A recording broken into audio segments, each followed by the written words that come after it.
I heard talk of them sailing.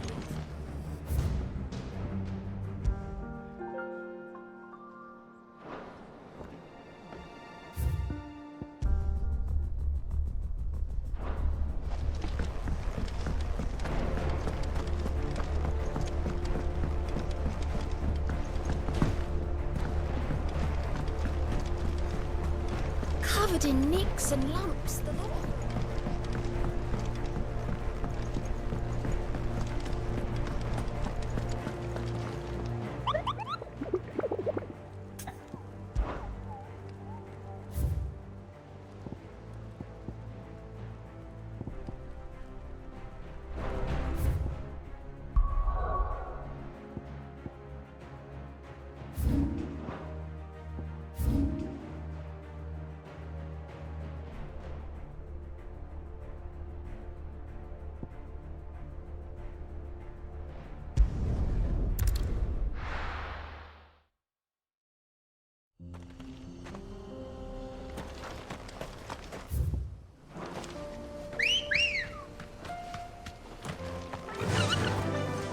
Fly, Ambrosia.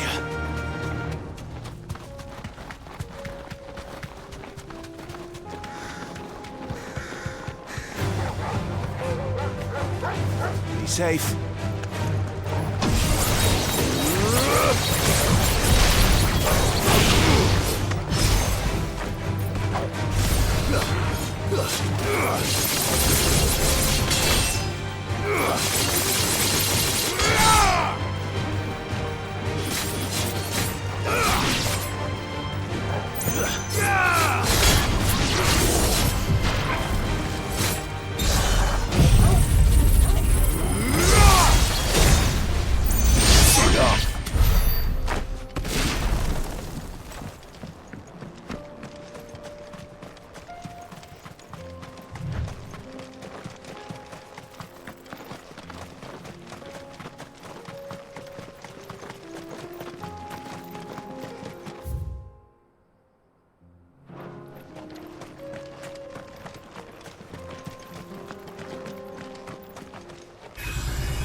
Right here.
Covered in nicks and lumps. The lot of them.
Run like the wind.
That'll do, girl.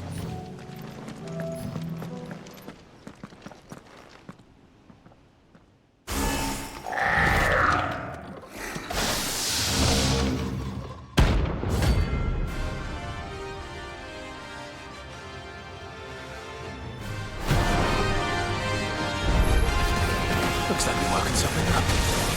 Only one thing for it.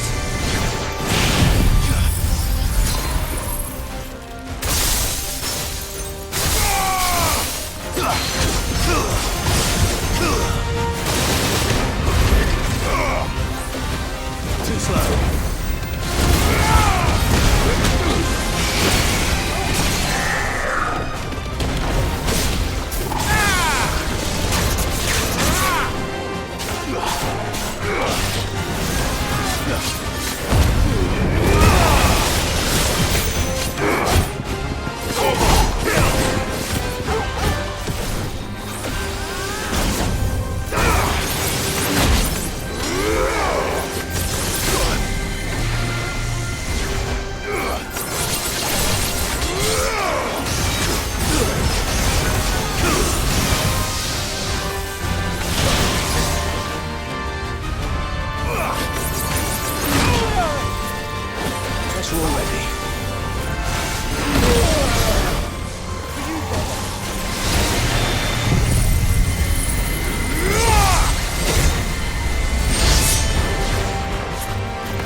Covered in nicks and lumps, the lot.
journey ends here.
Look who's here to meet us.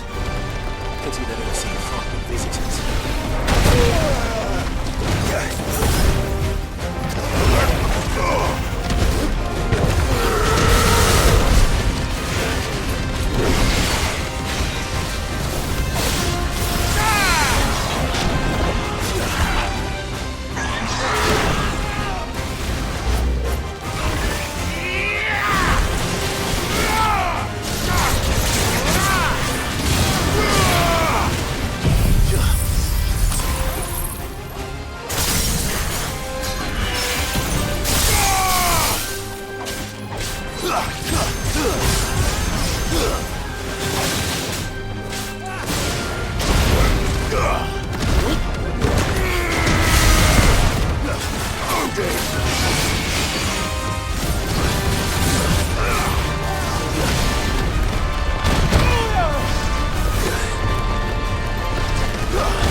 I've had warmer welcomes.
Let's go. Fly, Ambrosia.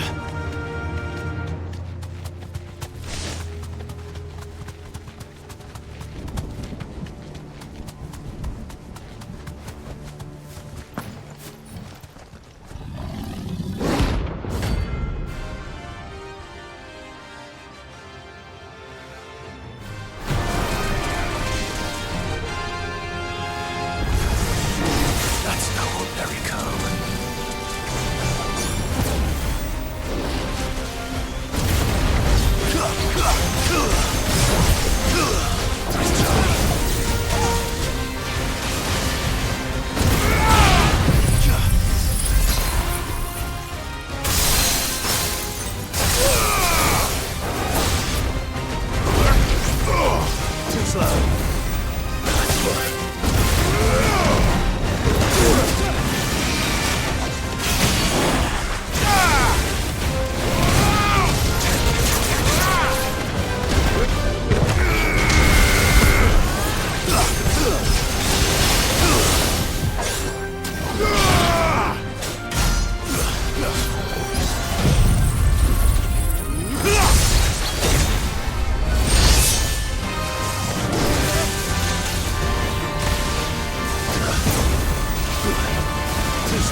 Let's hope it was the last of its kind.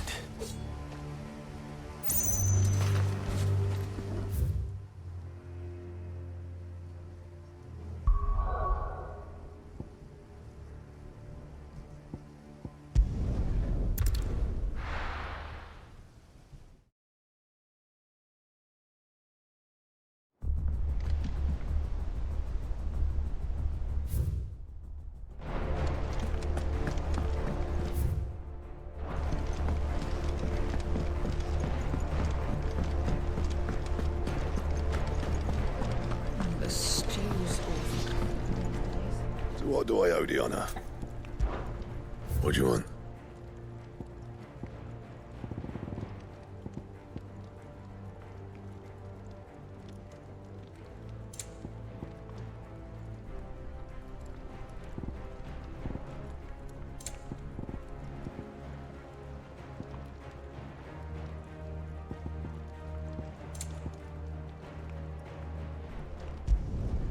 No scratches, right?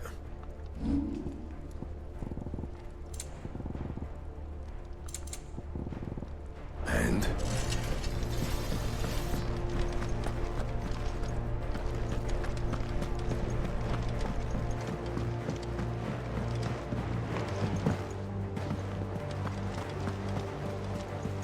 Covered in nicks and lumps, the lot of them.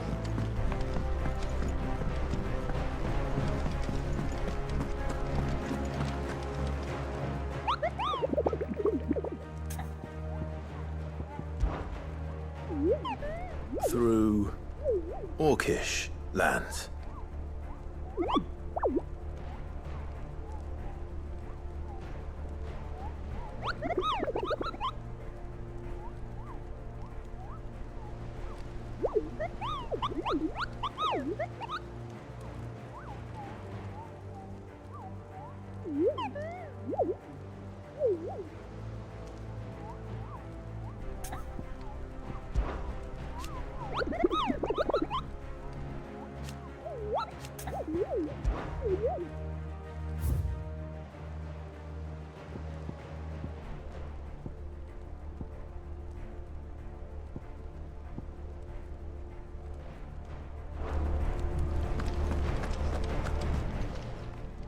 Clive.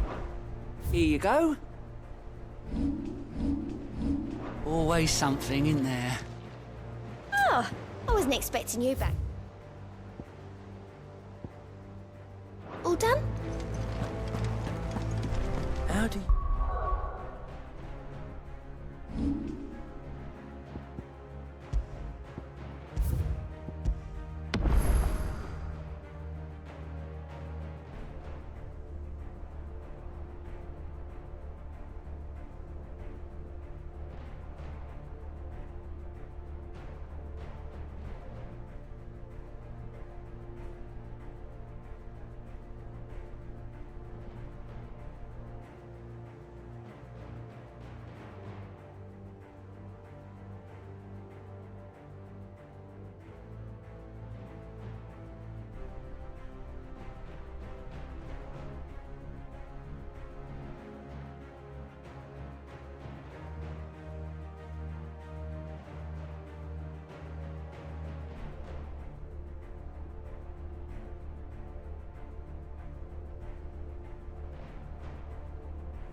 Split.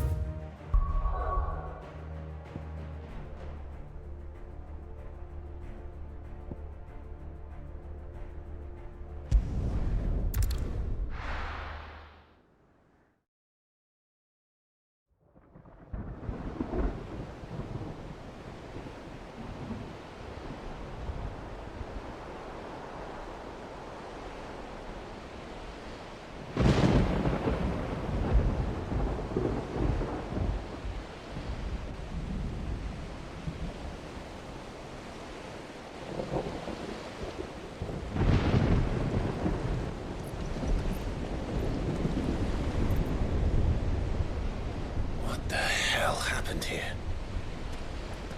I dare not think. Stroke of good fortune, perhaps?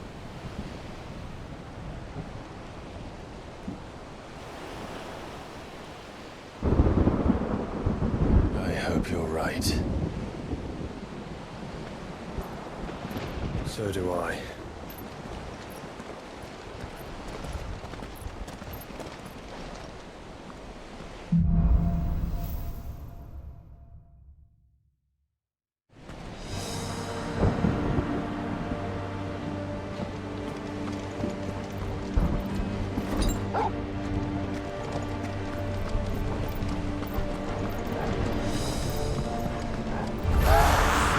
The ether has claimed them all.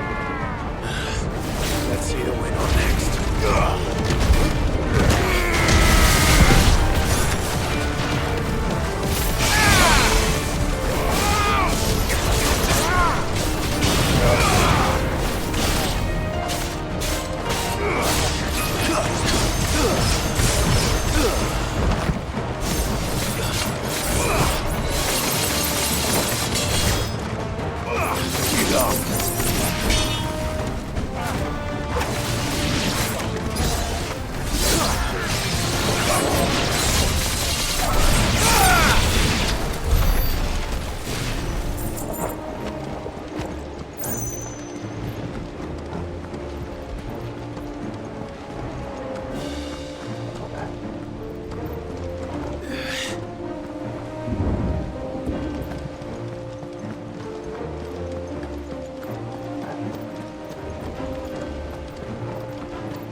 That's a behemoth. Who'd be mad enough to tame such a beast?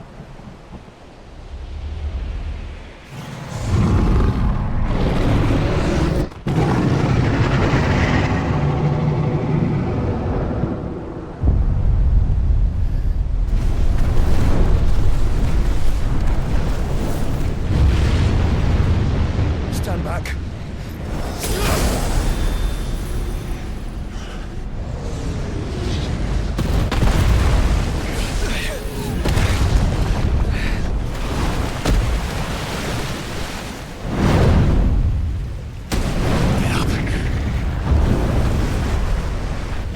Here it comes.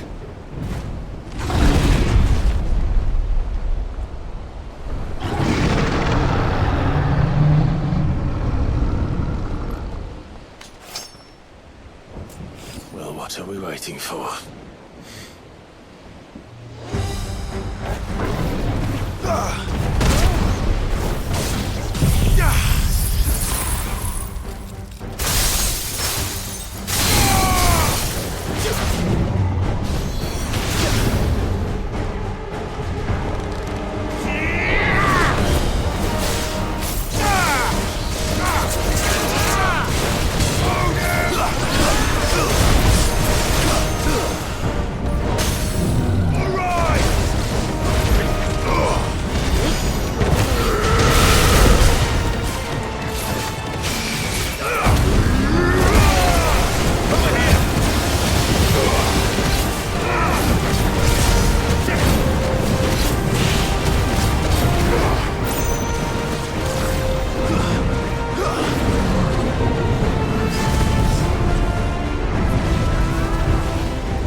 to her!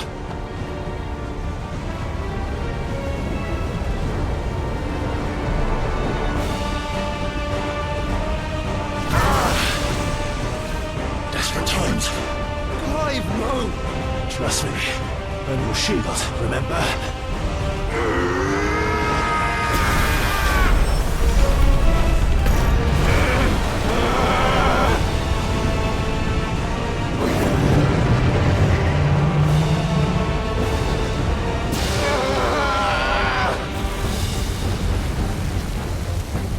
I think this might be a job for a freak! Why would you turn to him, brother?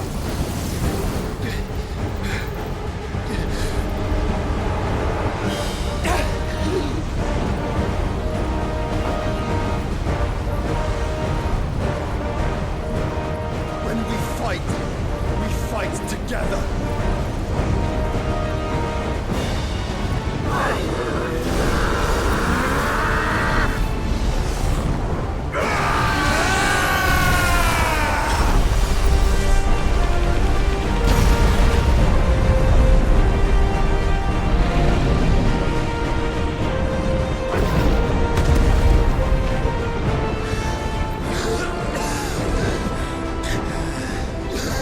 That wasn't too bad. That was just the beginning.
Quickly, before we're cut off for good.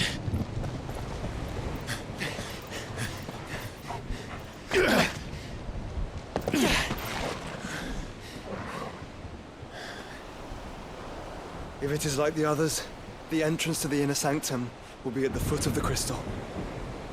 We're almost there.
Once we step onto that bridge, we'll be easy targets. Then we better move quickly.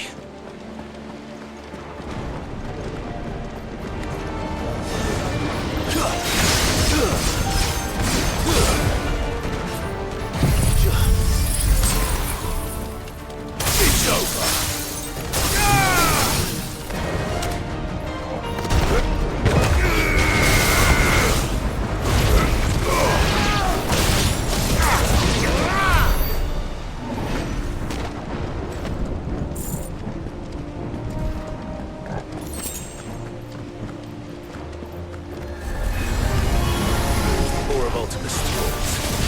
Come on then. What are you waiting for?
Through the castle, then.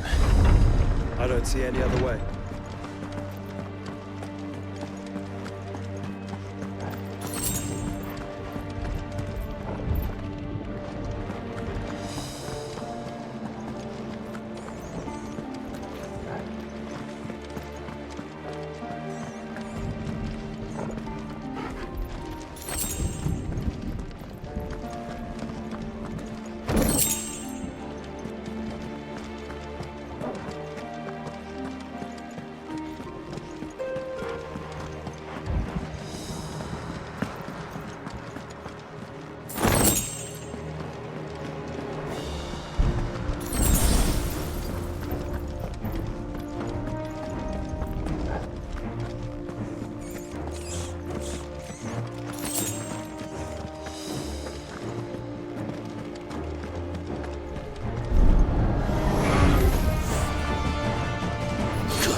Focus, Joshua.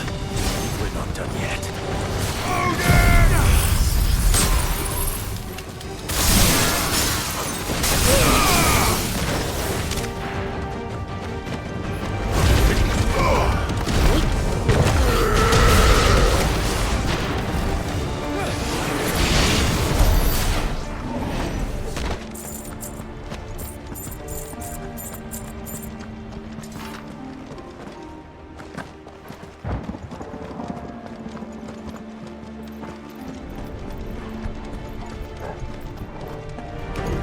Time to fight.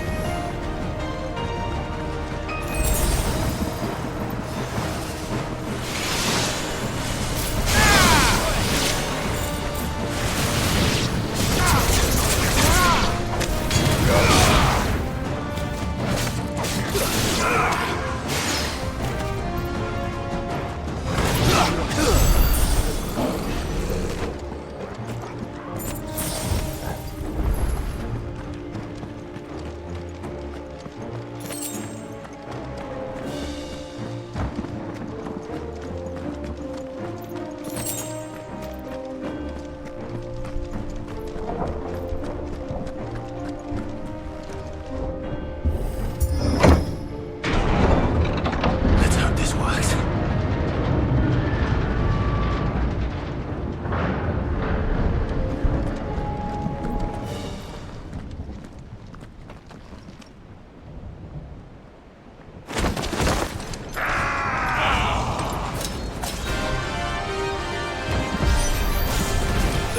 Clive?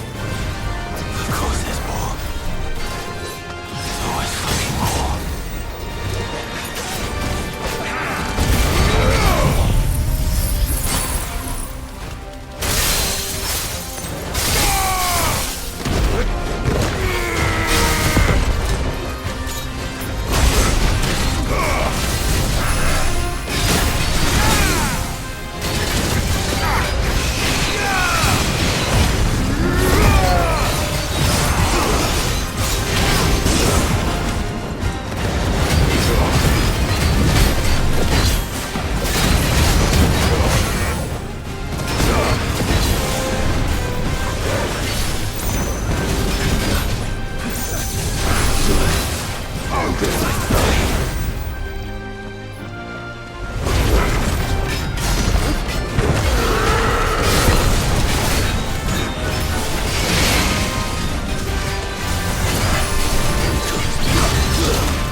Clive, you mustn't summon a creature. Not yet.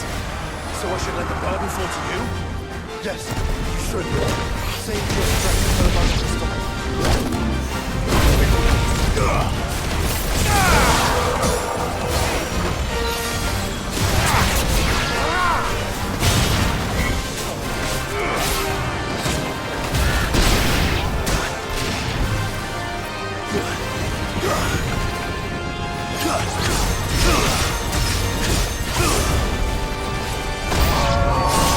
What must is it mean to grow so big?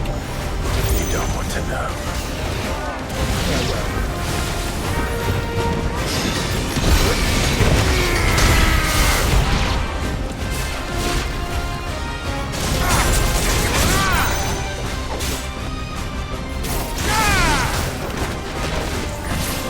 Well done, Tom.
end to them. The whole bloody army's here. Stand back, Joshua. I'm summoning Ifrit. Stop, Clive! You mustn't. We still have a long way to go. If you tap your strength here, you'll have none left to destroy the heart. Then you'd rather die?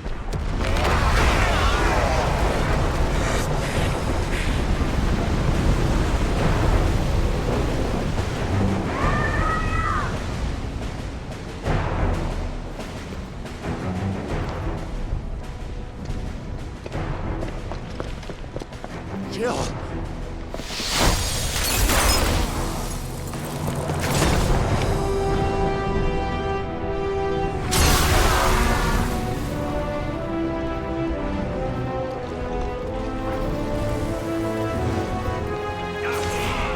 She's not alone.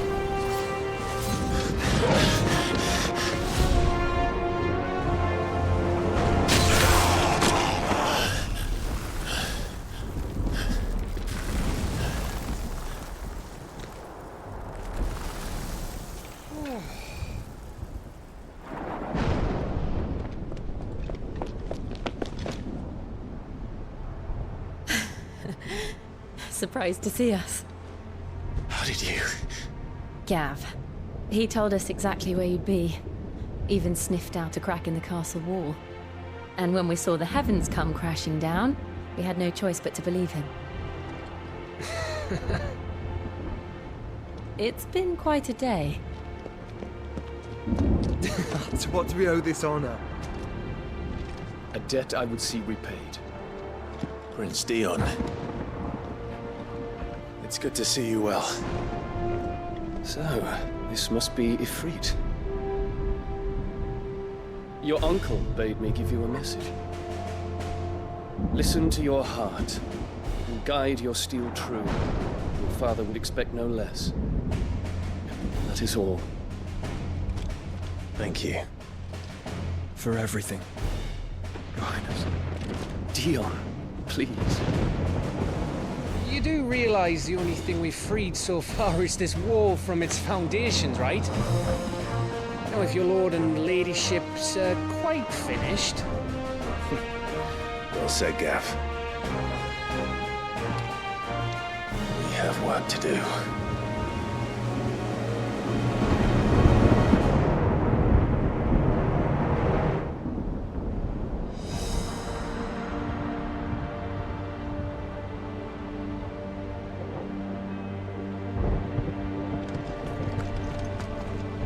Don't suppose there's out I can say to make you change your mind. So I'll just tell you to stay safe.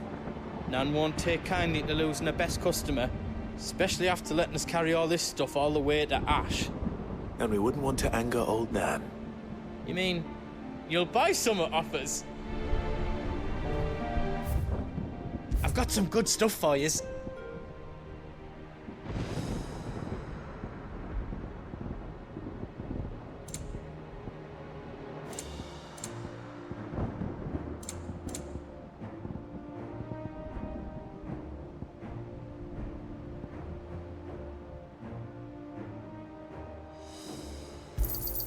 Thank you.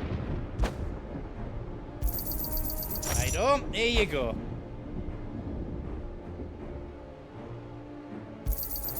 Is there how else you need?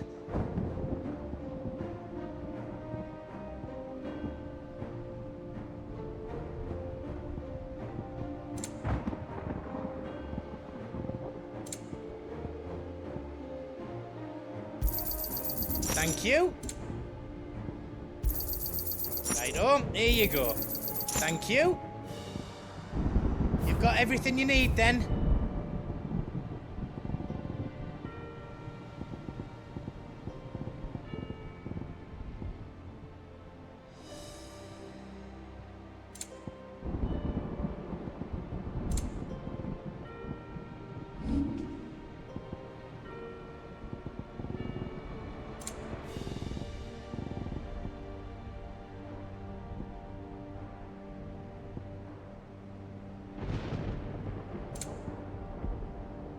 Is all done then? No. I couldn't have made it this far without you, Torgal.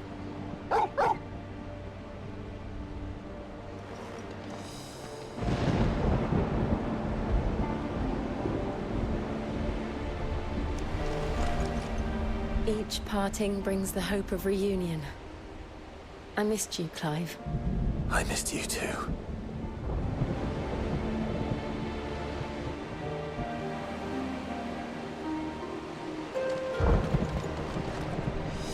If Sid were here today, I reckon he'd be proud of you, Clive. He'd be proud of us all.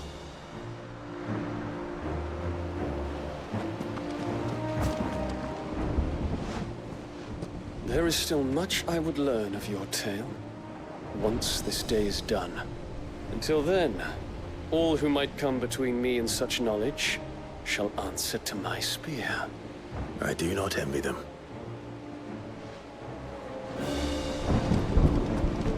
I'll be all right, Clive.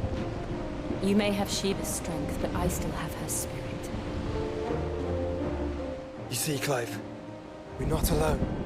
If we are to win the day, we must all play our part. And ours. Ours lies beyond those doors. We fought long and hard for this moment. Sid's dream, our dream, is within our grasp. We need only endure this final trial, and we shall. Together.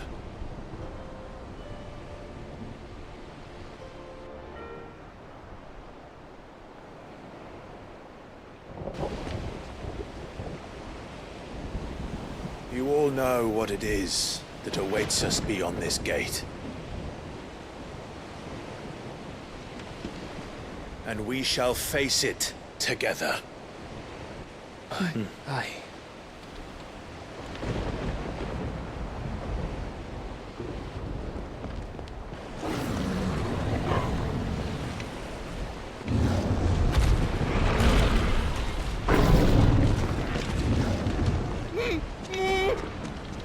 It seems our hosts would rather we remain.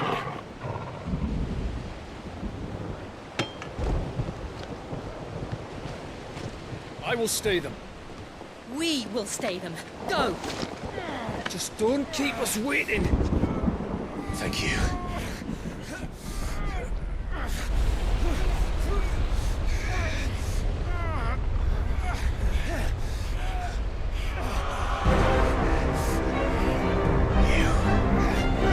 Welcome, sons of fire.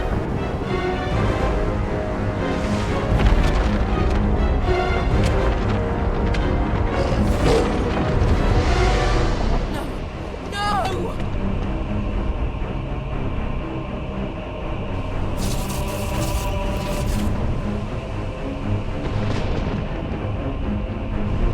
Come back. What?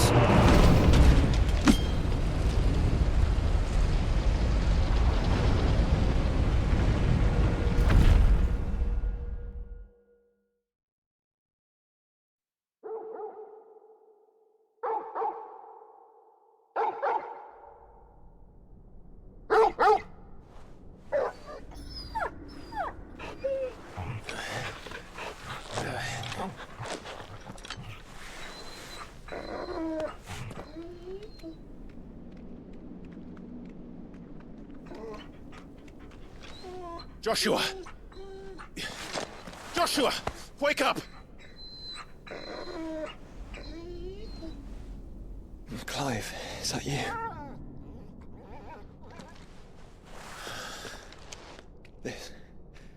This isn't stone here.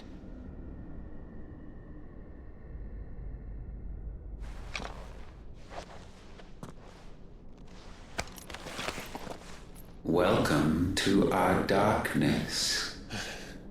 A rift between worlds wherein your kind might reflect. Show yourself! Grave and many are the sins of man. And we would have you know them. All of them. as fate has seen fit to deliver you home, consider this our welcoming gift.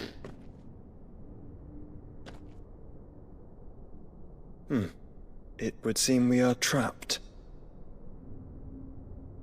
And the only way out is through Ultima.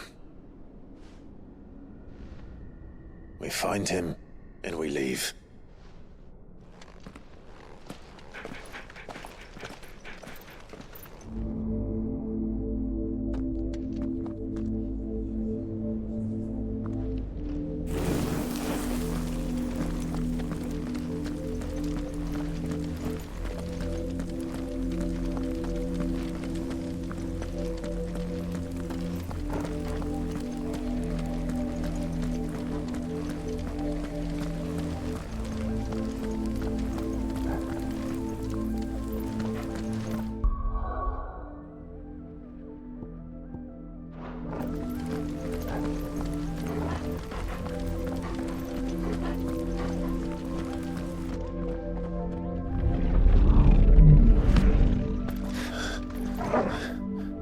If you are to comprehend the full extent of your transgressions, we must go back to the beginning. When the world was still young, we visited upon it a miracle, magic, and in its light did all life flourish.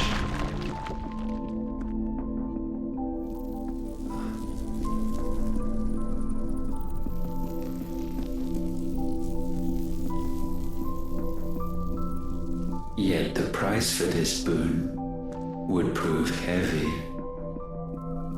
A pall descended upon the land, painting the horizon black as night. Though we labored to forestall its spread, in this one endeavor we stood powerless. And so we fled, that we might endure, that we might discover a means of salvation.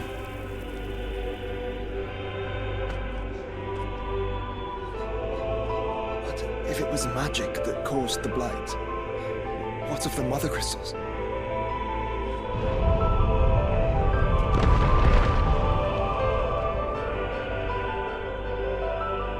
I expect he'll tell us soon enough.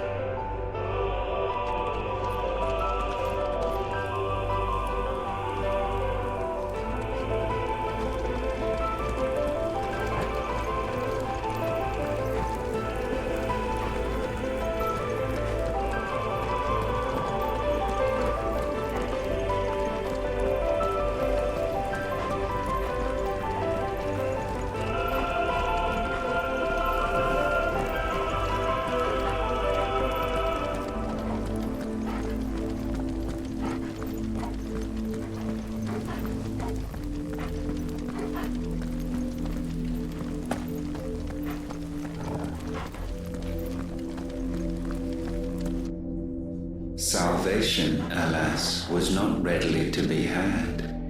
First, we would require a land unvisited by the stain of corruption. An unprecedented journey lay before us, one beyond the limits of our fleshly bodies. And so we cast them off. Thus, stripped to our very spirit, did we find our new paradise. A land as pure as driven snow, Valisthea. There would the true work begin, for the black crept yet behind us. And soon did we arrive at a solution, the illness having spread to every organ. There was but one escape from this fate, to start afresh. With a new world. The one for which Barnabas labored. A paradise free from the blight where his God awaits.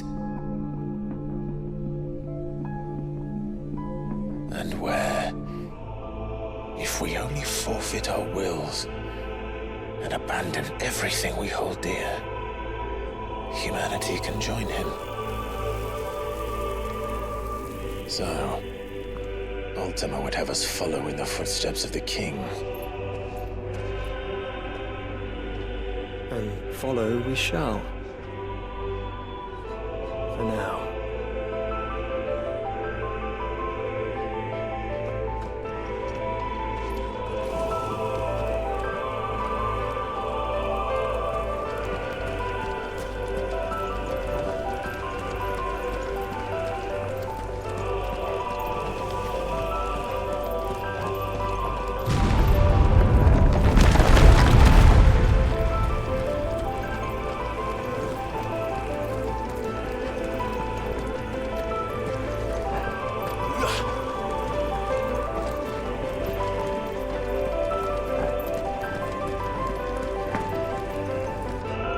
To forge a new world would require not only power, but a constitution strong enough to wield it. Acquiring the first would be simple. Untouched by the blight, Valisthea was replete with ether, and we had only to place jewels in her crown to claim it. Acquiring the second, however, demanded creativity. And so I cast forth the seeds of humanity. You created us. Is that not what gods do? We sowed the seeds for you, Muthos, all that you might one day blossom. And our future thus secured, we thought to slumber, though that would prove a grave mistake. For it was as we slept that man committed his greatest sin. He awoke. Alone in a world bereft of his god's radiance, he stumbled blindly, desperate for guidance. Finding no light, he sought to kindle his own. And from that single errant impulse was his will born. Having discovered himself at last, man turned his eyes inward and found he desired evermore that which only magic might afford. So wars were waged and brothers slain for custody over that dwindling resource. And the land, she wept tears of black.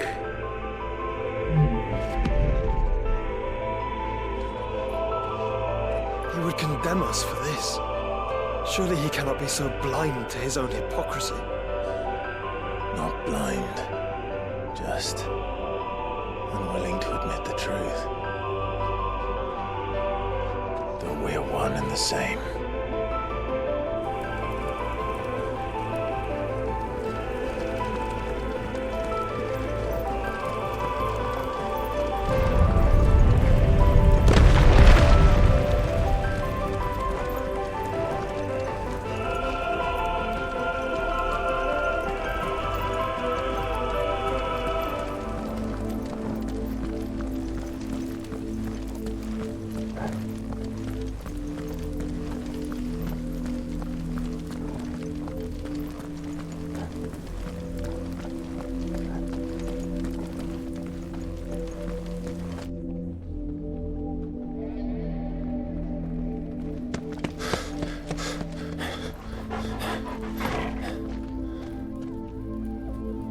Is that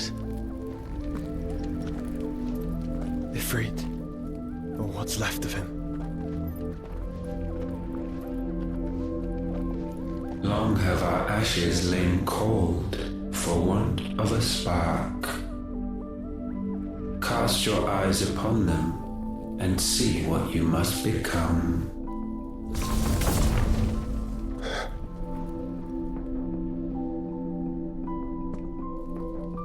Valisthea cannot endure a second claim upon her being.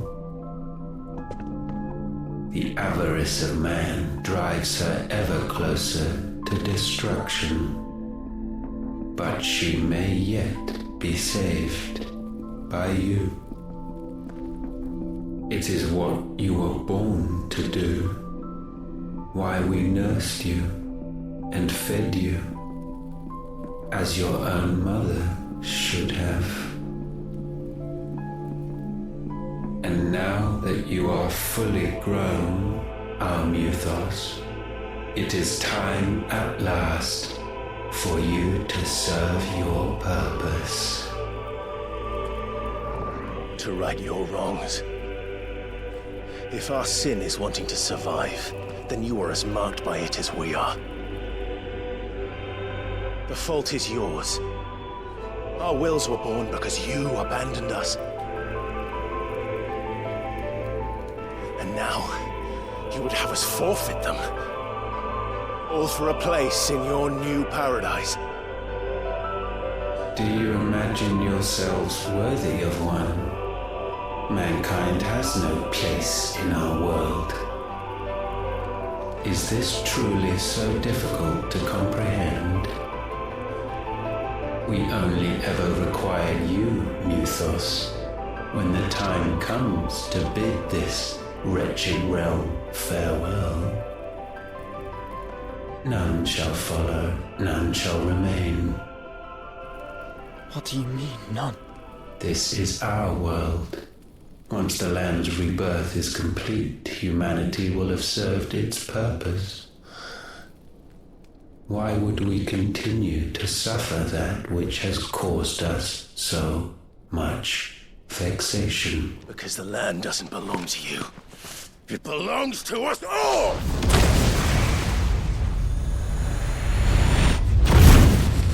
What? That is where you are mistaken. You own nothing but your precious will.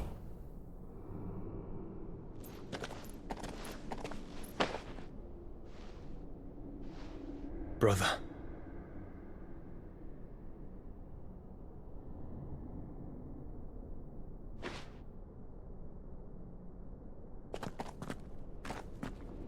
I can't do this alone. And you don't have to. I grow weary of your dissent.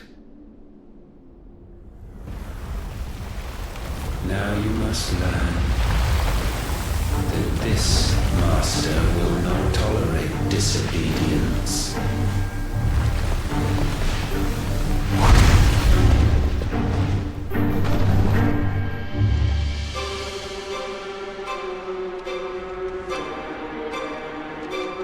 My friends, my family. We have all suffered, all fought to survive. This world may be flawed. It may be broken. But it's all we have. And if we can't share it, I see only one other choice. You have to go. You may have created us, Ultima.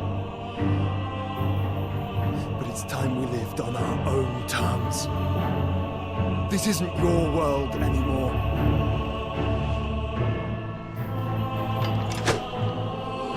It's ours.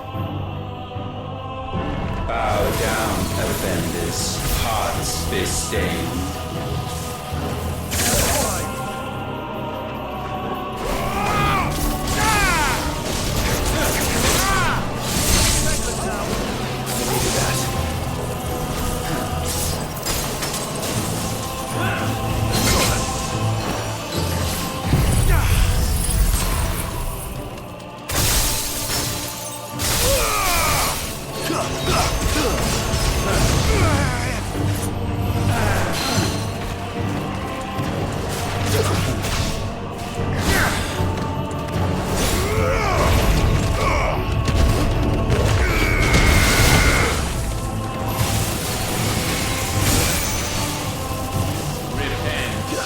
Too slow. Nice try.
Such foul attaint may not be sublimed through game standing.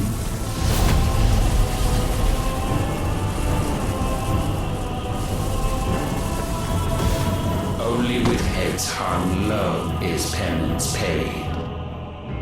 O wretched mortals incapable even of contrition, in fitting season shall we reap our harvest.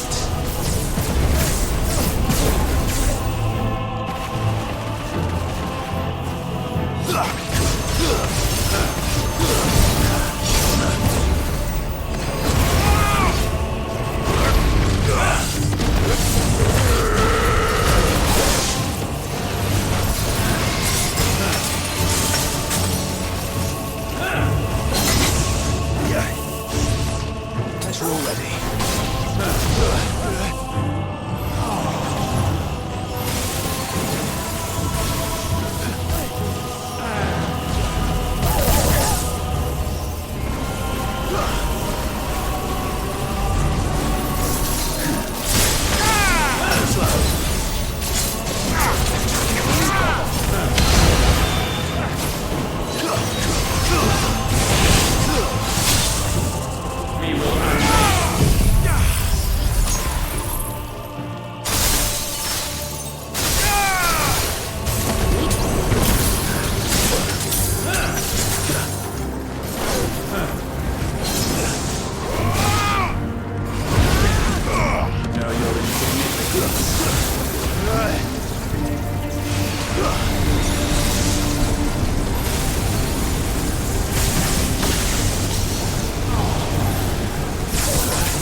Gifted this chance, and still you would raise your hand against the Lord.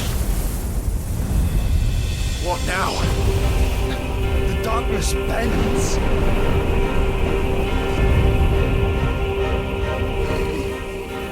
He means to end us. It wouldn't be the first time. But let's make it his last. Your fate is inexorable. Surrender the vessel unto the darkness. Surrender it unto us. Kneel before us.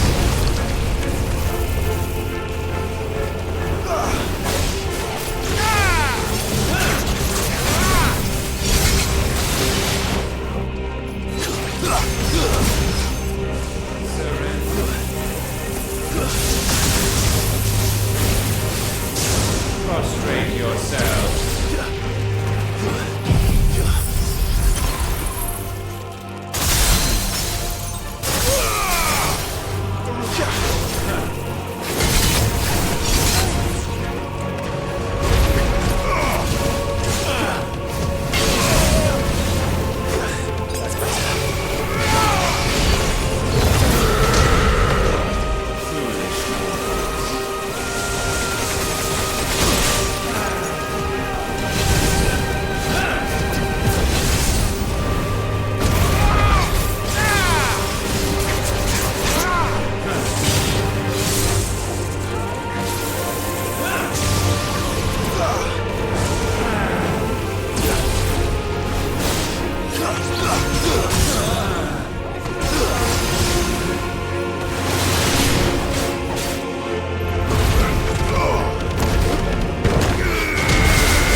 countless generations have we awaited this moment.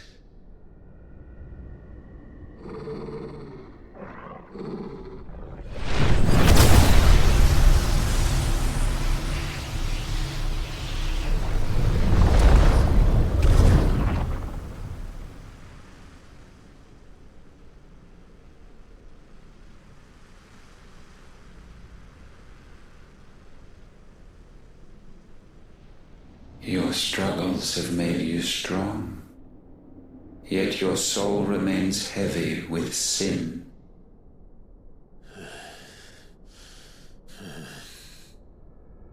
Absolution is nigh. Repent, and all shall be forgiven.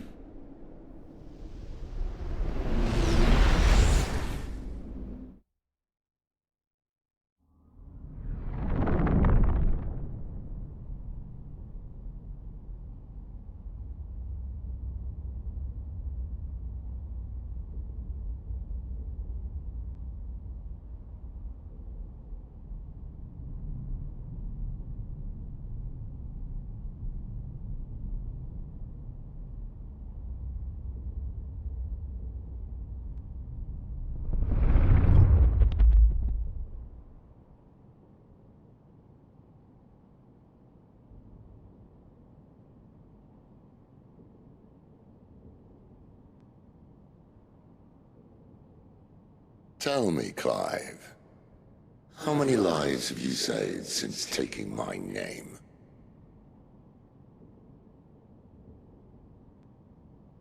Fewer than we have ruined. Wherever we go, we leave a sea of tears in our wake. These are the wages of your will, son. What good are our choices when all they ever bring, all they will ever bring, is death? There's no atoning, Clive. No matter how hard you try. So why not leave it all behind? Leave it all behind.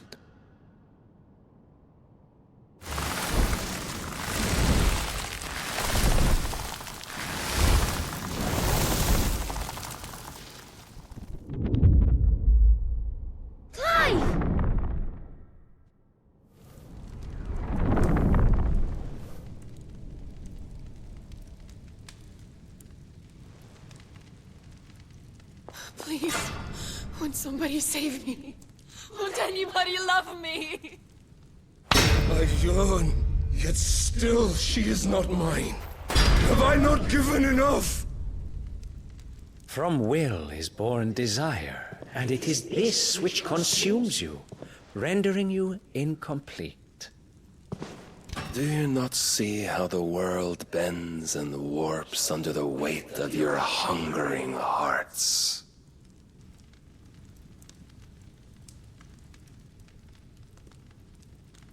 What if it could all just go away?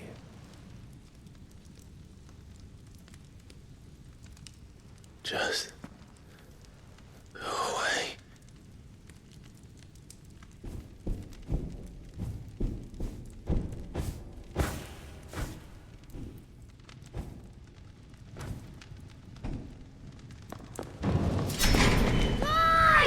Clive!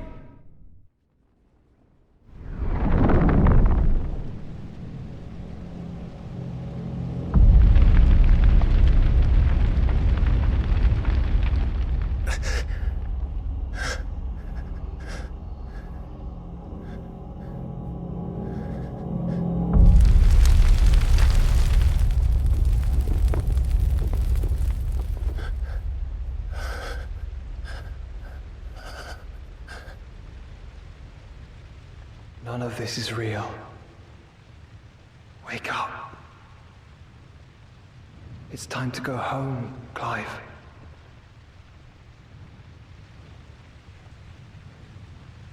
Clive. That's right. You're my brother. Brother.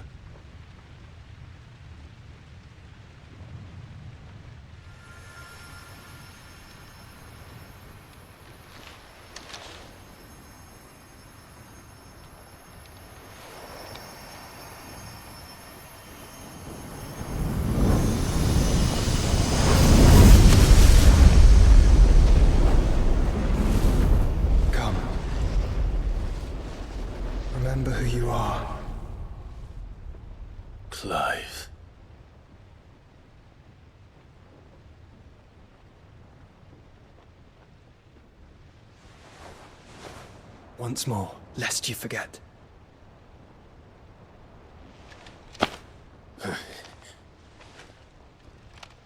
My name is Clive. Clive Rossfield. Look. Ultima.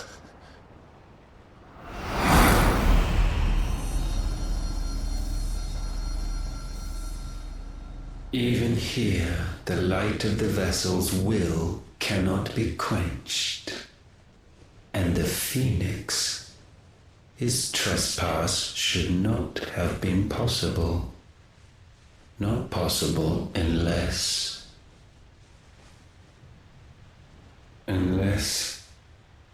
he has been with Muthos all along.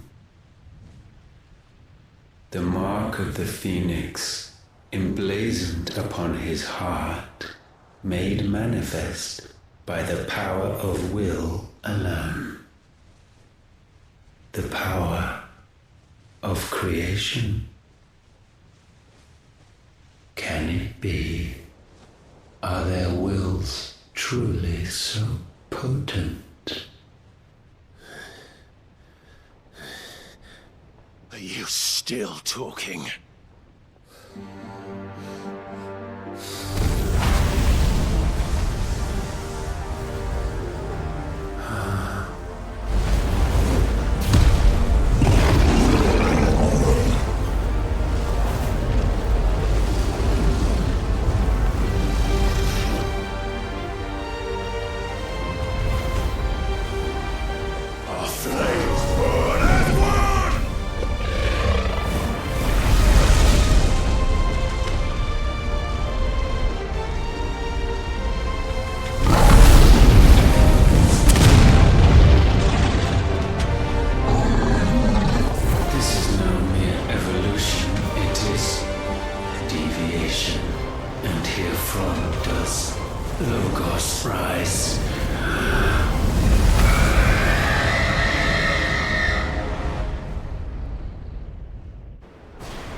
Damn it, Clive. Wake up.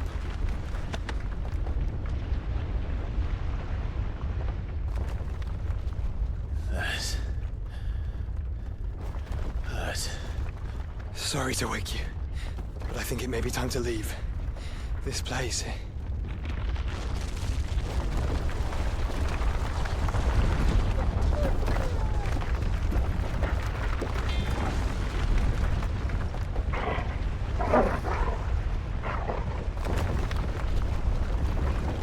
And once again does my creation stray from the path laid before it. Steeped in conceit, you fancy yourself a god. You embrace Logos. But we will put an end to this hubris. What are you talking about? In the halls of origin does our true power quicken. And there shall you be made complete. Soon, Muthos, soon you will discover how little you know of suffering.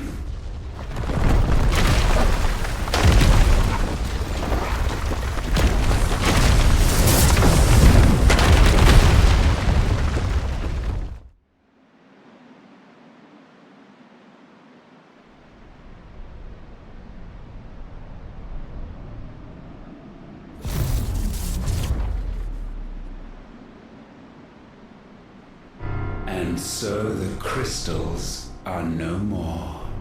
Yet in their silence, a new song rings. Its chorus building, a crescendo as it enters its final movement, stirring those long aslumber to waking, and back to their origin.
Bloody crystal's cracked. So where the hell are they?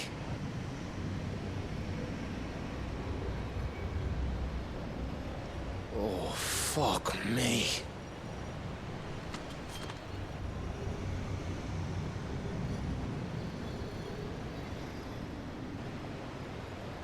Is that ether?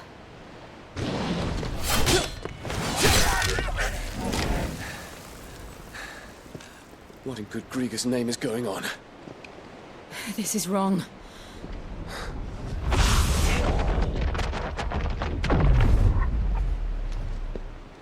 Are we back? Clive! Joshua! Jill!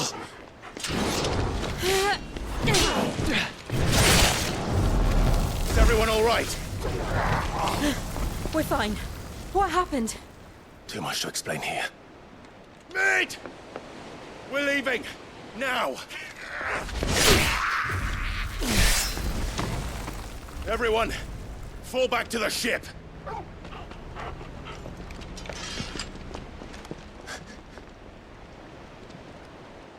I will be with you anon. Thank you.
I need to tell everyone what happened at Drake's Spine.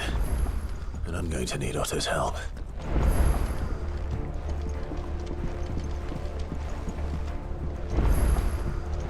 I have wronged so many. Ruined thousands of lives. I did not deserve to be saved. But save me, you and your brother did. Your uncle, too, forgave me my sins. Offered me a chance at redemption. Yours is a fine family, Ifrit. Cherish it.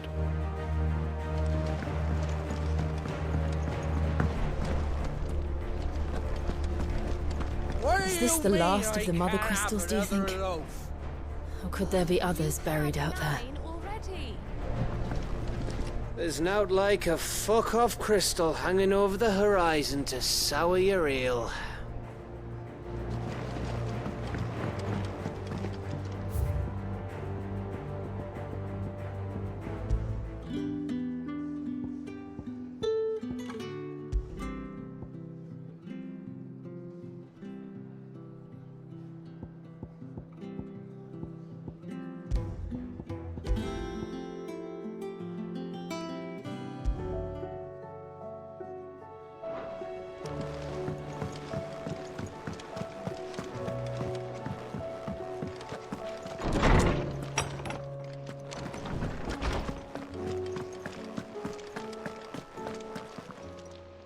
Good morrow to you, my friend. If I may observe,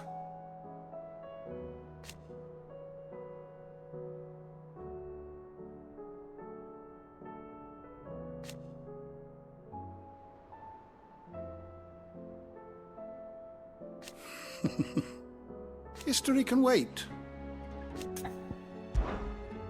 I don't believe you've read this particular chapter before.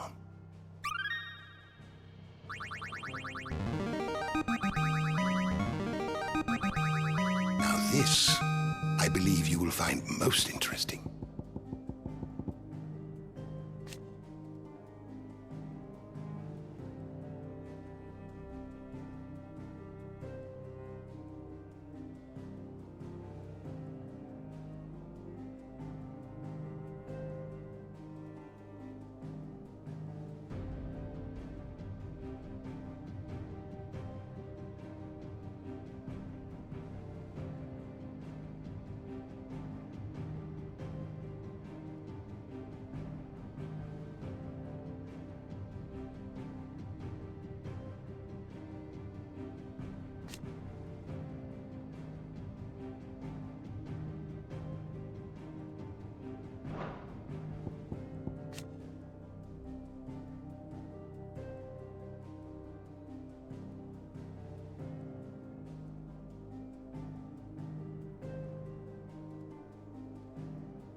What subject shall we consider today?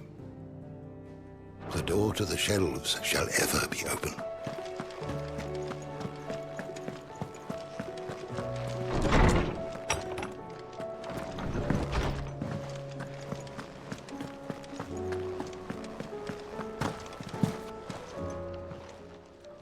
Still alive, are ya?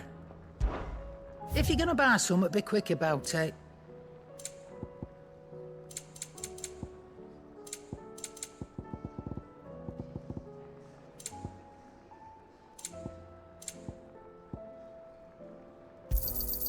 You'll not find a better price than that. You're rubbing me blind, you know. Finished, are ya?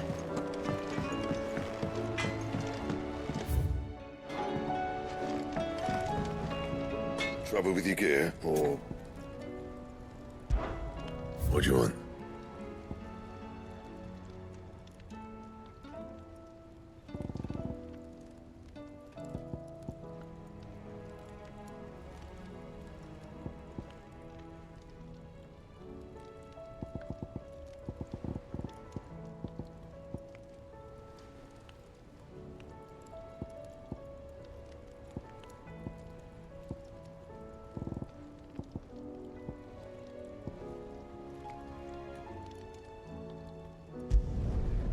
bad, if I do say so myself. Don't waste my time. You ain't got the stuff.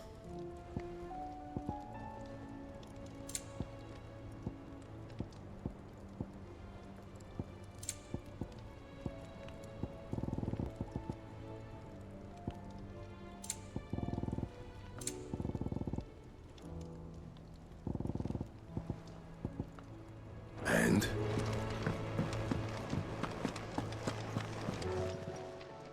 Clive.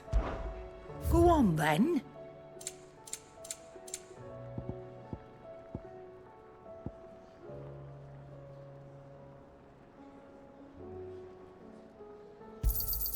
It'd better all be here. Come again. Or don't. I'm not much bothered either way. Yeah. What do you want?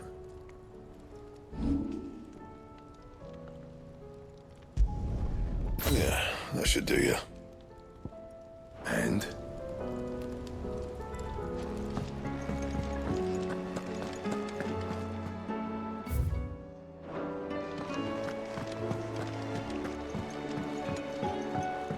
I will not forget this kindness, my lord. I shall go to this, but as soon as the rebuilding work...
There's something about it.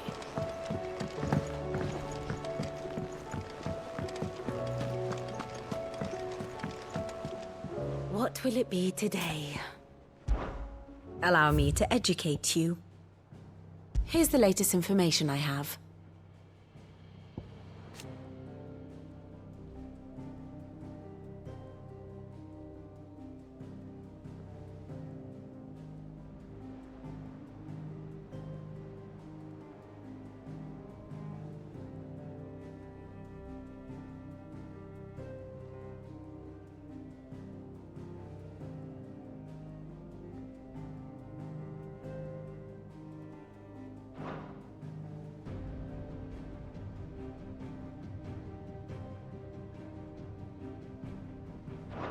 Thus ends today's lesson.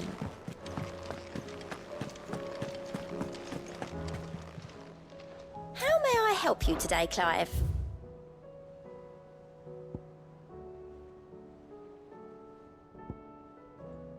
All done? Fancy a look at the list, do you? Quick look. Always something in there.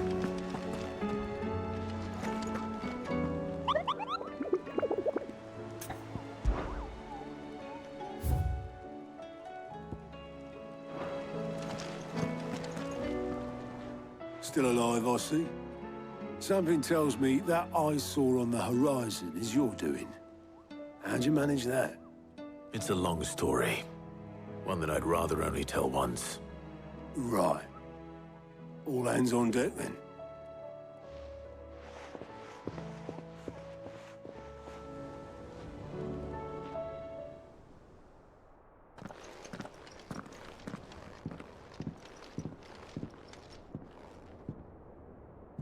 Is this everyone?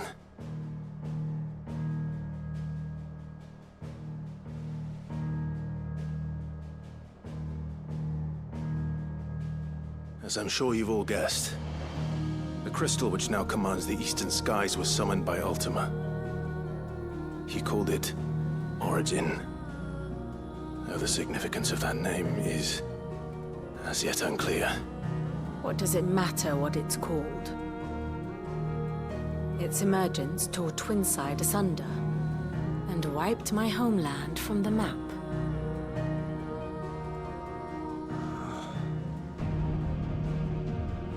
Mention of the Dominion spires can be found in the oldest of Valisthian records. But to the best of my knowledge, none provide any hint as to their true nature. That they would prove the horns of some slumbering demon. Well, the Dominion's demise was at least quick. Elsewhere, the Republican army cannot hope to contain the chaos engulfing Randalar. Canva is in flames, and the Empire. Our allies are crying out for answers. I've sent the Cursebreakers to give them what assurances we can, but right now that amounts to fuck all. They wouldn't be able to stop what the skies have started in any case. People here and across the realm grow sicker with every passing day.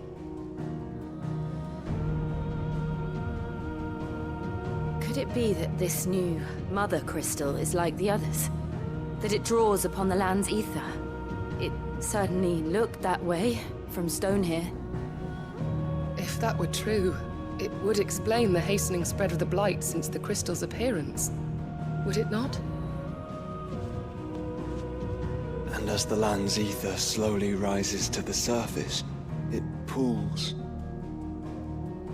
corrupting all who cannot channel its energies. Archay above, ether floods below, and in the middle, here we languish, hopelessly entrapped.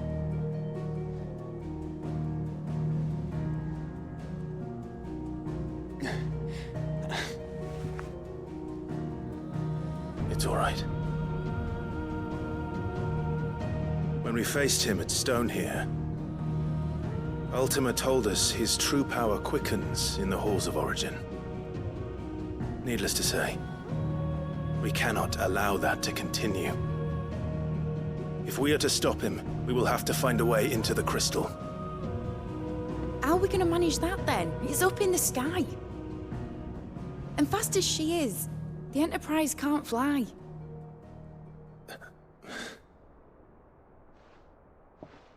It's a lot to take in, and I reckon we'd all benefit from some time to clear our heads.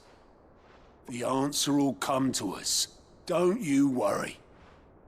Ain't that right, Clive? Right. That's right. Well, go on then.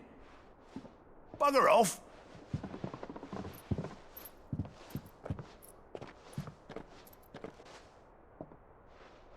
Same goes for you, Clive. You won't solve anything like this. Trust me. Go and get some fresh air, eh?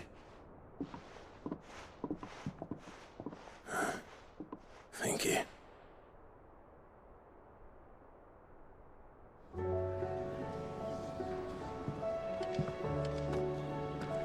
Joshua seemed upset.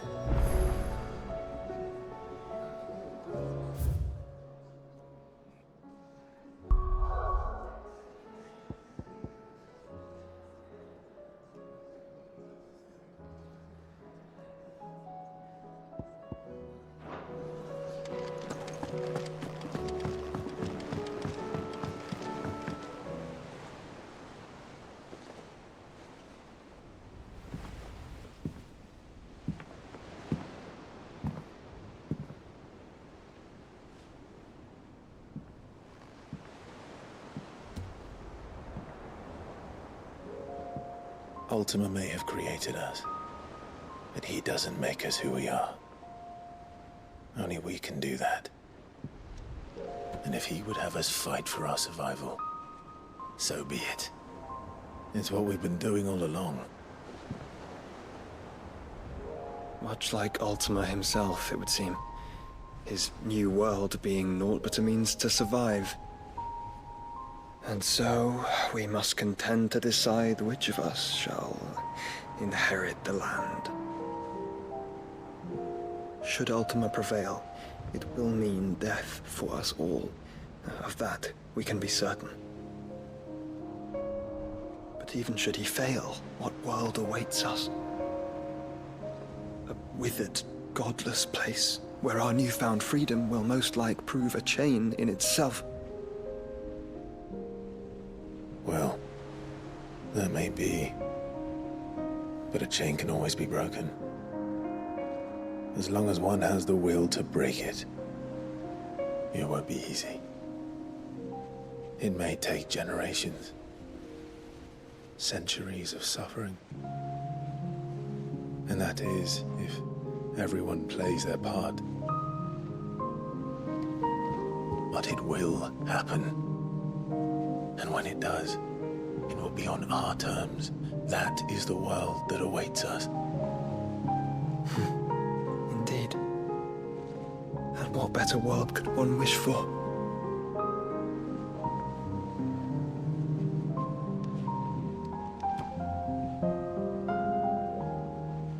But first, we have to reach that crystal.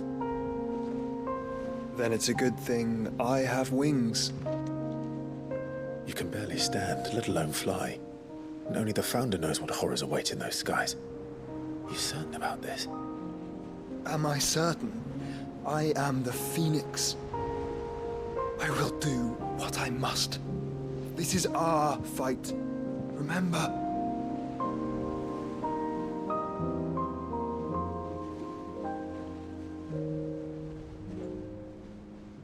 All right. I yield. But only what you must, yes? I'm still your sworn shield. That you are. And what of my wings? Lest you forget, you go to stand against a god. I would not have you succumb to fatigue before the fight begins. Ifrit, your brother mentioned that some few of the dominants who had lost their power to you were still able to prime. Is that true? It is. But their icons no longer submitted to their will.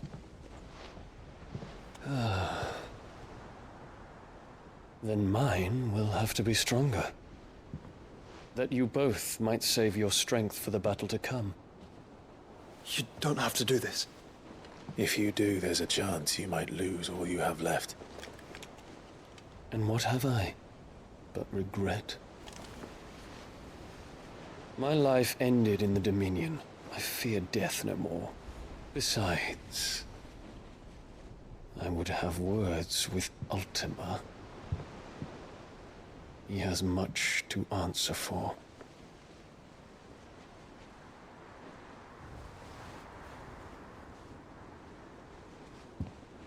We are in your debt, Dion.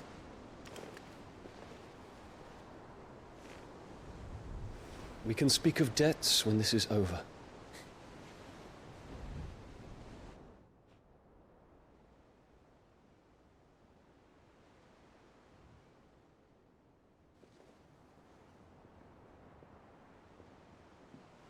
He speaks like a man who knows he's not coming back. And has come to terms with that. That doesn't mean that we have to. Does it, Clive? Time to talk to Jill. I only hope she understands.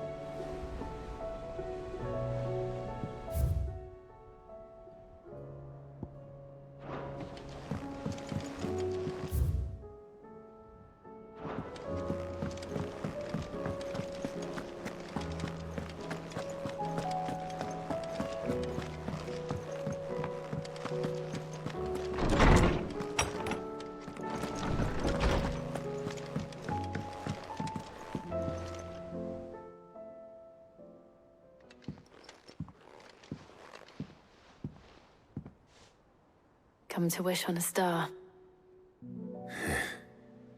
That might not be such a bad idea.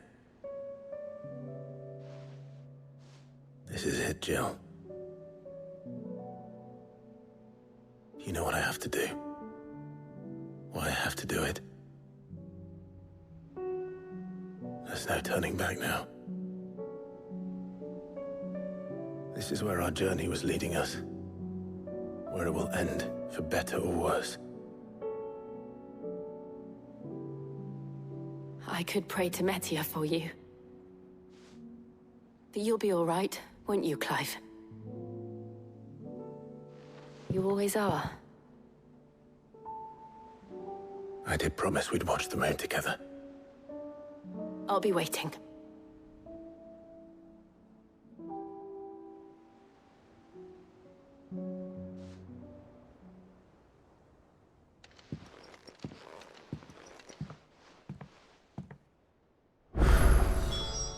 It's almost time. Better make sure I haven't forgotten anything.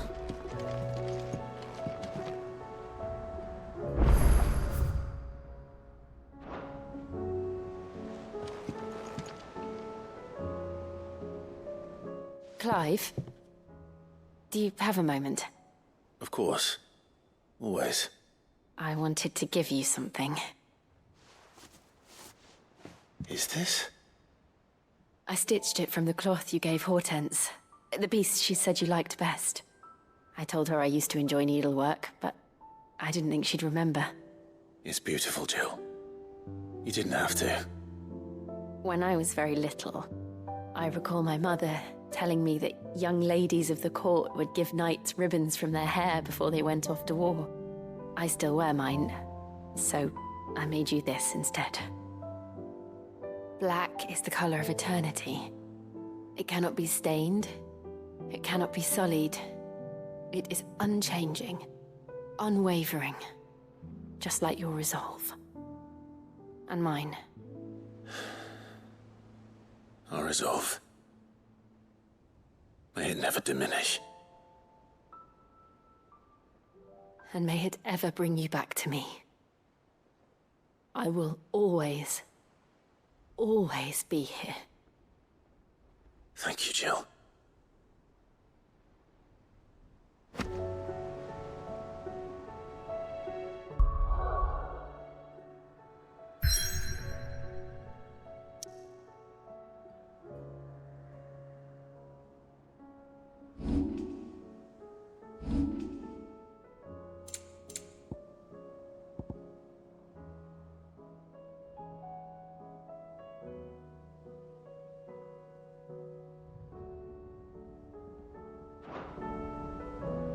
It's not time yet, is it? Somewhere in the back of my mind. I know.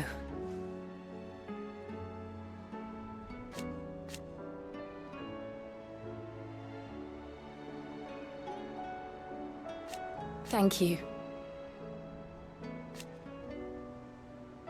And so for now? Right.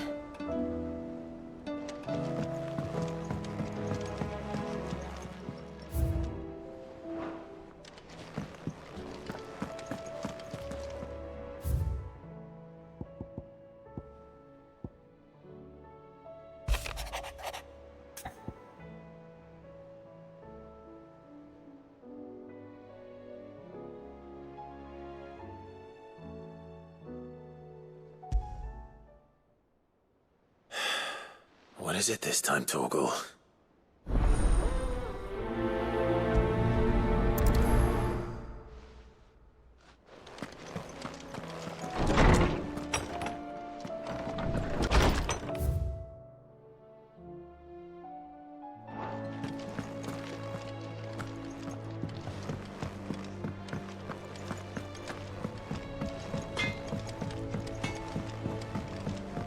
Say what you will. Lady Karen has seen her.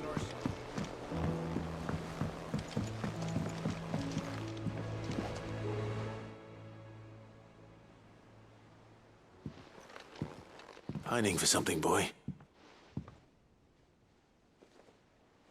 What is it? What do you see out there?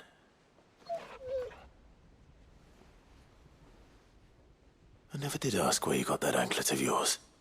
From Sid, that's why. On the day he brought him home. That long ago? And you're only thinking to ask this now? Sid saw that the pup had a habit of gnawing on his leg, since you ask. Clap that there iron on him to keep him from doing it. What was wrong, boy? I'll take like as not. Must have been hard on the poor whelp losing his loving masters at such a young age. Doubly hard in being a frost wolf, torn away from his icons and all. Sid would always tell him, you want my iron gone, you find what it is you're looking for. I reckon what he was looking for was you. I'm sorry, Torgal. Sorry for making you wait so long. Let's get that thing off you.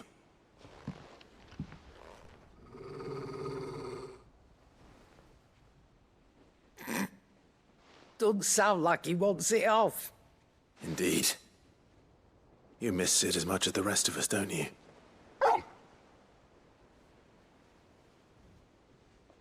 You want me to go with you somewhere?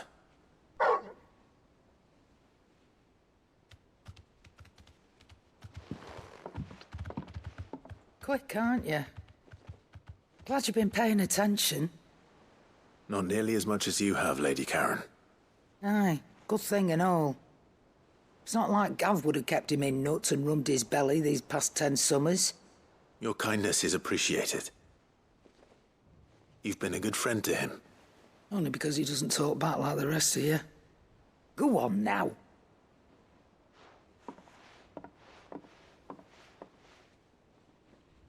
Where to then, Torgal?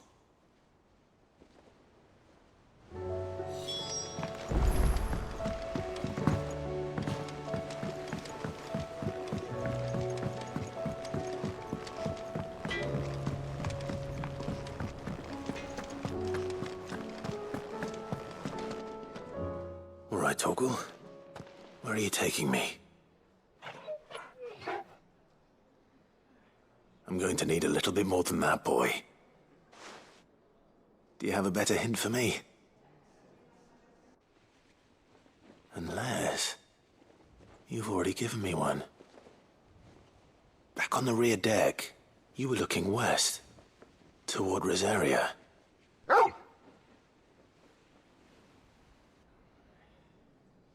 Why don't we try the rookery?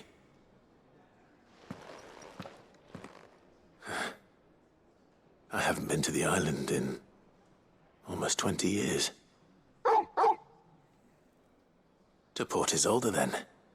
Fingers crossed the old mooring is still there.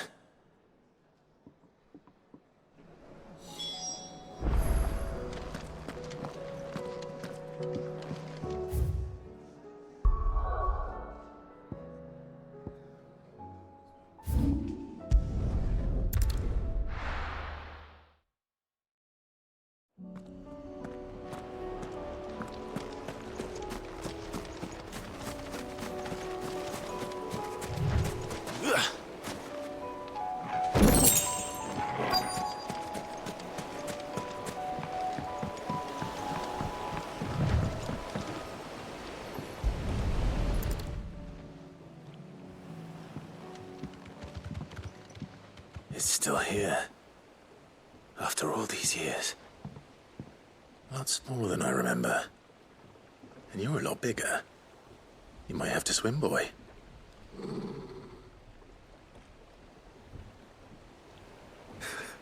I wasn't being serious.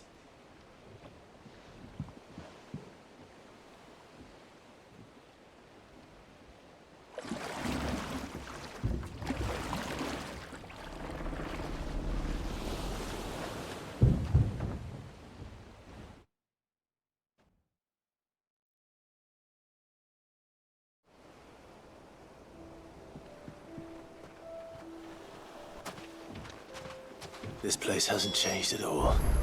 The rookery's right through those trees. Come on.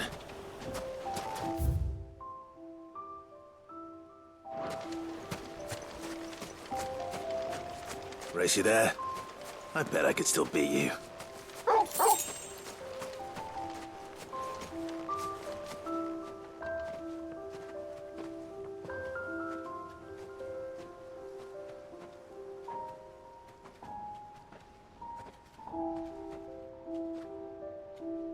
Here we are. This was our hideaway. Wasn't it, Torgal?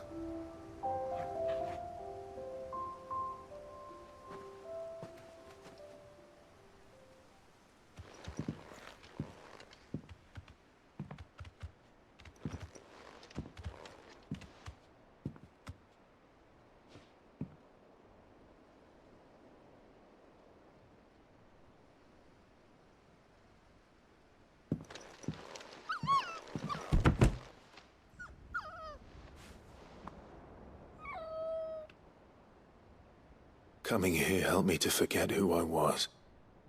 Or wasn't. Prince, shield. Son his mother could love. Had I been any one of those things? Perhaps.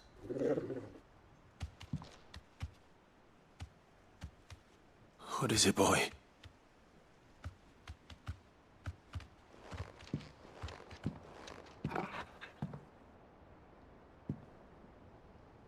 This is all from the castle. In Phoenix Gate.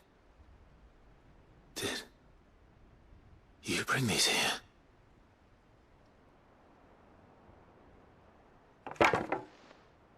My sparring sword.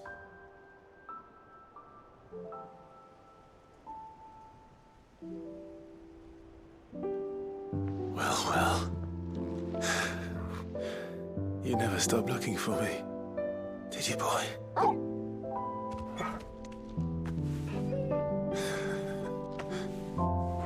Thank you, Torgal. For never giving up. For never forgetting.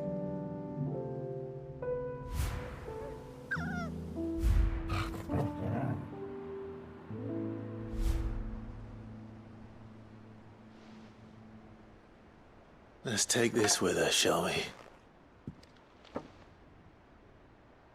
So I don't forget either.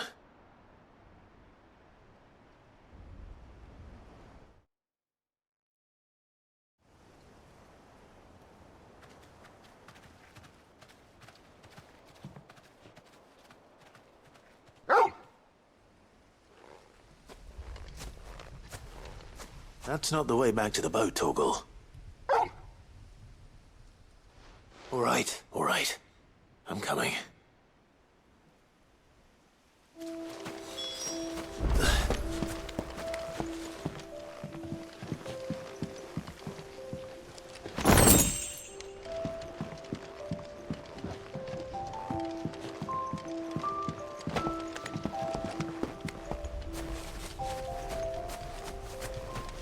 I think I know where we're going.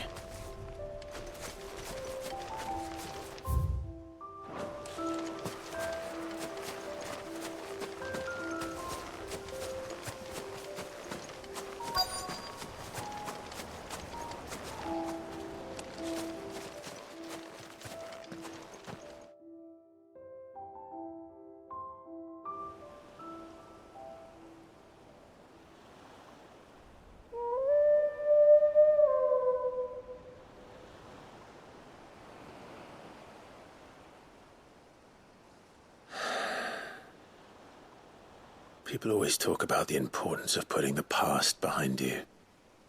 But without it, we wouldn't be who we are today. And we certainly couldn't steer our way to a better tomorrow. Come on, Torgal. Let's go home.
The hour fast approaches. My decision is made.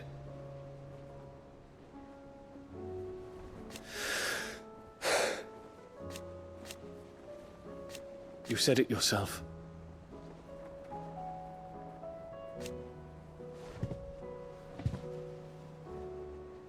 He must be stopped. He must.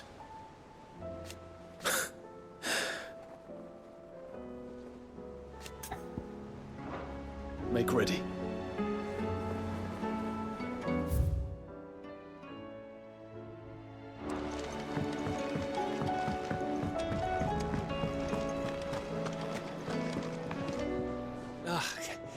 You all right? About that.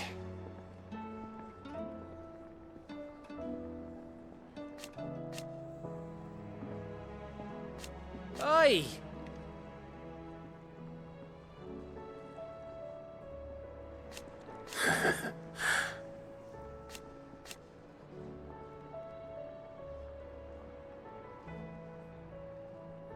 Let's see.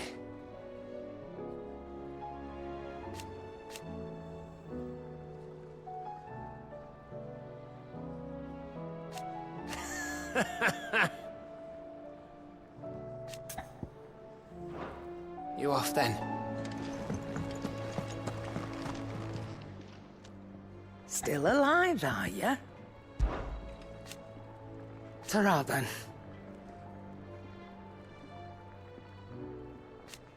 Thank you, Karen.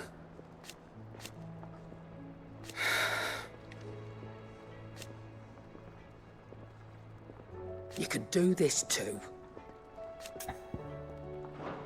Go on then. Do us proud. Trouble with your gear, or crack the crystal? Not a very good one. But then...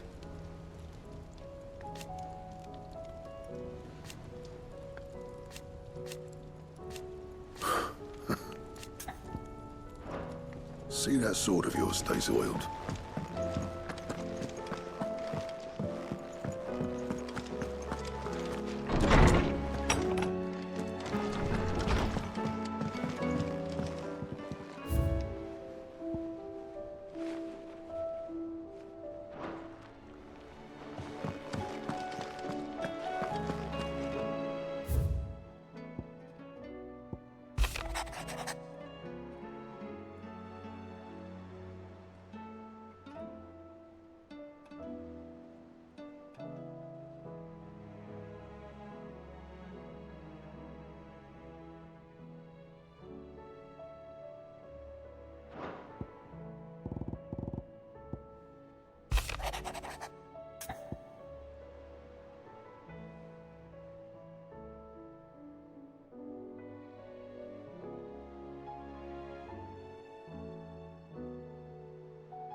Something tells me this is no mere adventure story.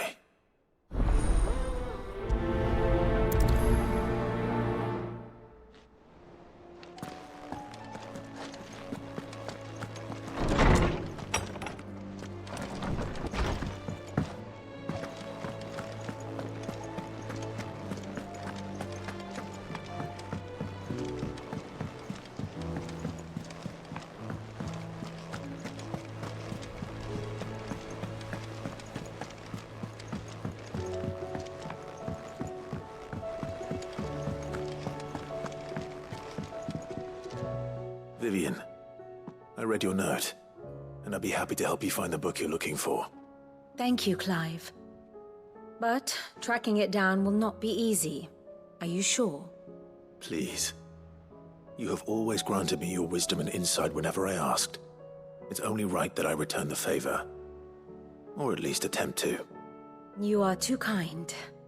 Alas, what I ask of you is rather more trying than delivering the odd lecture. I spoke with Harpocrates to see if he had any inkling as to where another copy might be found, but perhaps it is best that you hear the details from him. If you say so. Forgive me, Clive, for asking this of you. But this book, it set me on the path to becoming who I am today. Its importance cannot be overstated.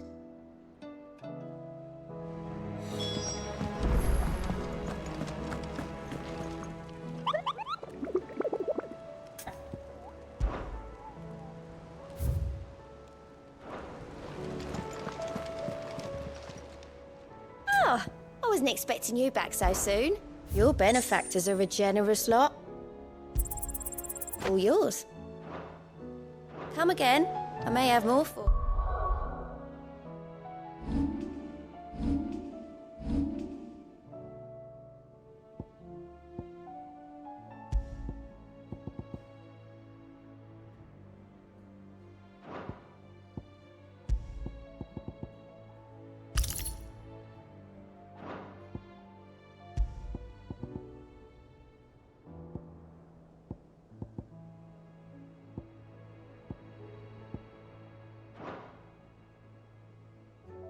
Yeah. Twinside's hundreds of leagues away.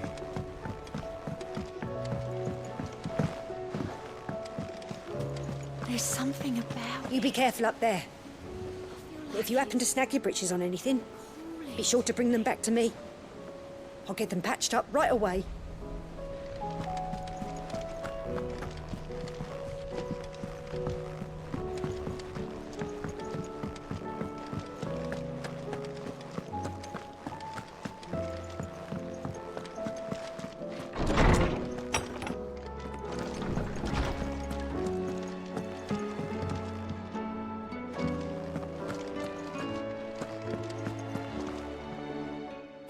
Clive, my boy. What a pleasure it is to see you. Hippocrates. There's something I need to ask you. I've been charged with locating a book called From a Distance. Then you seek a rare gem indeed.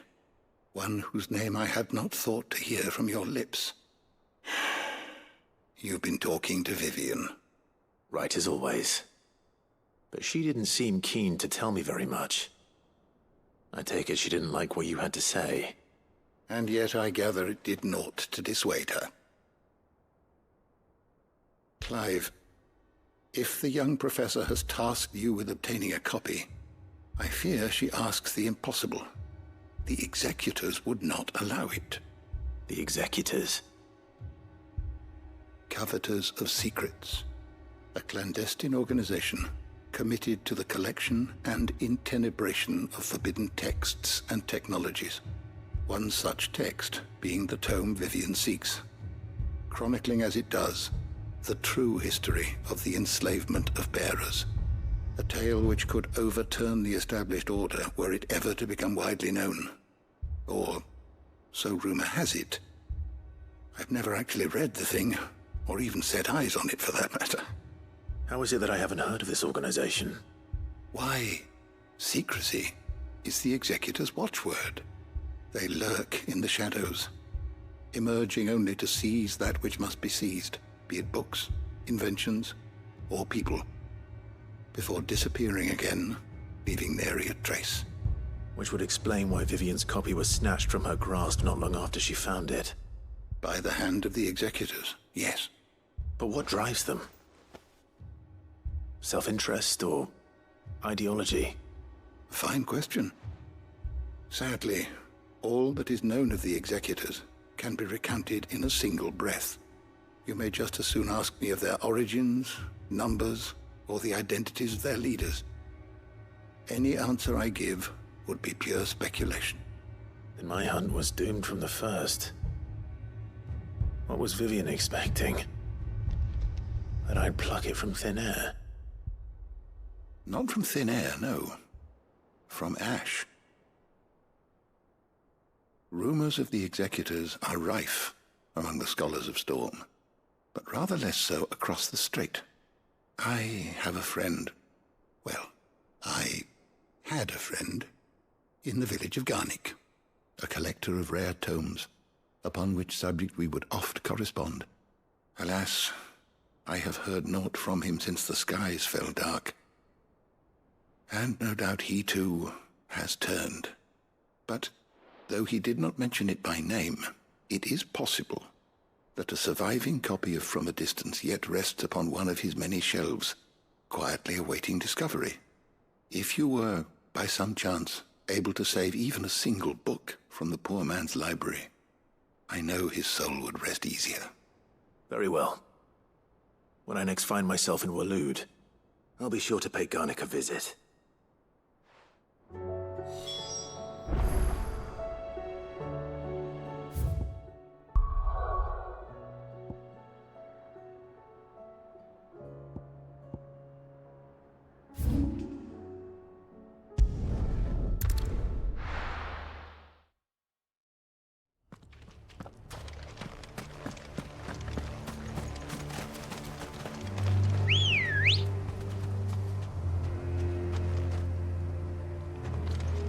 Ready, go?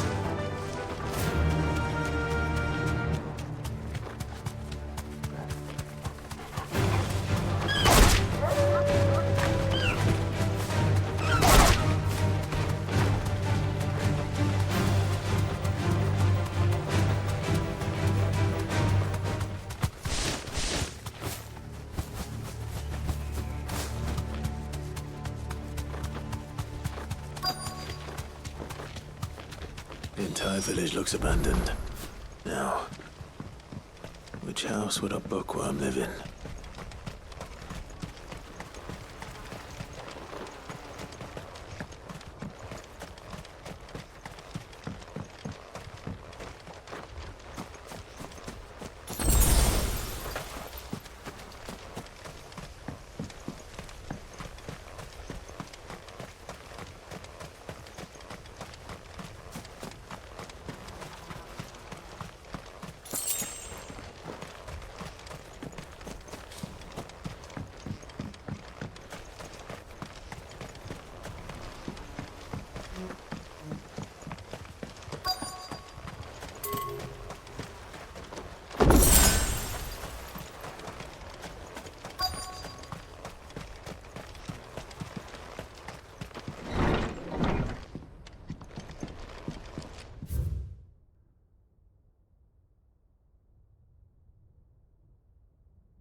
This is a Royal Army logbook.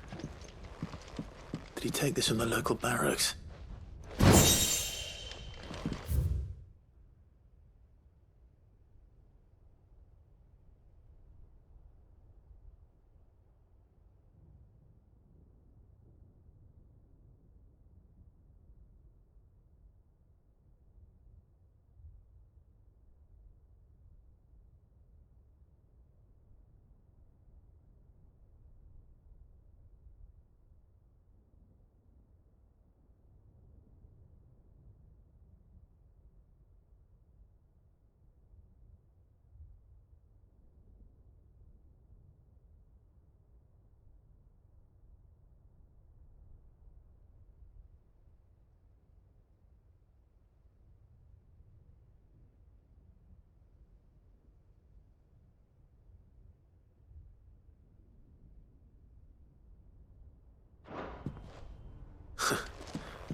His interests were certainly varied.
But if what it says is true, I need to get this back to the hideaway.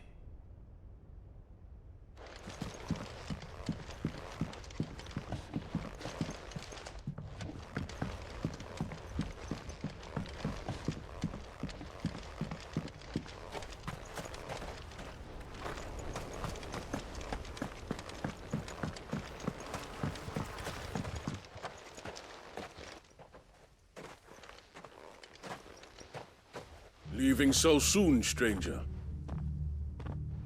We've been watching you. From a distance, so to speak. Subtle. I know who you are. Then we need not waste time on introductions. Hand me the book. Leave it in our care and return to your life. Your care? Do you mean to burn it, or bury it? That is not my decision to make. But by one means or another, its contents shall be removed from the common record. Then I'll have to politely refuse. I won't let you erase our history. Then we find ourselves at an impasse. Very well. The book can just as easily be pried from your dead hand.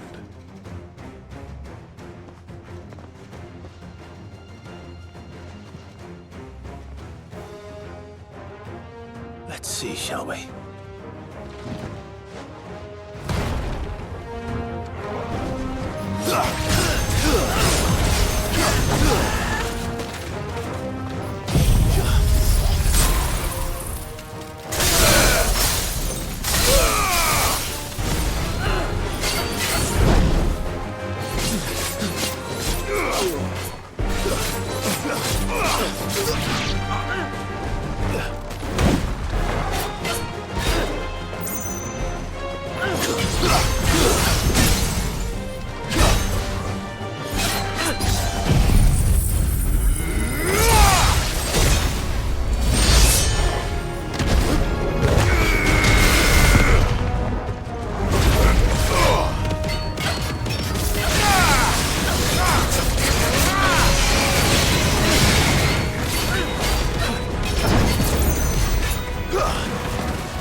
Impressive.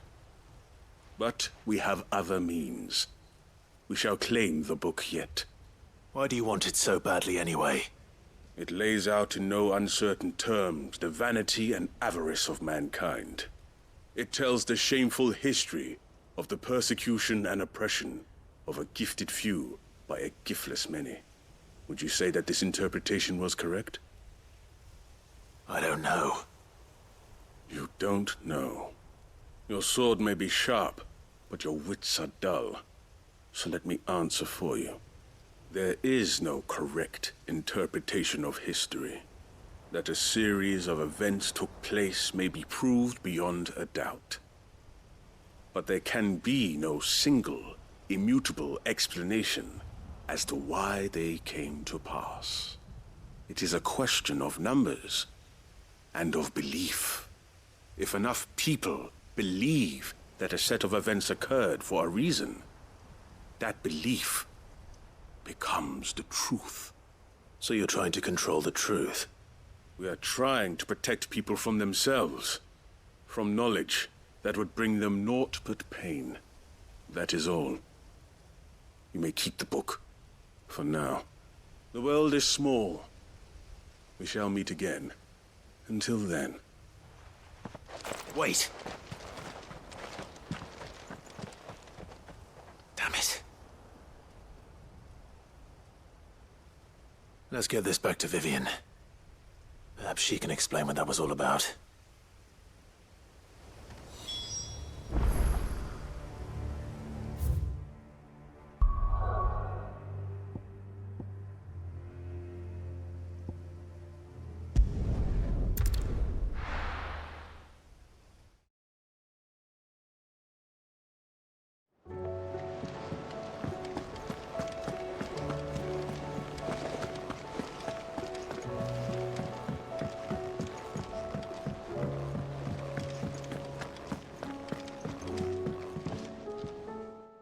Vivian.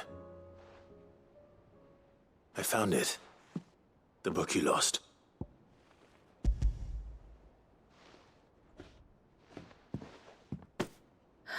You found it. Thank you, Clive. Even though I asked this of you, I was not entirely sure it would be possible. I feared the executors had seized every copy. I met with one of these executors, and I convinced him to let me keep it. He told me something. That the truth is just a matter of collective belief. And that if enough people believe a lie, that lie becomes the truth. It does. But it also means that the truth is not immutable. That it can be changed. Provided that those who wish to change it can convince enough people that their perspective is the correct one. As the sad history of the bearers proves. You said that the book inspired you to become a scholar. It did. Or its author, rather. She was a heretic, you see. A firebrand and a dissenter. A gallows stood ready for her in every corner of the realm. And by shunning society, or perhaps being shunned by it, she stumbled upon a truth so potent that an entire realm trembled at the prospect of its utterance. I, too, have always felt somehow set apart from the world of men. A stranger to my own species. She taught me that my solitude was not a curse, but a gift. And that, though my journey to the truth might be a lonely one, what I found at my destination would be more than worth the cost. Do you still feel that way?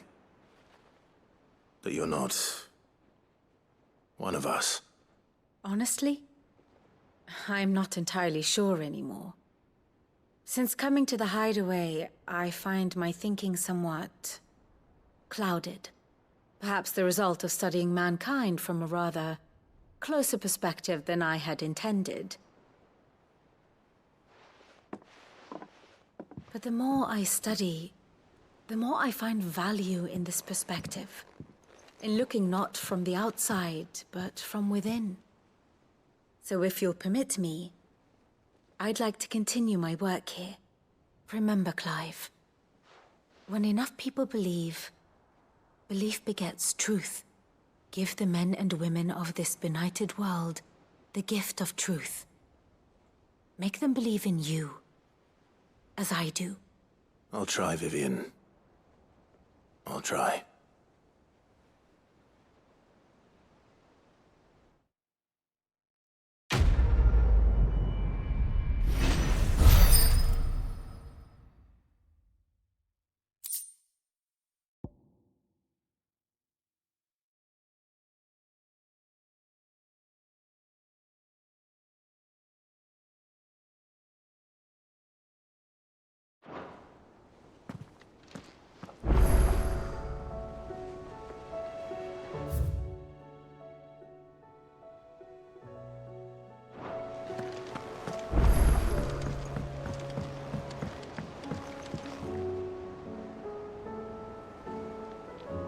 Sid, I was wondering if you could help me. It depends what with. A bearer, but recently freed from his bonds, is keen to join the Curse Breakers. As you know, the work we do is not easy, which is why we test every volunteer's suitability. I was hoping you could oversee this one's evaluation. I don't mind, but why this one? Because he wants to be a scout. Our ranks are filled with men and women capable of breaking chains and putting slavers to the sword. But scouting, we're few with the nose for that, which is why we still rely so heavily on Gav. And since he accompanies you on so many of your missions, I thought you might be better placed to recognize the traits in him that we should look for in those who'd fill his boots.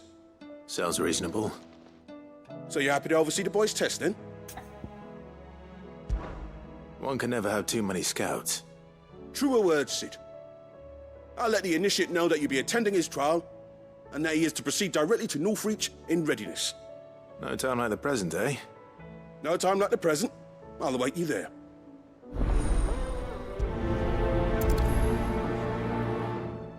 Northreach. I don't suppose they could have chosen somewhere closer.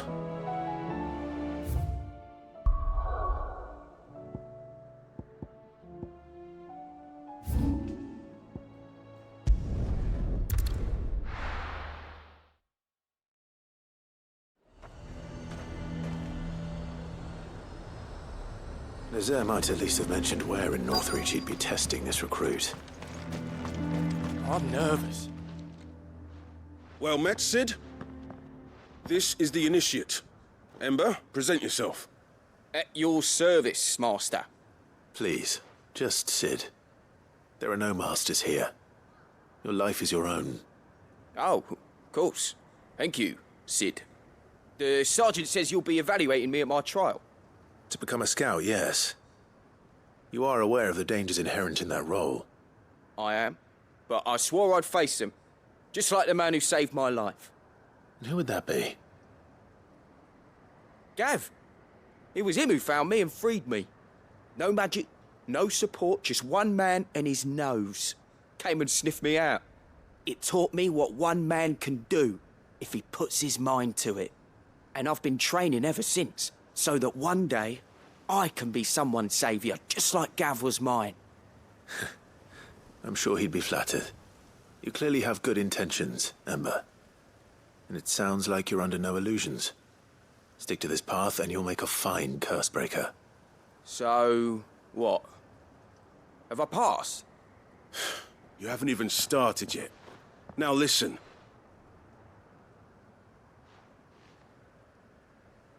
Not far from here is an Imperial lookout, Eastwatch. The guards there record all their sightings in a logbook. You are to find it and bring it here. And bring it here, right. Anything else? No. Sneaking into a heavily guarded Imperial outpost and stealing the logbook would be quite sufficient. You will need to assess the situation, determine a point of entry, create a distraction and effect an escape, all without being discovered and thrown into an Imperial oubliette. Ember, Gav isn't our best scout because he can do everything. It's essential that you know your limits. Know my limits, right. I won't let you down.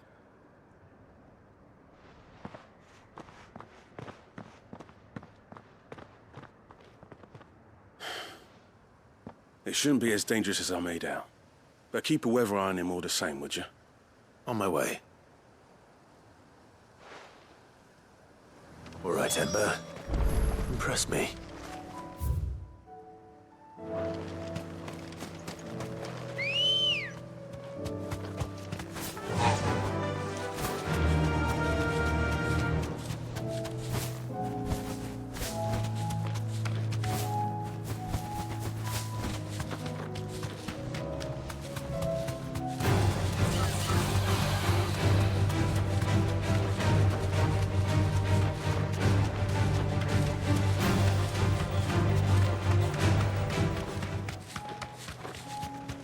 These are clean kills. Perhaps young Ember really is ready.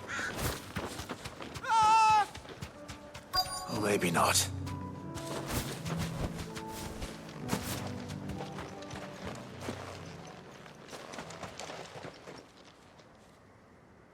Damn it. Ember, draw your sword! I can't! Then run! If you want him, you'll have to go through me.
Ember, are you...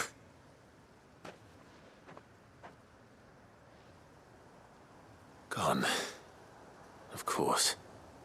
Scouts really are a rare breed. Back to Northreach it is then.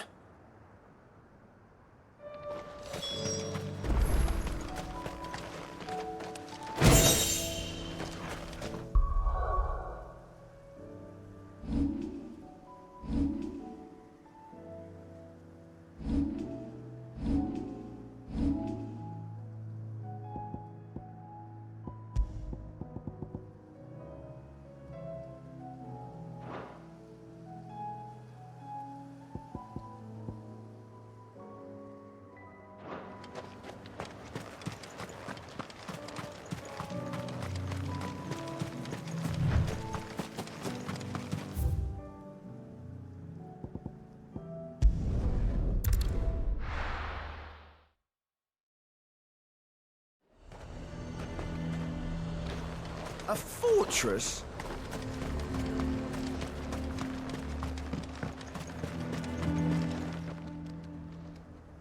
I didn't expect you back so soon. Where is Ember? How did he fare? I thought I'd find him with you. He must have fled. I followed him to Eastwatch, where I found him being set upon by a wild Avis. He was just standing there. Didn't even draw his sword. I had to step in and take care of things. But by the time I had, he was nowhere to be seen. I assumed he'd set off in your direction, but apparently not. Oh, I'm sorry, Sid. I knew the boy had a nervous streak, but he seemed like... The right man for the job? I believe this is the logbook you tasked me with retrieving. Eh? How did you... Don't you tell me you breached the tower while Sid was busy saving your skin. What? Wasn't that what you asked me to do? To bring the thing back without getting caught? He has you there, Nazaire. And he did it all on his own. But Sid, he did what he thought was best. And now I have to decide whether I agree. Of course. We'll await your evaluation back at the hideaway. Don't you leave my sight. Yes, Sergeant.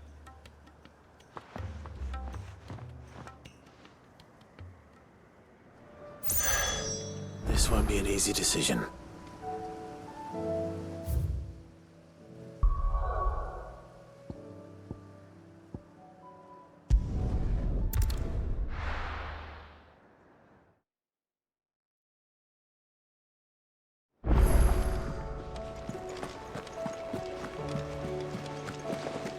There's something about it. You should have seen him. Welcome back, Sid. Welcome back, Sid. Yes. Welcome back. Trip wasn't too much of a pain in the arse, I hope. Truth be told, it was me who suggested roping you in to help with the trial. But from what I hear, things didn't go quite as planned. No, they most certainly did not.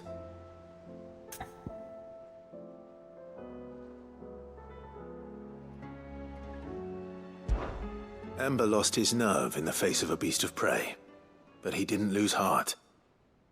He pressed on, and he achieved his aim. And is that not what we ask of our scouts? Indeed it is. Thank you for your honest appraisal, Sid.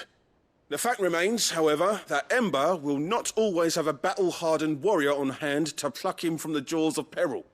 All I have gleaned from this trial is that without someone watching his back, Ember is little more than a liability. Wait, Sergeant. Ember still has much to learn, it's true. And this time he was found wanting. But I'd say he's due a second chance, nonetheless. After all, he did do as you asked. With a bit of hard work, any hand can be made to hold a blade, and any mind can conquer its fears. But a scout's nose is different. You've either got one, or you ain't. And by sniffing out that log, young Ember here has shown he has a conk and a half. Wouldn't do to waste it now, would it? Fine. One more chance. I'll do whatever you ask. I'll spend my days and nights in the pit if I have to. I'll show you. Just you wait. Daft as a brush, that one. But his heart's in the right place. Just like someone else we know. And if you ask me, we've been leaning on him for far too long. About time the curse breakers took some of the weight off his shoulders, I reckon. It couldn't hurt. Just don't tell Gav I said so, will you? I won't have him thinking he's been hard done by. Next thing you know, he'll be asking for a day off. Chance would be a fine thing. Back to work. Forgive me, Sid. This did not play out as I expected. Things really do these days. But that's why we need men like Ember more than ever. Men who can make the best out of a bad situation. Remember that. I will, Sid. Thank you.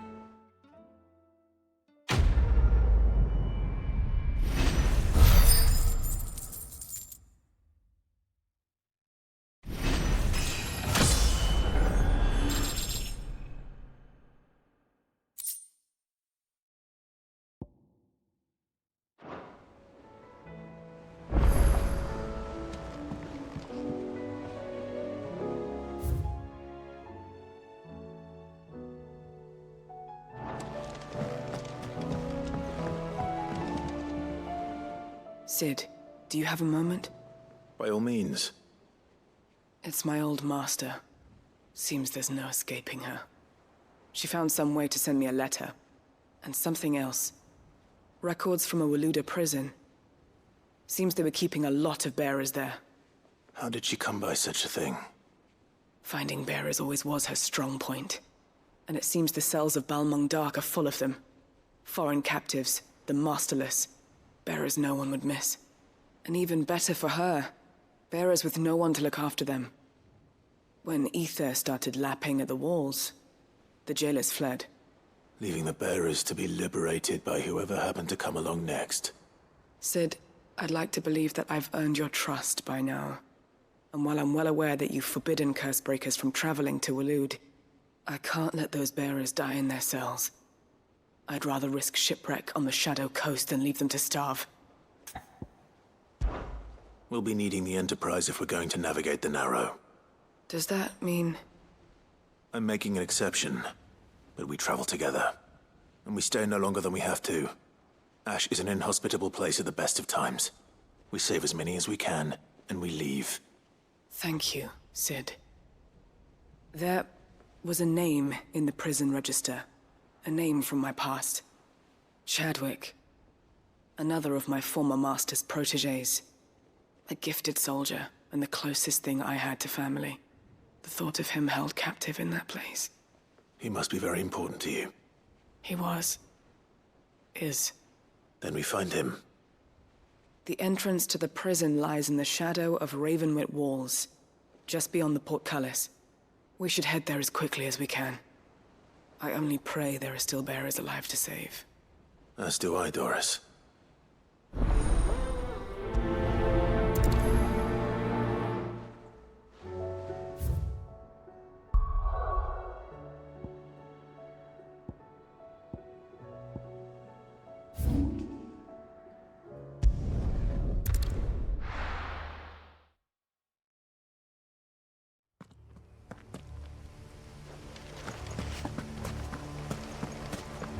Doris is waiting for me near Balmung Dark.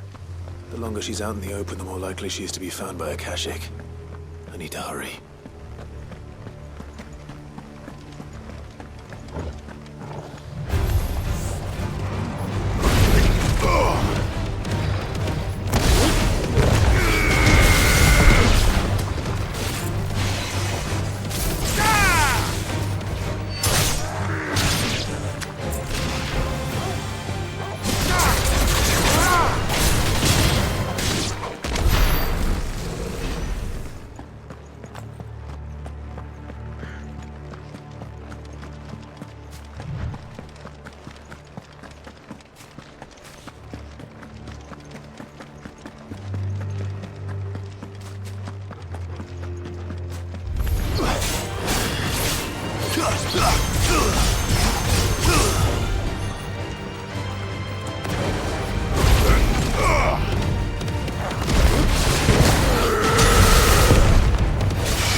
There were no guards, I take it.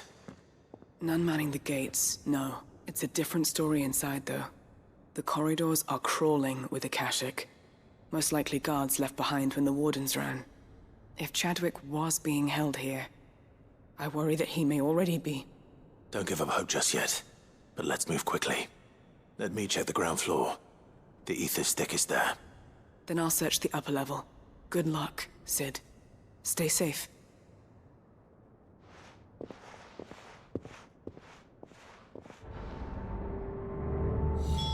Just how bad are the floods inside the walls? Bad enough to turn a bearer? I hope not. We're risking a lot just being here.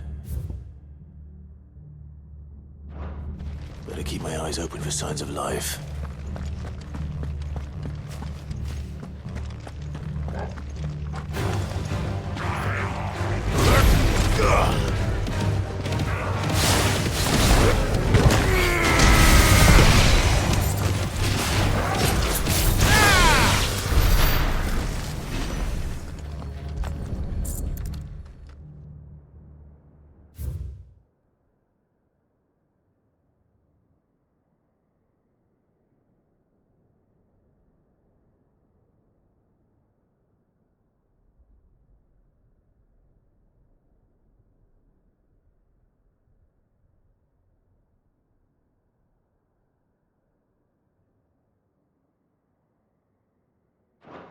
So this place was no ordinary prison. And I doubt they'll have taken the creature with them when they fled.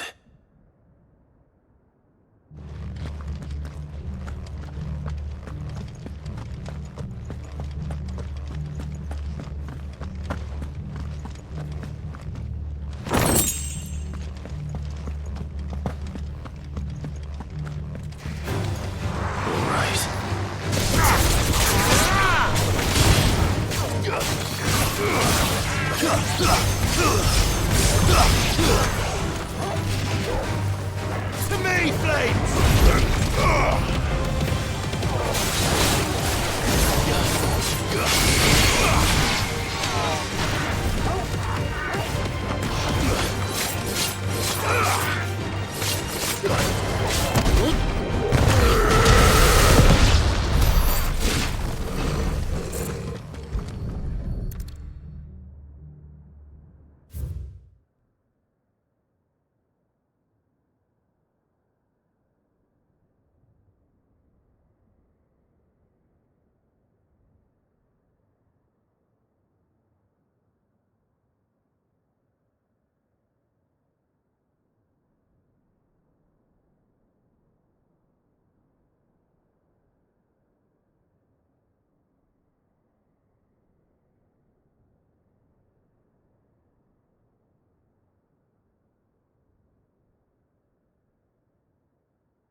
Minimal loss of Waluda lives. And what happens when they run out of bearers? Even the Imperials take better care of their branded than that.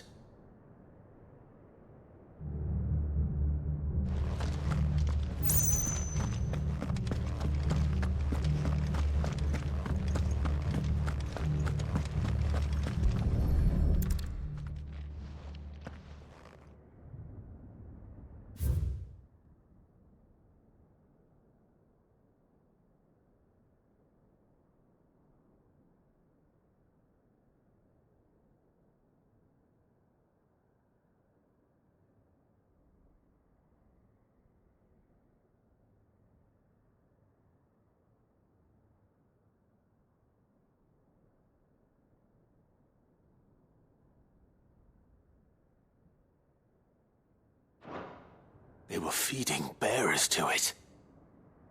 This is even worse than I'd feared. Nothing but a caching down here. Hopefully things are looking better upstairs. I should go and see how Doris is getting on.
No luck downstairs.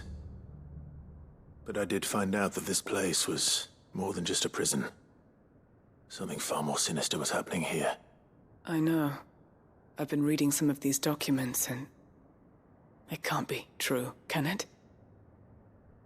Bearers die every day in service of their masters, but this is so much worse.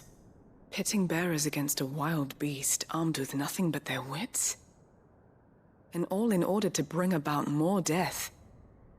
And not just those who could fight, but the elderly, children even. And those who wouldn't or couldn't were disposed of. Whatever that means. I'm afraid it means they were fed to the monstrosity they kept here. Then we're too late. And I was a fool to bring you here. Don't say that. Did you find anything else? A key. But it doesn't fit any of the locks on this floor. Perhaps it will fit one of the doors downstairs. There's a corridor I haven't searched yet. Finish up here, then come and find me when you're ready. All right. I'll be there in a moment.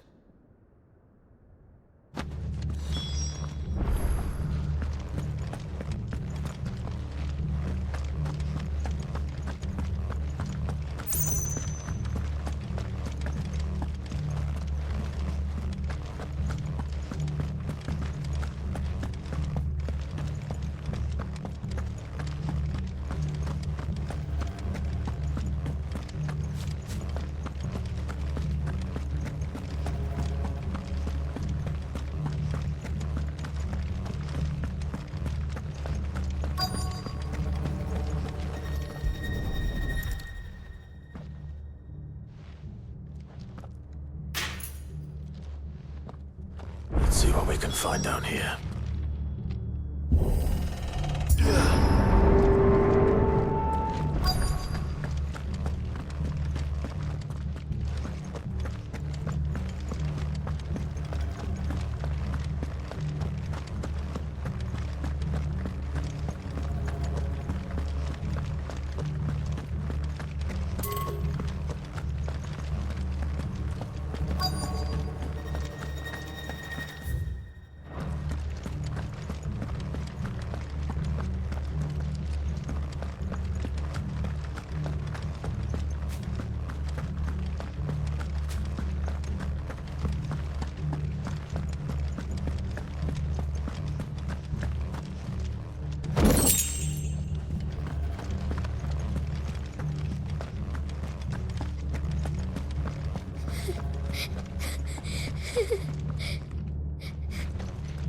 survivor. And she sounds close.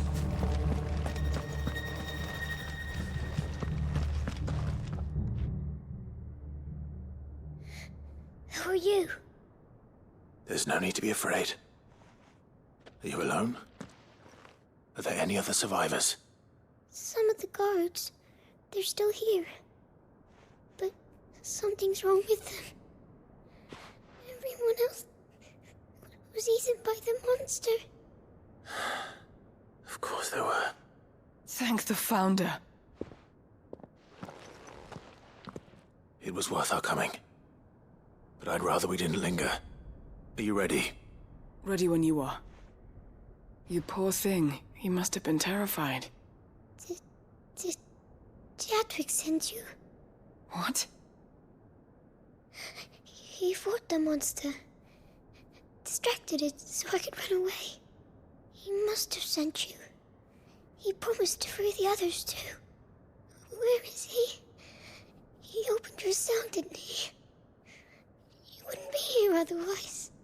Chadwick.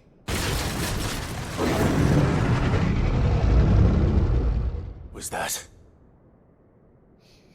Monster's back! Chadwick, help! We have to get out of here.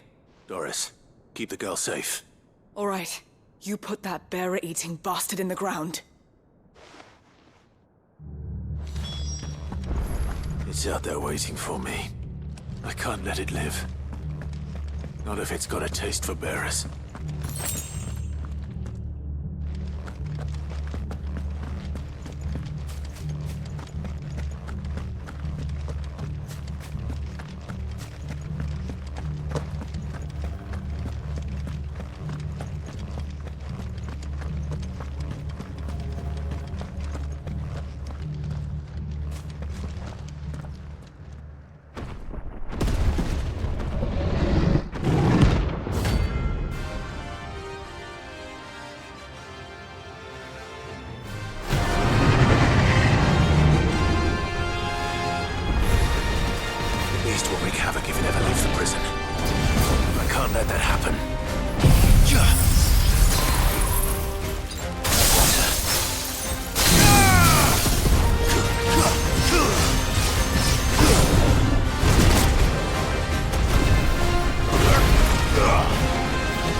Finally. Sid, are you hurt? I'm fine. I think.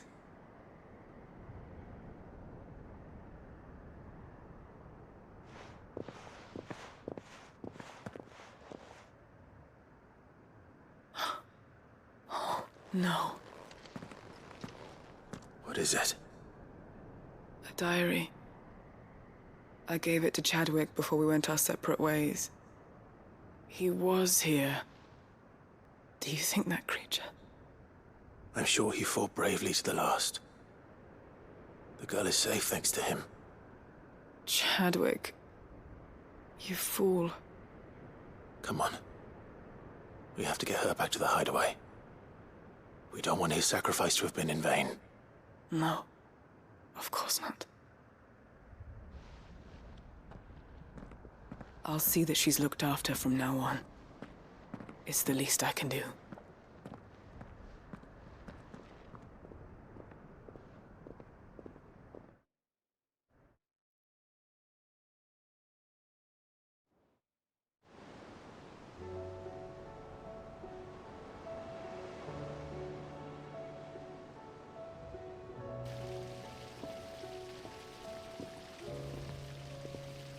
From what I hear, you've barely left the girl's side in days. I hope she's recovering from her ordeal. She is. Slowly but surely. She's far tougher than she looks. I thank the flames we found her. If we hadn't... I know. But we did. I'm sorry we weren't able to save Chadwick. There's no need to apologize. Without your help, I would never have found out what happened to him. How he fought to the bitter end to save her. To save Haida Marie. That's the man I remember. The man I thought of as a brother. I wish I could have met him. I'd like to hear more about your past. If you don't mind, that is. Of course. You already met my former master. She trained Chadwick and I to do two things. Kill and obey. We were supposed to be sold to the highest bidder when the time came. But no bid was ever high enough to convince her to part with us. For years, we were her daggers in the shadows. But we could never quite shake our doubts about the things she made us do. And then, one day, we just couldn't do them anymore. So we escaped. But staying together was out of the question. They would have found us too easily. After so many years of training, the pull to serve was always strong. It scared me to think he might have taken another master, become a dagger in someone else's hand. But even in captivity, the battles he fought were his own. And he died not as someone's tool, but as a hero. Haida Marie is proof of that. Bearers can cast off their shackles. And the Cursebreakers will show them how. I'll fight until my dying breath to see it done. For Chadwick, and for all of us. Thank you, Doris. We'll be counting on you.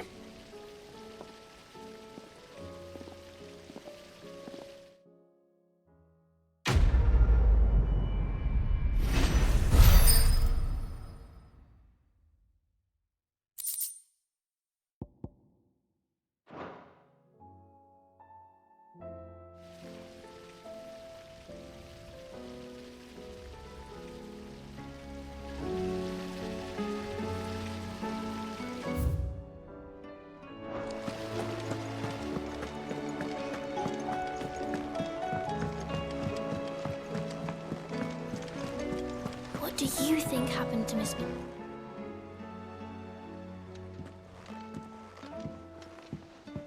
Sid! You have to help us! With what? You didn't take apart another of Mid's contraptions, did you? No? Well, yes. But that's not what we want to talk to you about. It's Miss Midadol. She's been acting strange. Very strange. She's barely ever around.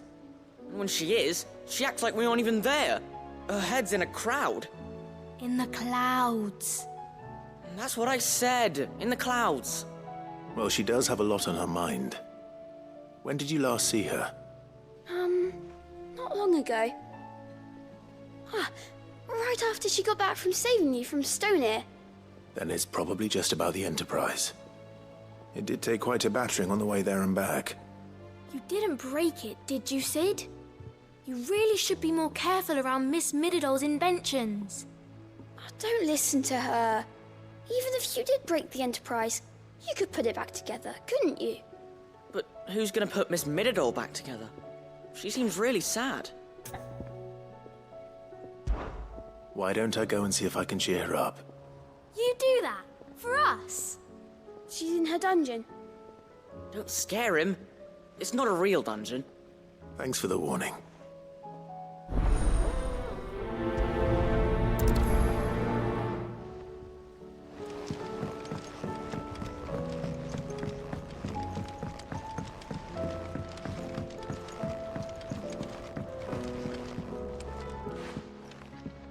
Mid, if you have a... That's it! I knew it! The answer was right here under my arse all along! If this doesn't steer to the skies, nothing will! To the skies? You aren't trying to give the Enterprise wings, are you? What else would I be doing? The children seem to think you're avoiding them. They're worried about you.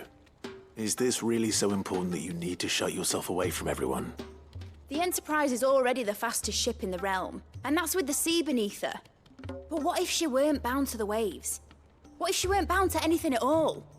It's not fair. The gods get the skies all to themselves, so I'm gonna do something about it. The Fallen had their chance, but they relied too much on magic. And see where that got them? But not me. I've discovered how to do it without. Well, almost. First, I need to make a prototype. And is that a one-woman job? Are you volunteering? I'll have you know the Enterprise is my baby. But if her godfather's offering to lend a hand, I'd be happy to take it. First, I'll need oil, and not just some old drippings from Miss Molly's spits in the Tub and Crown. Refined stuff, like they make in Ordil. Then I'll need some bone, or shell. Light, strong, preferably no longer attached to the beast it belongs to. If it's beast bones you're after, I'm sure the Cursebreakers will know where you might find some. No, they'll know where you might find some. You're the one who offered to help, remember? I should speak with one of the Cursebreakers before I set off for Old Hill. See if I can't find this bone while I'm there as well. Has Mididol mentioned a new project yet?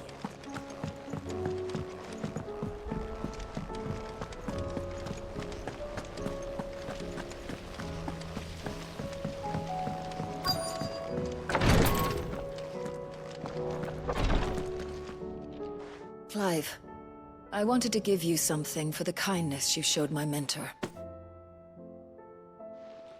What's this? A chest of all the medicines you're ever likely to need. Seeing as you're so reluctant to come to the infirmary, I thought you might as well take a part of the infirmary with you. I'm sure it will be very helpful indeed. And Taya, try not to work too hard.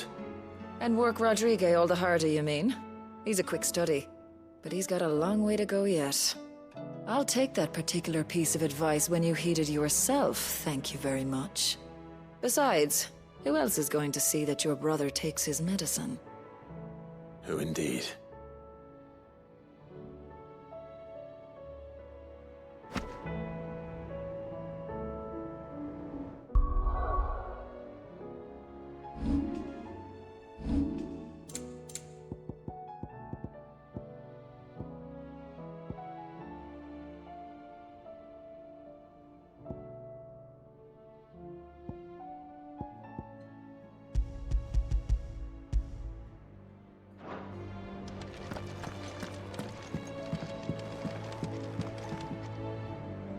Yes, my lord? His Grace and I. At first,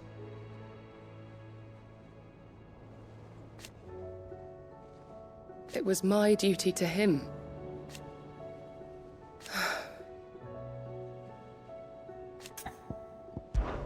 My lord. I am. I do not doubt it.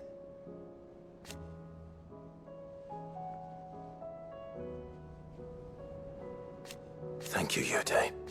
May you return safely. May the Firebird's flame burn ever in your heart. Thank you, my lord, for taking me in. Everyone here has been so kind. It reminds me of home.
All right, Sid.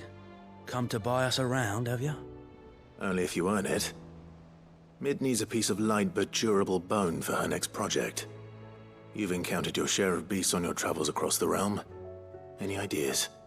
Most bones are the same. Whack 'em hard enough and they'll break. If it's durability you're looking for, shell will serve you better. You know what an adamantus is?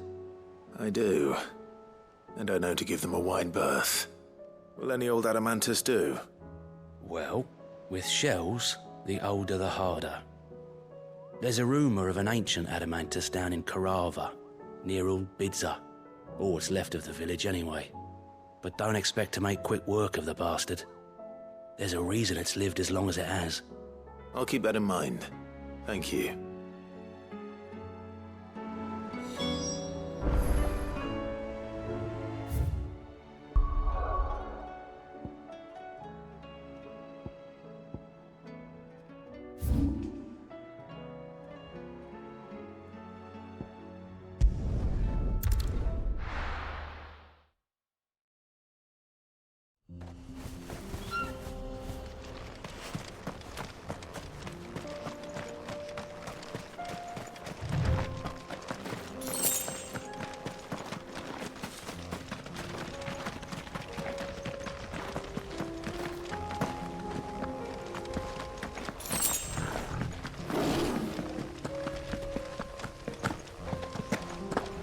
Here we are again. Karava. If you were a tortoise, Torgor, where would you hide?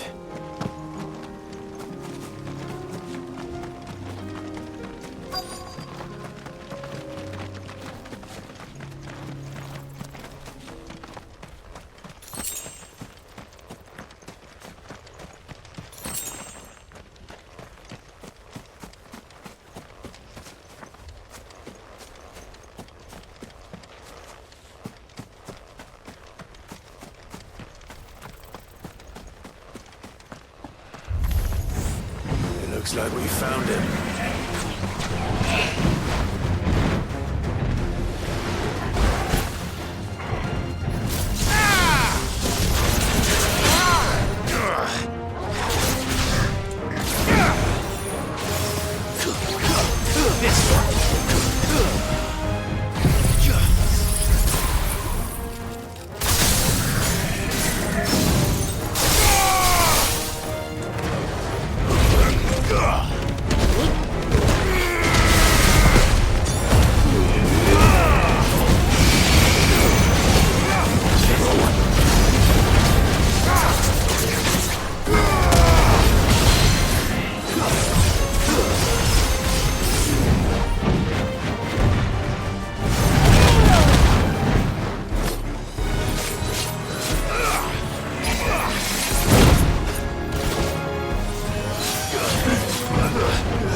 If Mid needs another, she can come and get it herself.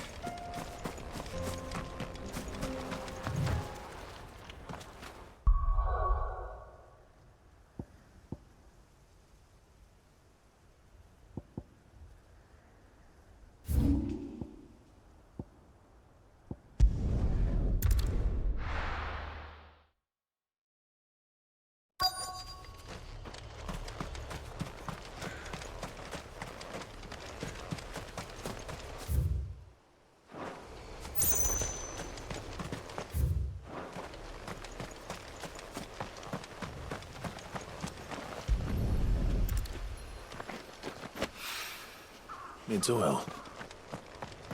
After what happened here, it's a miracle there was any left at all.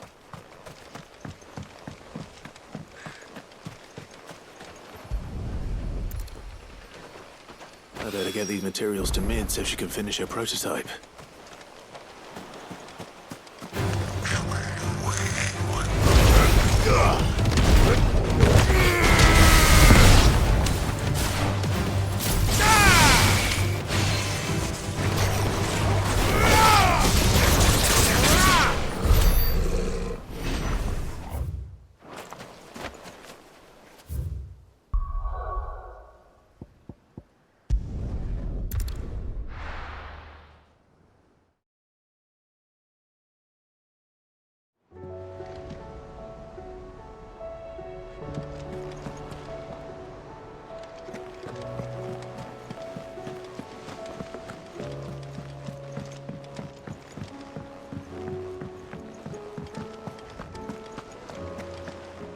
What a word.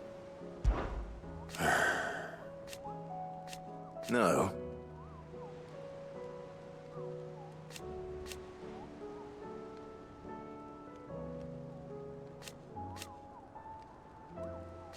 Is that right?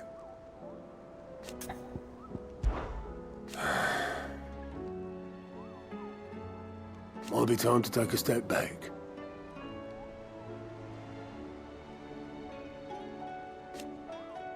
And if it weren't for Sid, I know you'll do right by us, Clive.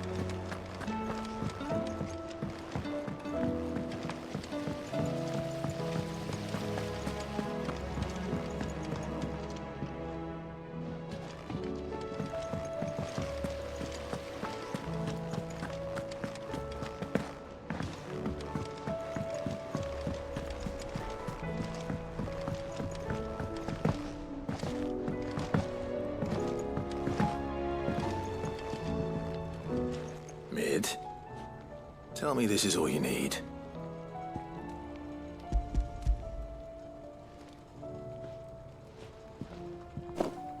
Aw, you make it sound like I asked you to save the world or something. Tell me this is all you need. It's most of what I need. After you left, I went over the figures again, and I realised I'd forgotten a 1 and a 0. And a cogwheel. Just a tiny one. Though, that's the problem. Gears that small are a bastard to make, and I may have lost the one Blackthorn spent a fortnight toiling over. Wait. The children. When they took apart your scales, there was a tiny brass gear. Now that I think about it, they didn't use it when we put the scales back together. The young'uns? But why would the... You know what? I don't want to know. I'll keep working on the model. You go and find that cog.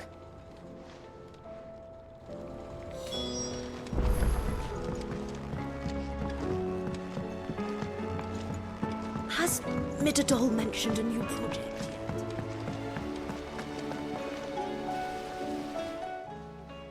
Sid! Is Mid still hiding from us? She wasn't hiding. She's fine. She's just busy working on her next project. A new invention? What is it? What is it? Is it an airship? I bet it's an airship! Do you think she'll let us help? That just so happens to be why I'm here. She needs something special, something only you three can provide. A brass gear. A tiny one. One that might fit on, say, a set of scales? Oh, the one you forgot! We remember! We saved it, just in case. It's in the bag of bits. Since your lesson, we've been disassembling, then reassembling everything we can find. All the pieces that are left over, we keep under our beds, just in case. That's good to know. Look! I found it!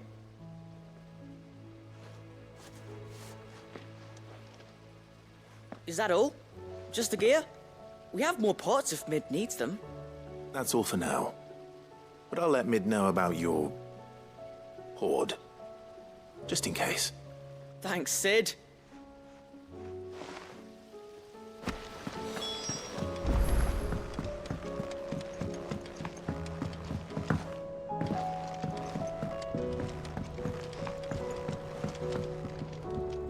Well, did they have it?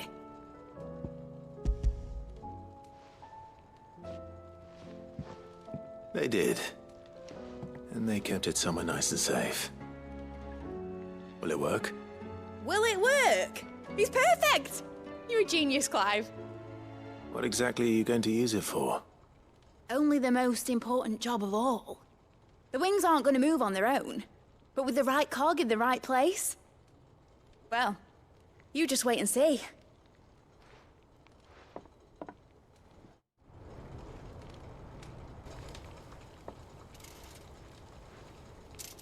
That should do it.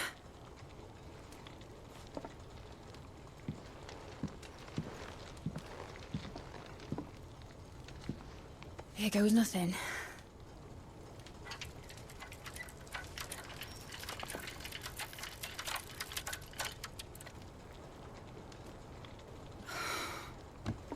Titan's tits.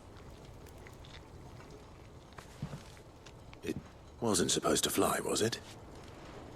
Of course it was supposed to fly. Wouldn't be much of an airship if it didn't. Honestly, these bloody engines are driving me mad. I was so sure this would be the day she soared.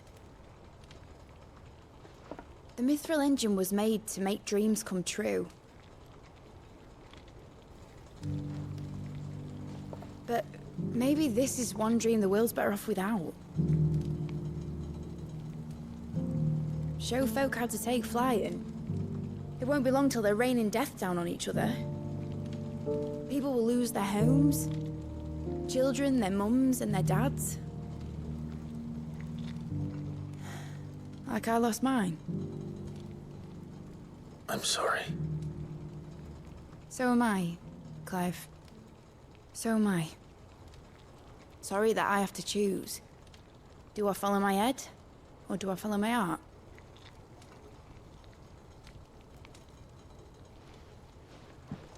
Good question. The first time I stood on the deck of your ship, felt the wind in my hair. It was like I was flying. But imagine how it would feel to actually do it. My dad always said there were two ways of living life. Chasing a dream or shuffling to your grave. And he were right. Right about a lot of things. Not that I like to admit it. People need dreams to chase. Especially in a world like this.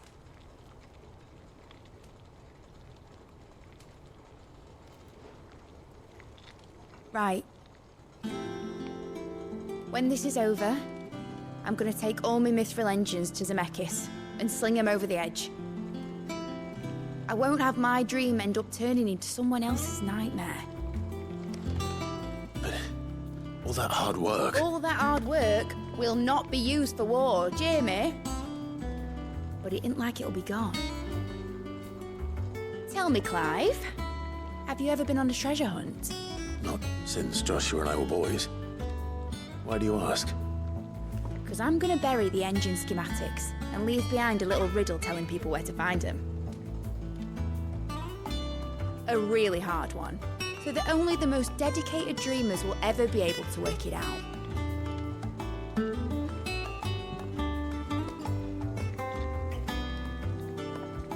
Ooh, I can picture it now. Some daft general squinting at the words with a gormless expression on his mug. Like that one, yeah. Right.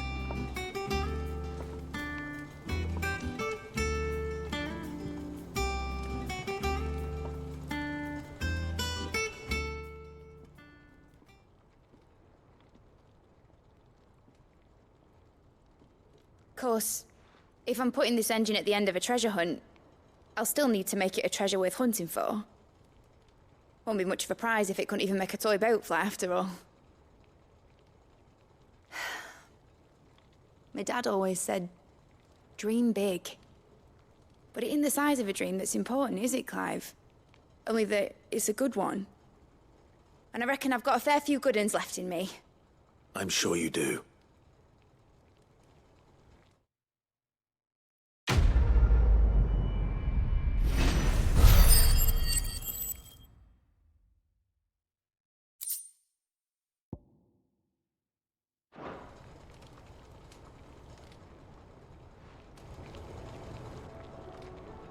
What shall I do with your model? You spent a lot of time on it. We both did. What, that old thing? Not healthy to cling to your failures, Clive. They'll weigh you down, you know. Sound advice. Still, I suppose my prototypes will probably be worth a fair bit when I'm as famous as Bart's the Builder. Seeing as you're always strapped for coin, suppose I can give it to you. Just make sure you get a good price when you do come to part with it. I'd say that was up to you as much as me.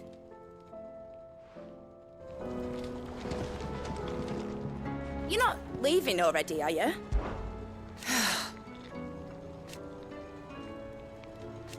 Make a name for yourself. You better bloody had to and all. Enjoy it while you can, Clive. Imagine that, eh? Be seeing you, Clive.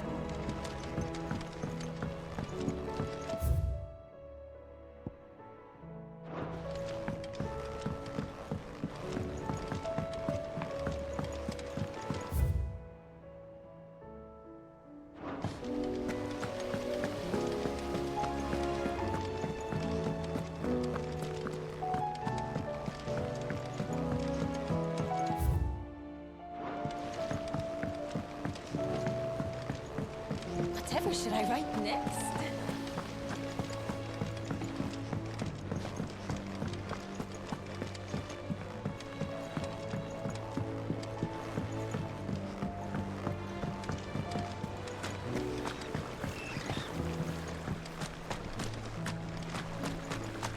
Do you suppose it's magic keeping the thing afloat?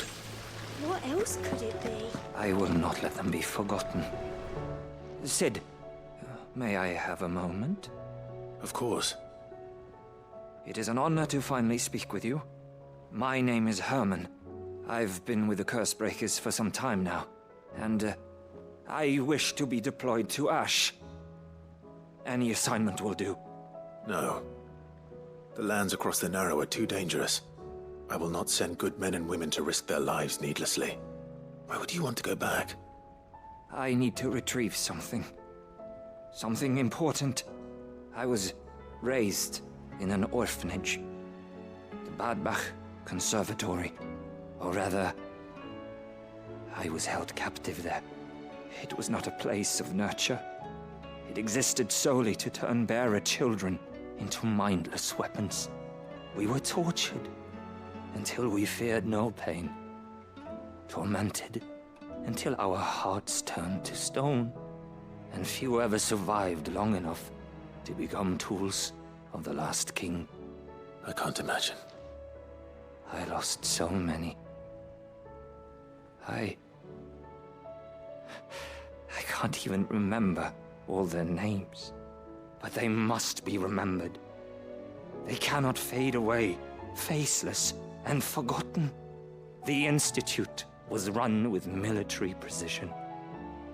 Every child measured, every name recorded, every death logged with meticulous care. Sid, allow me to travel to Ash and recover the registry so that my brothers and sisters might live on. You were a good friend, Herman. But the fact remains that Ash is simply too dangerous. Sid, please. Even should it cost me my life. Too dangerous for you, Herman. But not for me.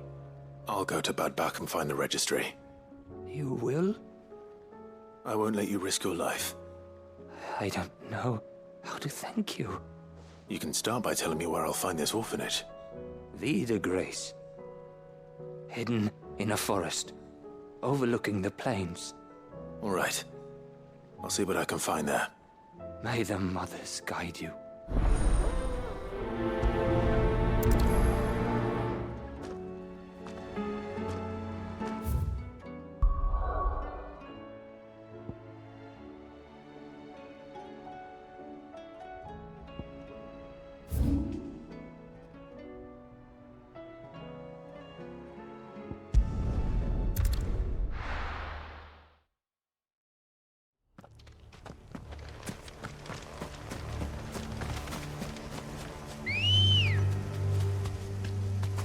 Let's go. Yeah!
Back to the stables, girl.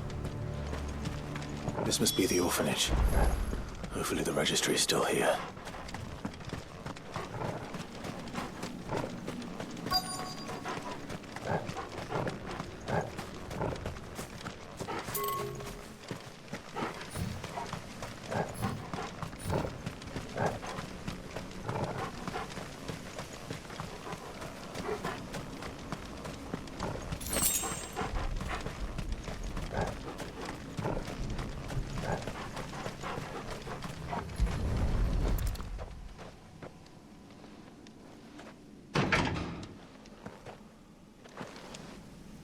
It's locked. I should look around some more before I start breaking down doors.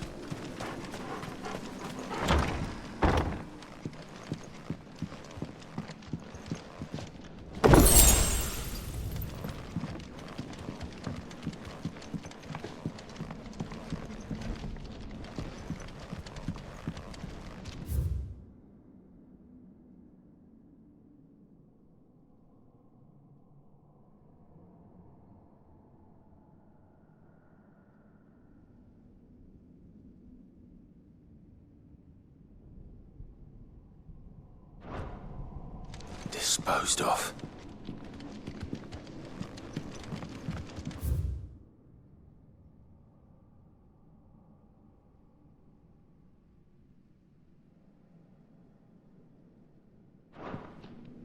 Conditioning. This is nothing short of torture. Herman wasn't exaggerating. It's a wonder he survived this place. I need to find that registry.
This reads like a suicide note. Did the director go through with his plan? There's only one way to find out.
Forked white tree. This must be the place.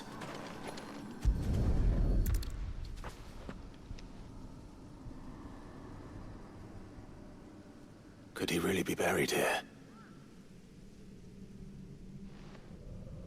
There's something hidden among the roots. Let's see.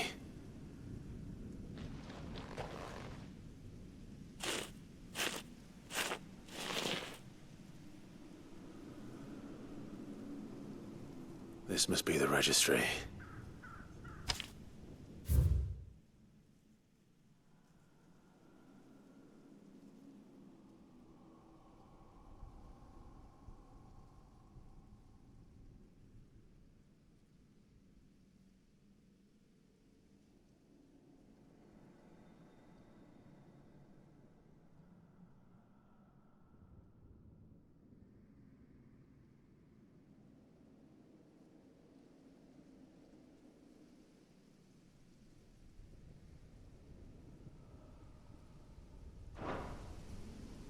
So many names. This place was a slaughterhouse. But where is the architect of all this misery?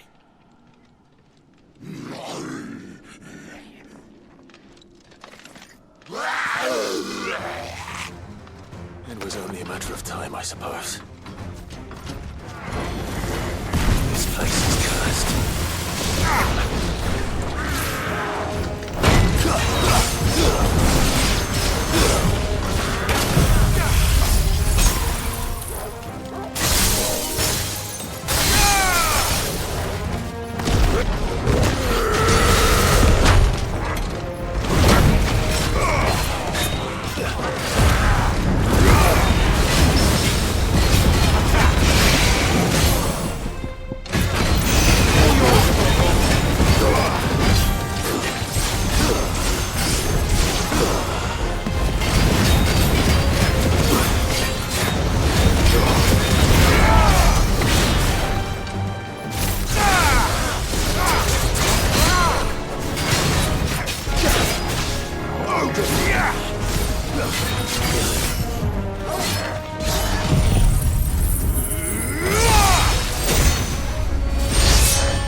I'm done here. Let's get the registry back to Herman.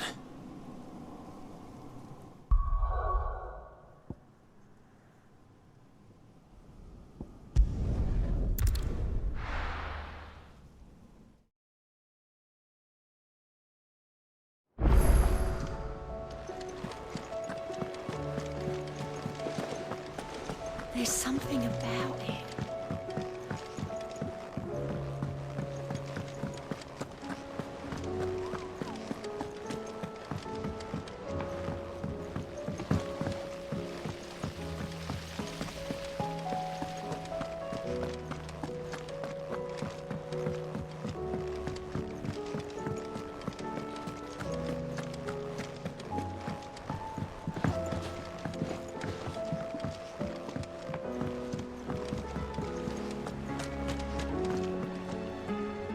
I hear that you traveled to Ash, Cid.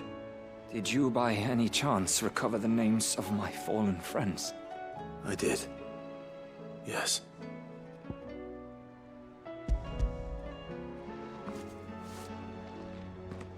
If I may, the bearer registry.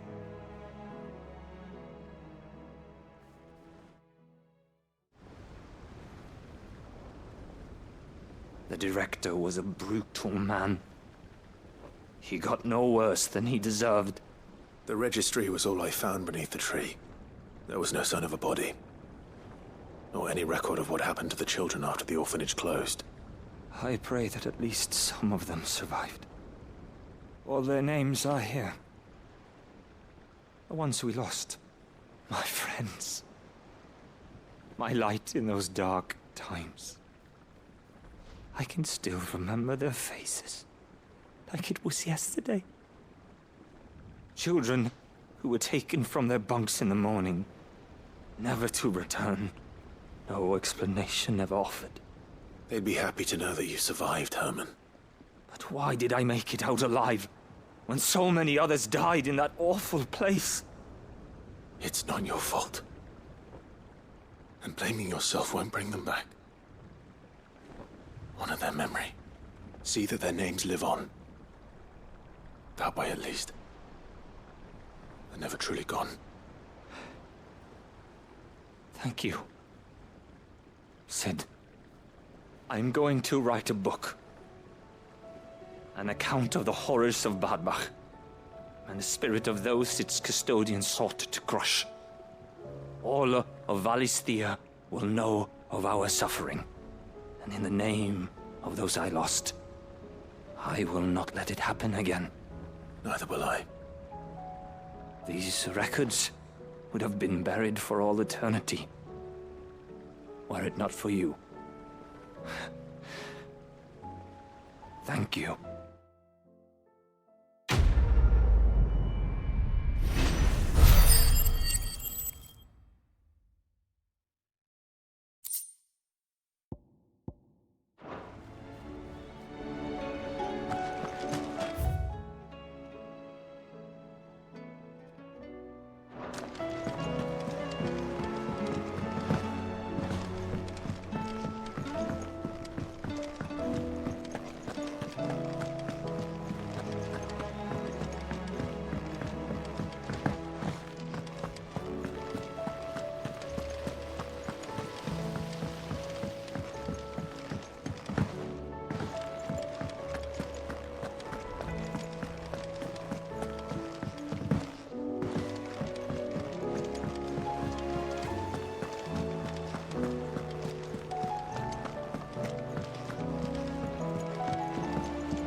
Clive.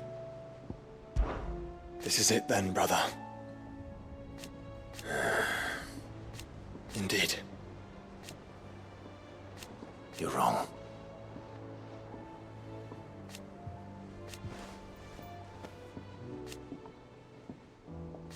Of course.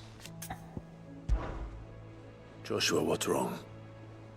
And don't say nothing. It's not nothing. I've received word from Cyril. The Undying have found Father's will, or something akin to it. His will? How? Where? In the crypt beneath Roslith Castle. After Kupka was kind enough to drive out the Imperials, the Undying took the opportunity to recover what relics of the Duchy yet remained. And in the process of doing so, they found a letter from Father. I'm surprised anything survived down there. Cyril asked that I join him in Tabor at my convenience. I have been meaning to go, but... would you join me? Of course. I want to know what's in that letter as much as you do. Very well. I am ready to leave when you are.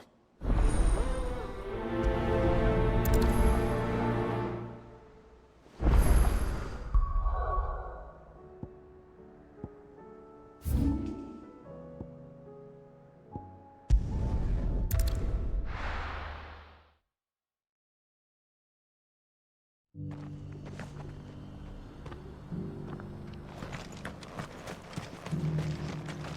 you buying or selling?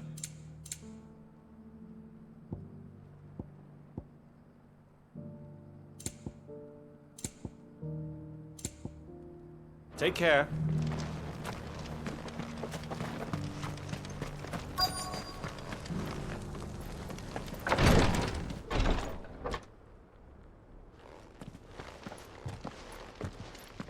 Your Grace, my lord, I trust your journey was not overly onerous. Cyril, you found a letter from Father? Yes, I have it here.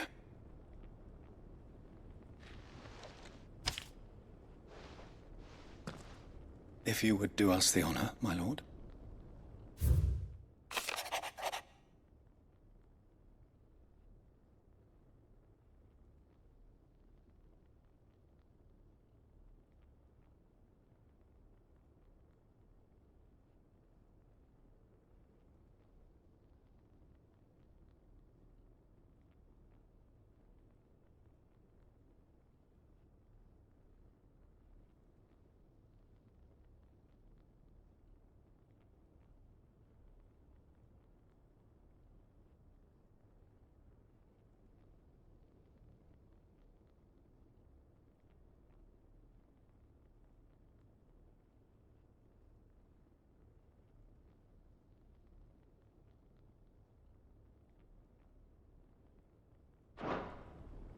An inheritance. It would seem the late Archduke penned this missive shortly before his passing. The day before we left for Phoenix Gate. What are these plans he spoke of? His plans for the duchy, Your Grace. Your father entrusted them to my predecessor, the former bearer of the Burning Quill, who entrusted them in turn to me. The complete emancipation of bearers is their stated aim. But your father's dream did not end there. His Grace also spoke of building hospices to care for those stricken by the curse, and the founding of a new university to further the development of non-magical technologies. With the blight spreading ever more widely across the twins, Archduke Elwyn saw this as the only means of securing Rosaria's survival.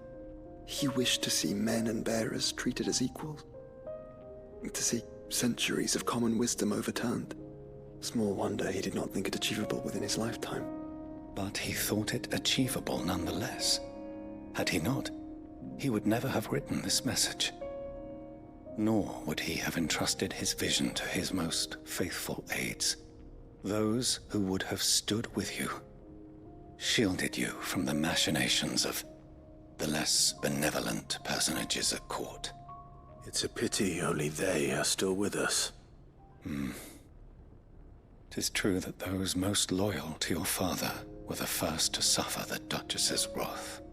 But one at least remains, and she has come bearing gifts. What do you mean? Mayhap it is better that she explain, my lord. After all, the duties entrusted to me by my predecessor extended only to recovering His Grace's will and arranging a meeting with the one who might execute it, or a part of it at least. And where is this woman? She awaits you in the archive, Your Grace. Thank you, Cyril. Shall we then?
My lord, your grace. I hardly recognize you. I am Goditha, retainer of House Rosfield, loyal servant to the Phoenix and his shields. Your father, the Archduke Elwyn, entrusted me with the delivery of a gift. I only hope you can forgive my tardiness in bringing it to you. Lift up your head, Lady Goditha. You have our gratitude for your service to our house and to our father. I merely did my duty, as any proud Rosarian would. My lady, perhaps you could explain a little more?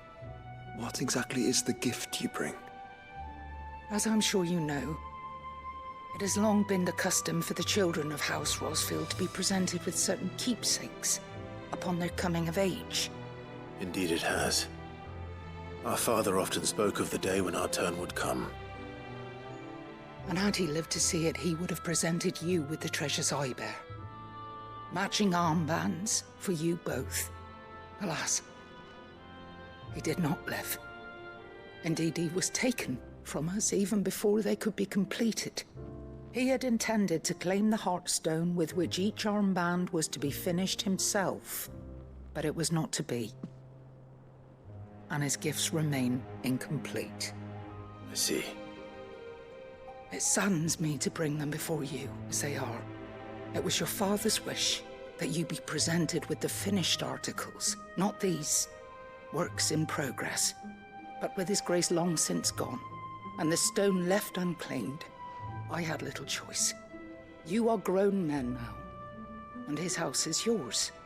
And while I would not presume to insist upon your claiming the Heartstone in his stead, I know that nothing would have pleased him more than for you to do so. Thank you, Lady Goditha. What say you, Clive? What else? Of course, my lady. May our father's will be done. Oh, I am much obliged. Do you know where we might find this Heartstone, my lady? I do. Though it may be a matter of a good deal more than simply happening upon it. It is found in the bellies of elder griffins, you see. We do at least know where to find one. A certain specimen has made its nest in Titan's Wake, not far from here. A certain specimen? You are most perceptive, Your Grace. In answer to your unspoken question, yes. In fact, this is the very same beast your father meant to slay. I have been tracking its movements since you were but a boy. Were you to slay it in his stead, as men of House Rosfield, it would surely make your father proud. What say you, Joshua? What else?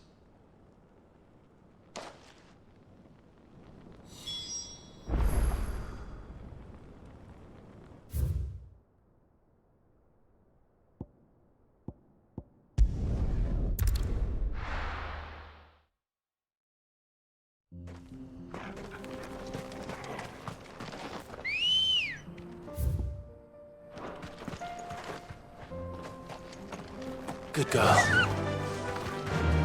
Fly, Ambrosia.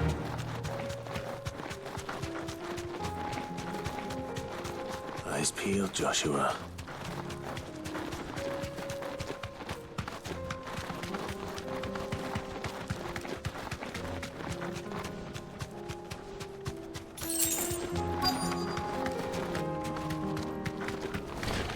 There it is.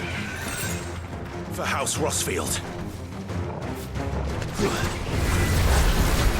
slow.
Is this the Heartstone?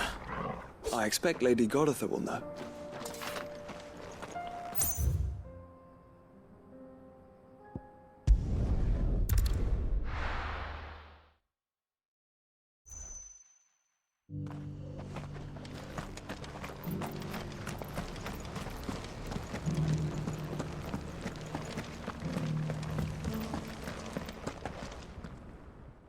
Thank the Founder you were safe. The Griffin is slain then? And the Heartstone claimed.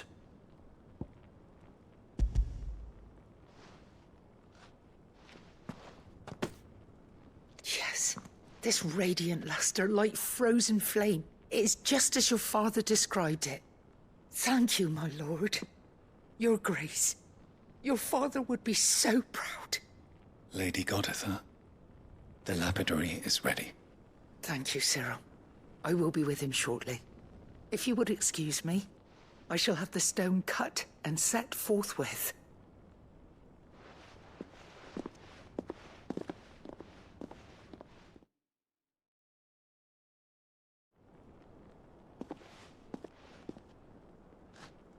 The armbands are complete. Pray, take them. They are yours, after all. Heartstone is harder and more enduring than garnet, or even ruby. It symbolizes unwavering will and devotion. And the graven vines encircling the stone represent the unbreakable bonds between you. It's a message.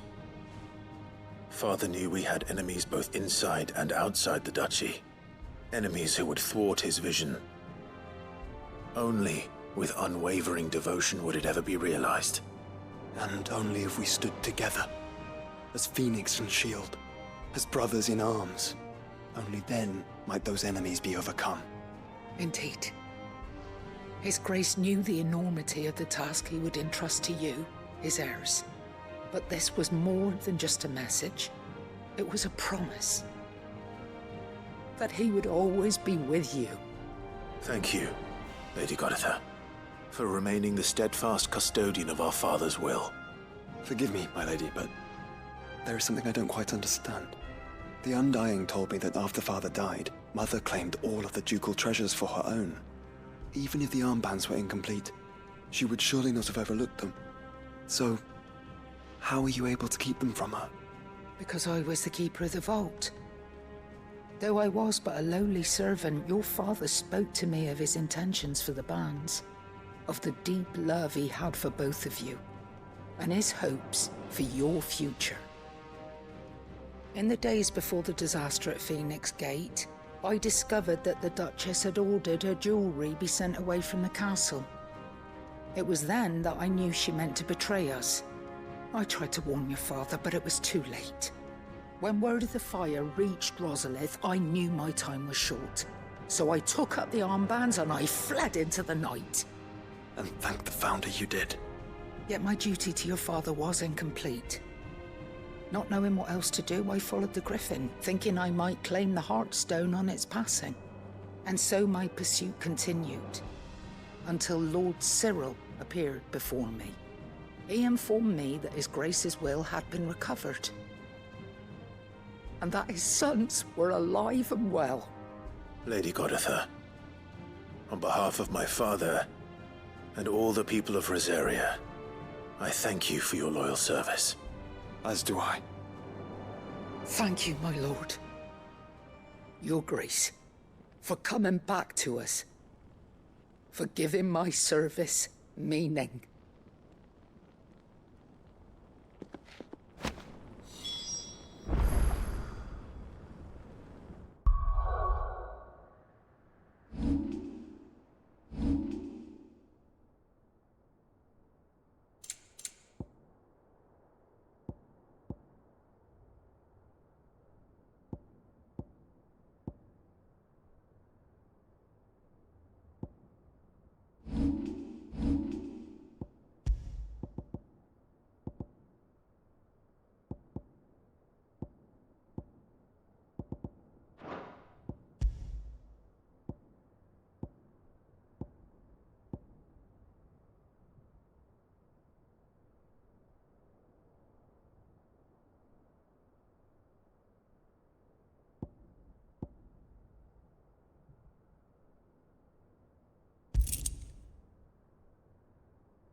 bands suit you well.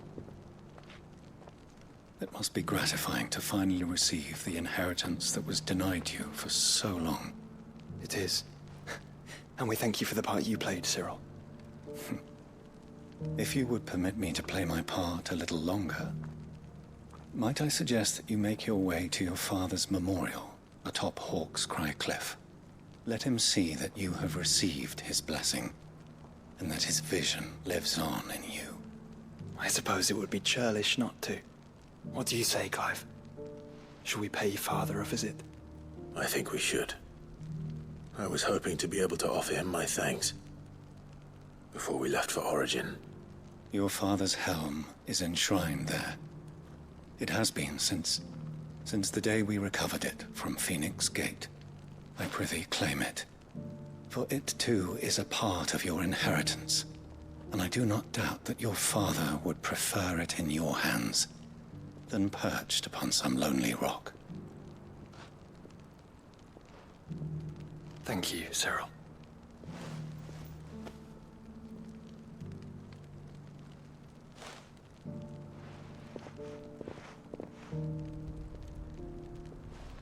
Come on, Clive. He's waiting.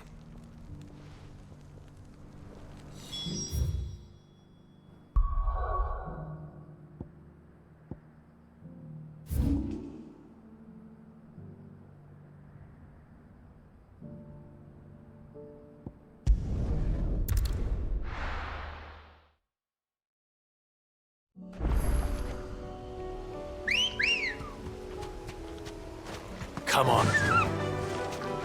Fly, Ambrosia. Unwavering will and an unbreakable bond. Do you really think we're strong enough? Save the world? Of course. To have overcome Father's political enemies. That I'm less certain. Especially knowing what we know now. What Mother was capable of. But perhaps these bands would have helped.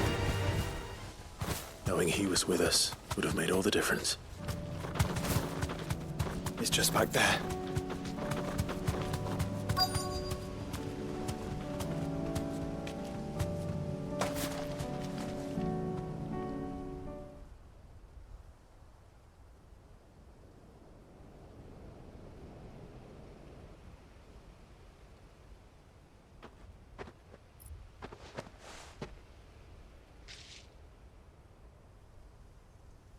Father always fought for what he believed was right. It wasn't until that night at Phoenix Gate that I realized I had never fought for anything. I always had someone else to do the fighting for me.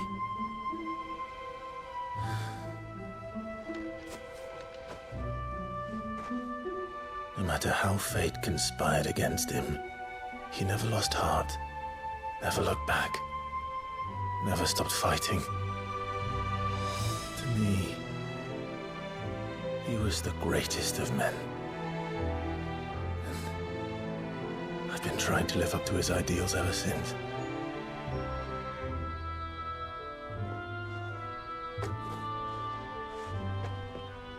We all have, Clive. We all have. And we'll keep trying. Because that's what he would have wanted. What he would have done himself. Even if it meant standing against the very gods in the heavens.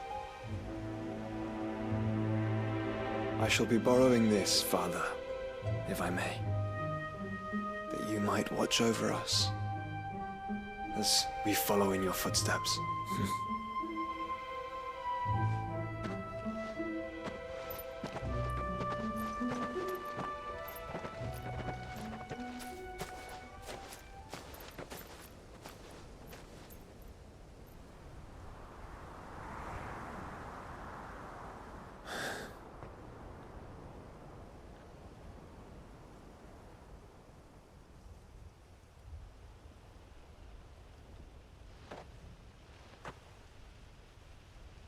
We won't lay you down.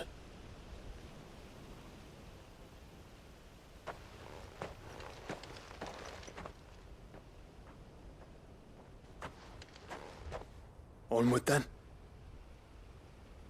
Onward. To the end. And to a new beginning.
You alright? Something troubling you? No more than usual. It's just... Etta's baby will be coming soon, and I wanted to make something for it. I'm sure she'd like that. Back in the north, families would always make gifts when a bairn was on the way. Yeah, I'll let the little tykes know they were welcome in their new homes, like. So, what's the problem? Well, the problem is that Etta's due any day now, and I don't know if I'll be ready in time. Is there anything I can do to help? You know, there just might be. All right then. What exactly are we making? A good luck charm. But not just any good luck charm. Not just any. No. One made from the feather of a silver chocobo. There's nowt lucky in all the realm, or so we used to say back home anyway. Thing is, they're hard to come by. Had Otto and Karen check with their suppliers, but nothing. I'd try and track one down myself, only... Only the big day is fast approaching. And that's all you need, a feather. That or the bird whose horse it's attached to, aye. I was gonna start by asking around with traveling traders plying the northern borders. Well, there's no shortage of those passing through Martha's.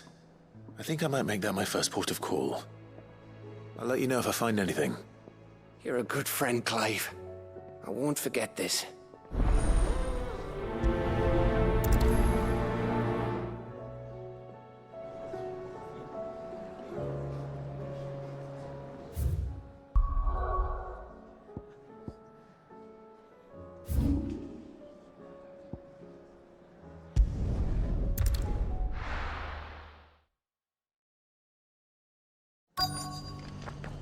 Let's hope one of the merchants here has what Gav needs. Excuse me. I'm looking for something. Oh, well, then I'm your man. A silver chocobo feather. Oh, or maybe not. Though you're not the first to mention the bird around here. There was a man stopped by the rest not long ago claiming he was attacked by a silver chocobo. Near some gutted hovel not far from Eastpool. Most took him for a braggart and a liar, but who knows? Perhaps there was some truth to his tale. We'll see. Thank you.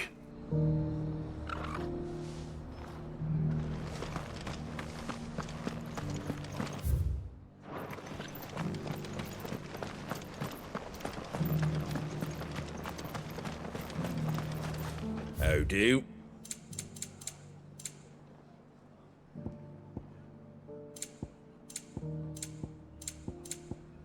Take care out there, eh?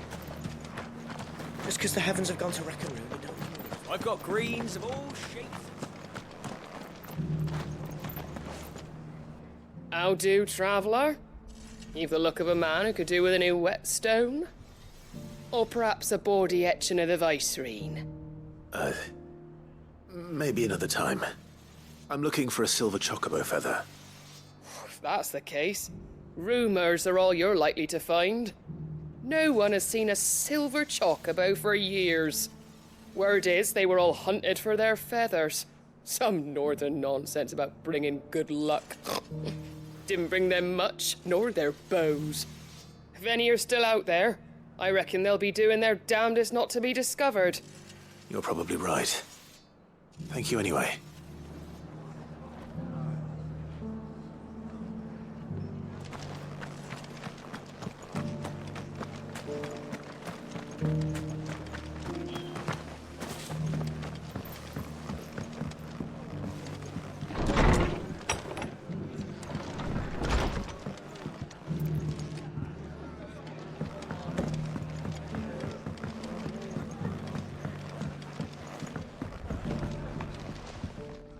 Good to see you.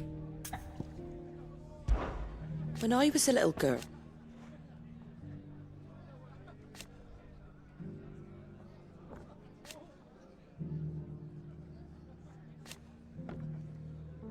my grandmother, I swore then and there.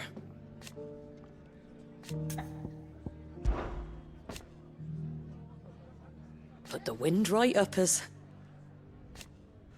And thank goodness they did. Like being back in the glory days. Half of me wishes they hadn't left.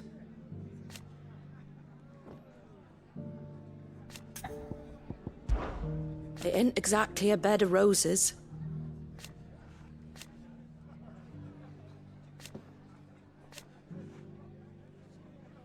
And that's just the start. You come back and visit, all right?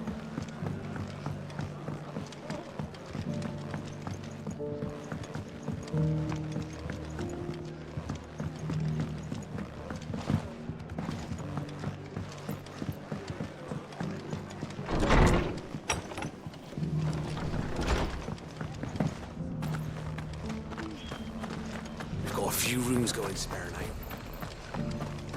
Look, Daddy. Shining so brightly. Whoever's idea it was to take those bearers.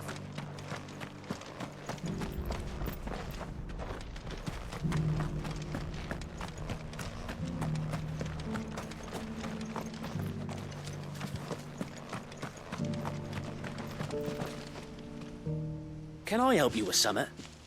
You wouldn't happen to sell silver chocobo feathers, would you? I deal in fruit, not fancies. But if it's fancies you're after, I suggest you try Rhiannon's ride. Was a silver chocobo seen there? Oh, yes. If you believe the ravings of a madman. It wouldn't be the first time. A silver chocobo sighted in the hills near Rhiannon's ride. It sounds almost too good to be true. But since I'm already here...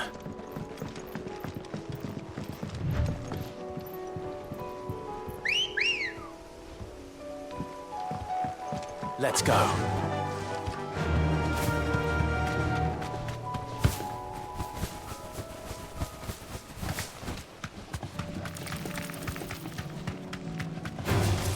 Someone's brave.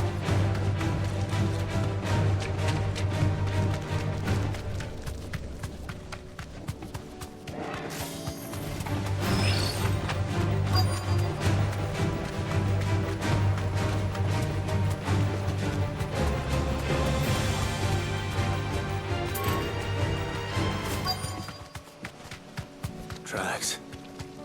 They're not left by bandits for a change.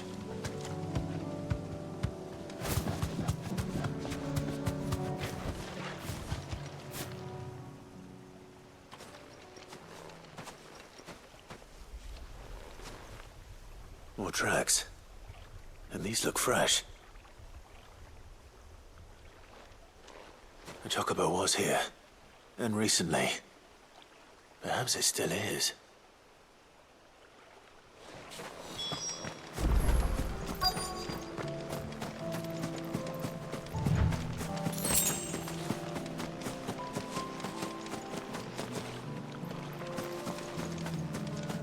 I don't hear anything.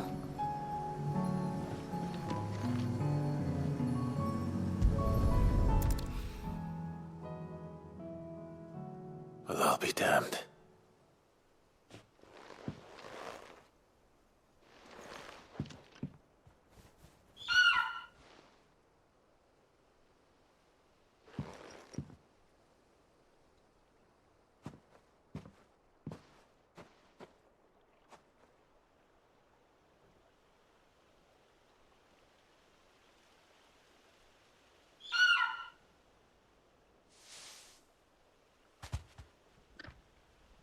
It's all right. I'm not going to hurt you. Just borrowing a feather for my friend.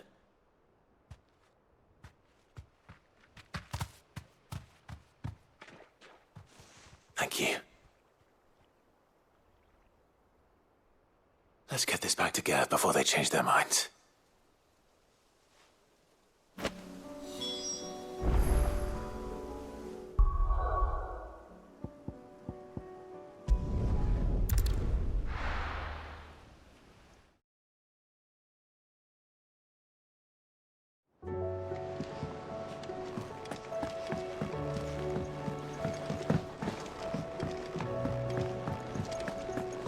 It was no trouble at all. Clive, you're back. How'd you get on? Any luck? Any luck, you say?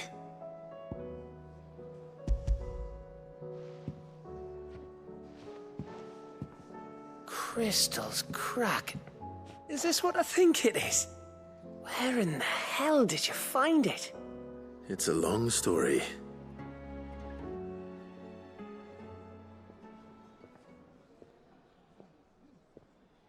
Right there on the road to Eastpool. Who'd have thought it? Everything up there's been abandoned for years. The empty cabin made for the perfect shelter. Though I fear my presence may have forced the poor creatures to look elsewhere. Don't blame yourself, Clive.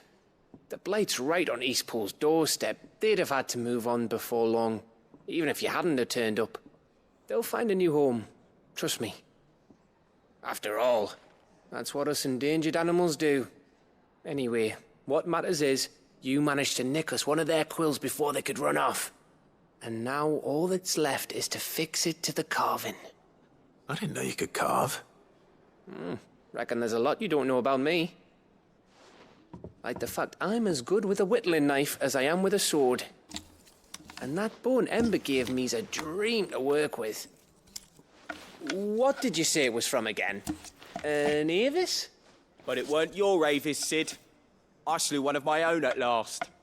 So all those long nights in the pit finally bore fruit. I'm proud of you, Ember. Don't speak too soon. I ain't done my trial yet. There we go.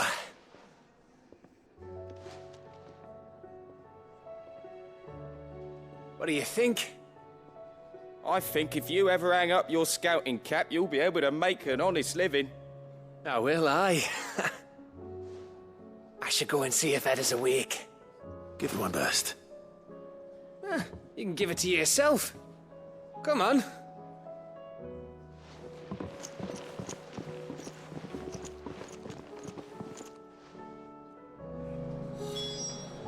I don't want Gav to give up being a scout, honest.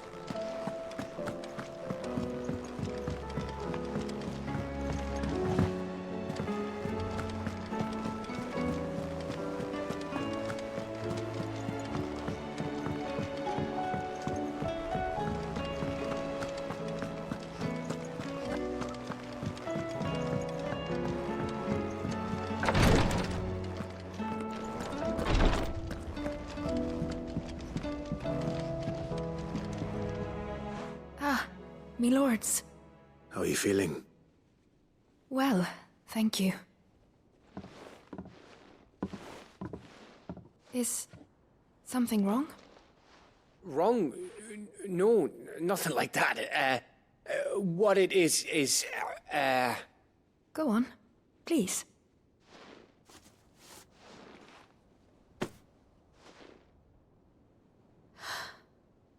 It's beautiful.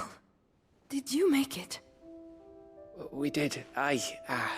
It's from all of us here at the Hideaway. Your new family, like. It's a good luck charm. We may come up north when a band's on the way. I mean a baby. To let him know that they're part of the family too. Oh, I hope you like it. I don't know what to say. I thank you, my lords, for everything. If there's anything you need, just let us know. I will. Clive, fancy a swift off? I'm thirsty. I could be convinced.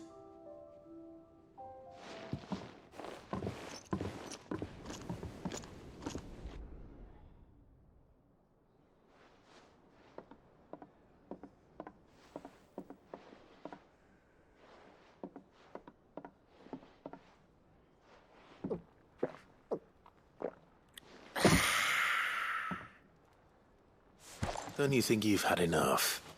Oh, we're celebrating. I'm gonna be a father. I think Edda might have something to say about that. You know what I mean. Bit of light in these dark times.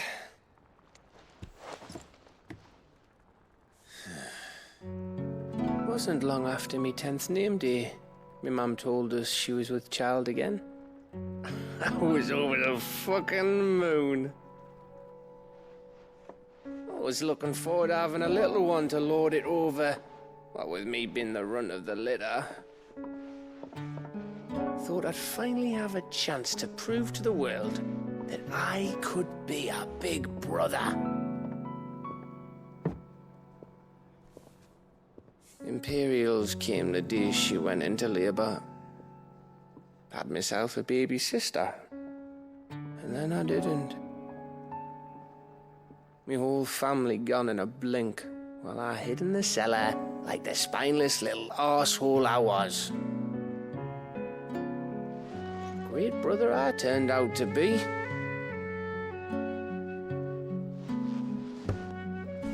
I'll never be a leader. And I'll never be a hero. I'm just a daft little dog who comes running when his master calls. I'll never be like you, or Sid, or Jill, or even Torgal. Have you finished? Maybe.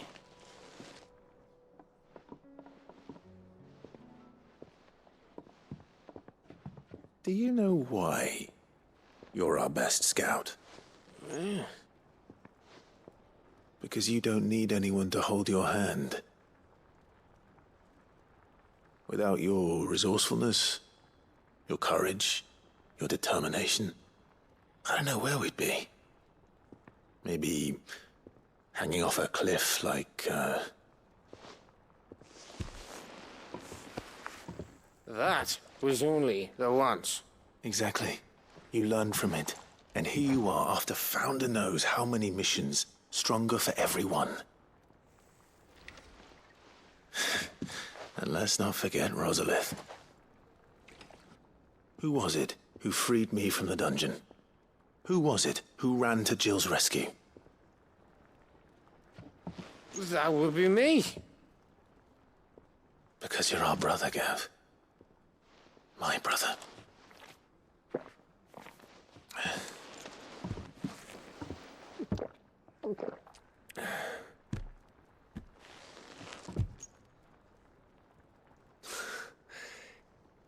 Your brother.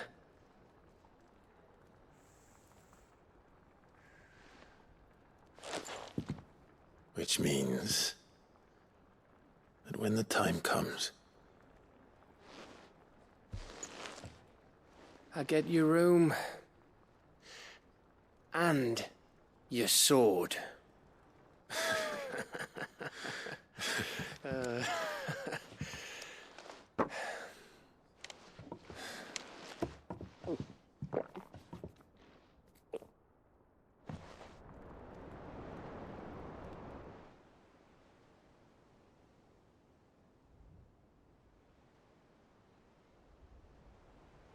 I may have had one too many.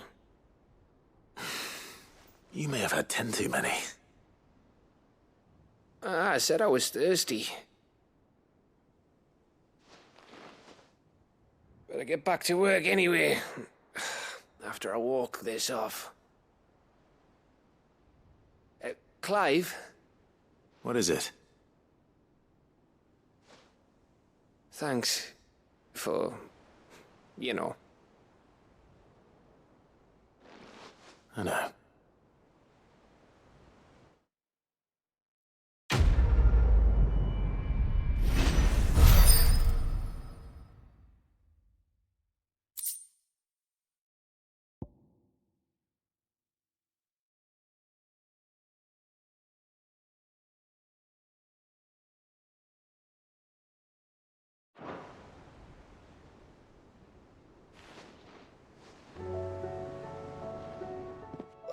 One of these days. One of these days, I swear it's gonna be me who drinks you under the table. If by under the table you mean retching on my boots half the night, I reckon one of those days was yesterday. Ha ha, you think you're so funny. But just wait till we crack open the bottle I left in your chambers. That stuff's strong enough to burn the horns off a behemoth. Sounds like I'll be needing some new boots.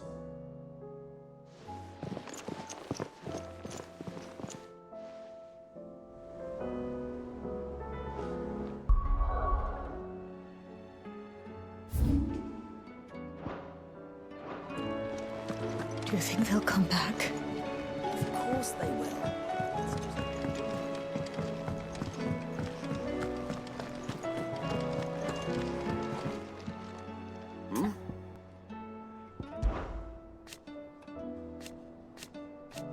Huh. Thank you, Uncle. As for down here... Clive, my boy! Rutherford informs me that we owe you our thanks. Hadn't intended for you to get involved, but such are the times we live in, huh? I would have done the same for anyone else. You're far too modest, Clive. You'd make a terrible nobleman. But tell me, is the realm truly in as dire a state as Rutherford suggests? From what little I saw, you were right to be worried. I suppose I should have expected the worst. But I was rather hoping the great and good of the realm might have things a little more under control. Alas, it seems that firm leadership is in short supply these days, and without it, the people are bound to lose their way. We must move quickly. But where do we start? True, the challenges that face us are many. But in my estimation, there are two key areas to be addressed before any other. The realm's armies and her larders. As you've seen firsthand, it's every man and woman for themselves out there. Certain cities have banded together to try and maintain some semblance of order, yes, but such cases are few and far between. And yet, the only remedy for the chaos that faces us is unity. A unity that transcends even the borders laid down by our ancestors. In short, if Storm does not stand together, she will fall apart. But how would one even begin to unite the realm? The armies, my boy. As I told you already, we begin by restoring order among the ranks of those sworn to maintain it. Sadly, I doubt I could convince even the lowliest gaggle of privates to dig a latrine together. But I do know someone the High Commanders have been known to listen to on occasion. Field Marshal Eugen Havel. I thought he was retired. He was, until an Akashic army tore through Randalar and killed most of the rank and file. There is no man alive more capable. Literally. And as luck would have it, I've already spoken with him on the matter. Of course you have. And he's agreed to help. On one condition. That he first speaks with you personally. Havel has always been a man of frustratingly rigid principle, and he has certain qualms about clasping arms with, well, with an outlaw. I extolled your many virtues as best I could, of course, but the old goat was adamant that he be allowed to appraise you in person. You don't mind, do you, my boy? Of course not. As long as chaos reigns, we will never build a better world. I'll do whatever it takes. And if the Field Marshal wishes to speak with me in person, then so be it. That's the spirit. I'll leave for Randalar at once. Would you send a Stolas? Of course. Rutherford is already in the Dalmekian capital. I'll have him tell Havel to expect you forthwith. Excellent. Thank you, Uncle. No, thank you, Clive.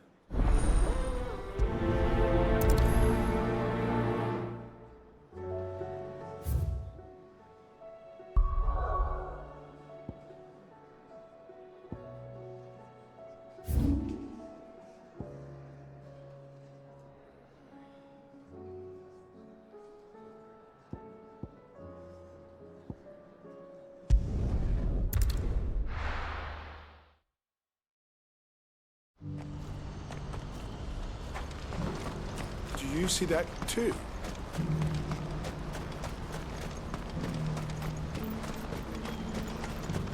Papa? What is it? Oh, please. I'm scared.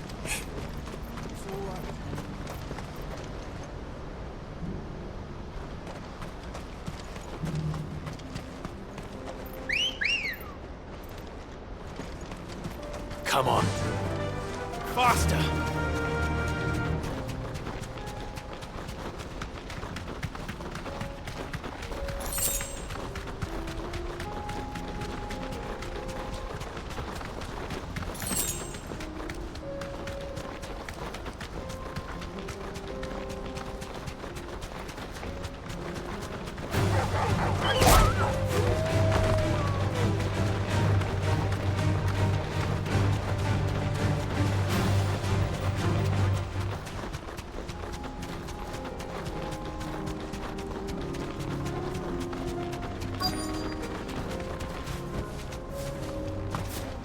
Can't be Rutherford, can it?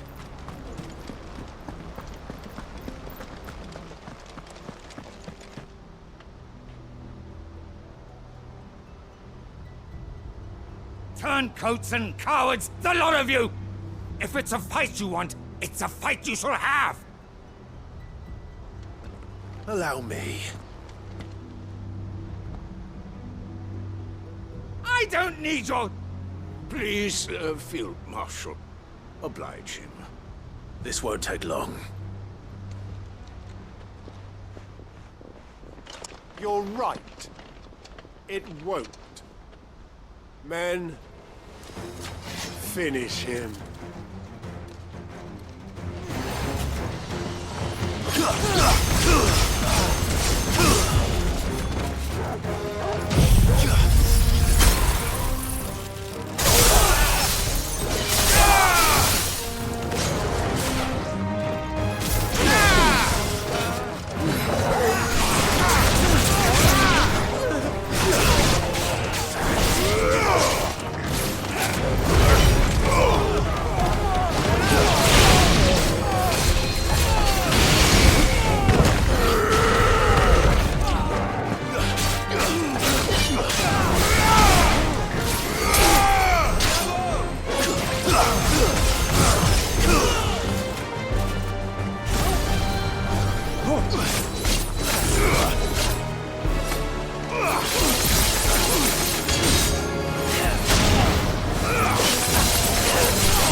A little longer than I'd have liked.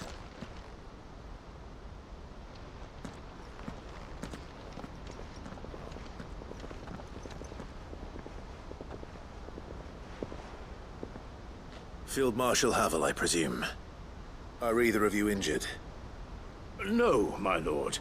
You arrived just as our escort turned on us. Fucking traitors. I'd heard reports of soldiers in the outlying regions abandoning the oaths they swore. But I hadn't thought the corruption had reached so close to the heart of the Republic. It's a fucking disgrace. Your interfering old bastard of an uncle tried to warn me, of course. My lord Marquis. Or is Sid the Outlaw more to your liking? Call me what you want. It doesn't change who I am, or the urgency of the message I bring. My uncle has a plan to right the realm, and he needs your help to see it through. Before I agree to anything, I'd have you answer one question. What do you stand to gain from all this? I won't deny that I might benefit from further chaos. But I seek a new beginning for all of us. And while the choices I've made may not always have been the right ones, I know I made them for the right reasons. For so long, so many of us have been told how we could live, how we could die, when it should have been our decision all along. Now, we have a chance to put things right. But in order to take it, we must stand together. Even if it be beside those with whom we don't see eye to eye.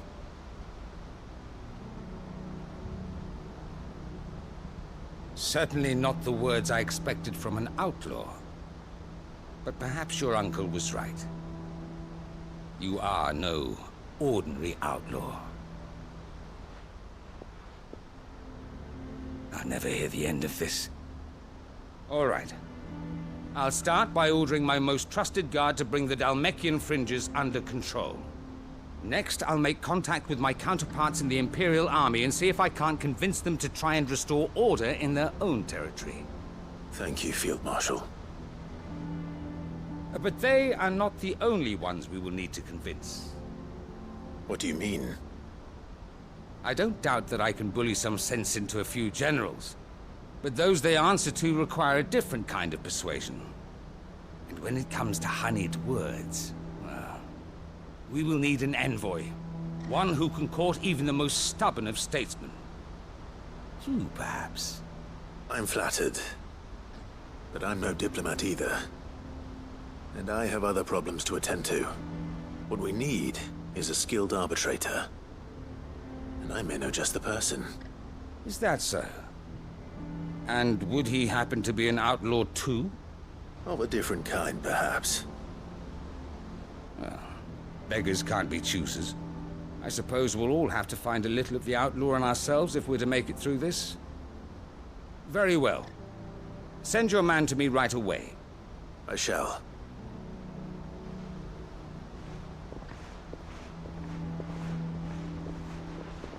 My Lord Marquis. Your Lord Uncle bade me escort the Field Marshal to his manor in Port Isolde. And I will see that my associate joins you there. Very good, my lord.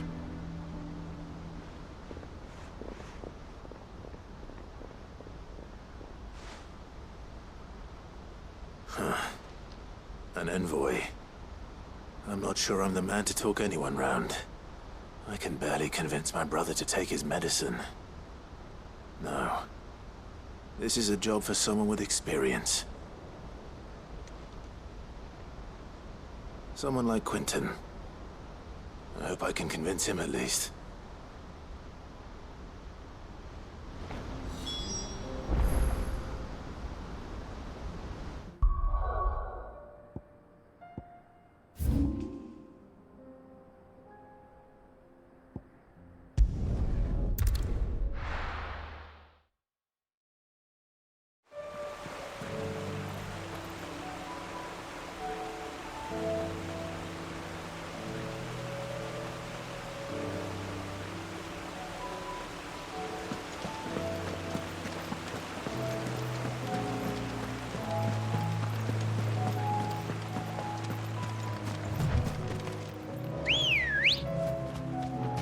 Let's go. Fly, Ambrosia.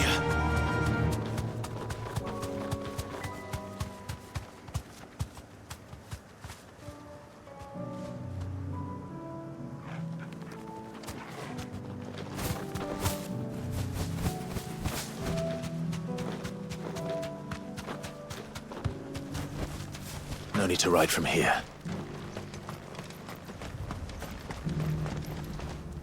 Quentin. I have a proposal for you. Do you now? Something tells me you'll be asking more of me than a cask of Gotand gold. Go on then. Propose.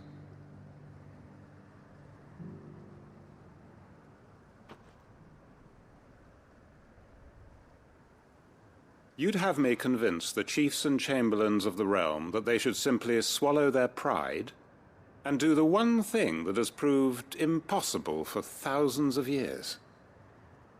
Was there anything else? Perhaps I can fetch you a meat pie as well. I know it's a lot to ask, but I can think of none better suited to the role. And you'd have me give up what little I have left to do it. I told you, Clive. The people of Lost Wing are my family, and I cannot abandon them. You'll have to find someone else. I'm sorry to hear that. So am I. And why might that be? What he's asking. How's it any different to what you've done so far? They want you to speak for those who can't speak for themselves. That's what you do best. If it's the vineyard you're worried about, we'll see that the grapes are picked and the tons filled. You know we will.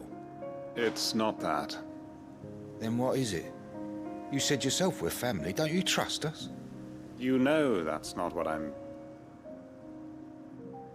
Then what are you saying? That only we are worth saving? Why turn your back on everyone else? You convinced us we could build new lives for ourselves, and if you can do that, who's to say you couldn't convince the entire realm? A stirring argument. I fear that any rejoinder I make might fall somewhat flat by comparison. So you'll join us? Where do you need me? Field Marshal Havel will want to speak with you in person. He's currently in Port Isolde. I can arrange for a party of Cursebreakers to accompany you there. That would be very much appreciated. I hear the roads are far from safe these days. Hopefully not for long.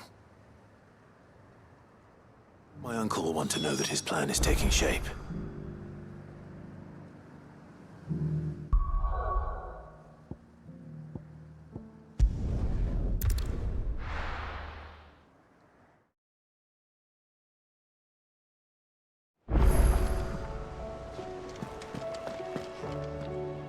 Uncle, I bring good news. The Field Marshal has agreed to your plan. Ha! Of course he has. I didn't doubt you for a moment, dear boy. Rutherford is accompanying him back to your manor in Port Isolde as we speak. They will await your return there. As will one other. One other? Who, exactly? Lord Havel was concerned that even if he could get the realm's armies to agree to an accord, he might not be as successful in convincing those with political power. He asked if I might have a solution, and I suggested a certain Imperial Lord Magistrate turned Liberator. One of your co-conspirators? Master Quinton would probably call me one of his, but yes. Another outlaw, then. Just the thing we need to put these rotten politicos in their places. Good thinking, Clive. I'm glad you approve. The more the merrier, eh? Uncle, assuming Havel and Quinton can solve our problem with the armies, you still haven't mentioned how we might manage the grain shortages. Oh, don't you worry, my boy. The 7 high houses will be seeing to that. They have all agreed to make the most generous of donations. Oh, of course, it did take a little persuasion, but luckily I had some unexpected help. From who? Why, you, my boy. Rumor has it that you rescued the Lady Ariane's head steward Rockford from a horde of bloodthirsty bandits. It was more of a handful. Well, the old battle axe was so pleased. She had a shipload of talents delivered to my private docks by the next new moon. And when the other houses saw the parsimonious old crone's purse strings finally loosen, they as good as tripped over themselves in the rush to follow suit. I'm happy to hear it. Now, I must be getting back to the manor. Join us there at your earliest convenience, would you? Of course, Uncle.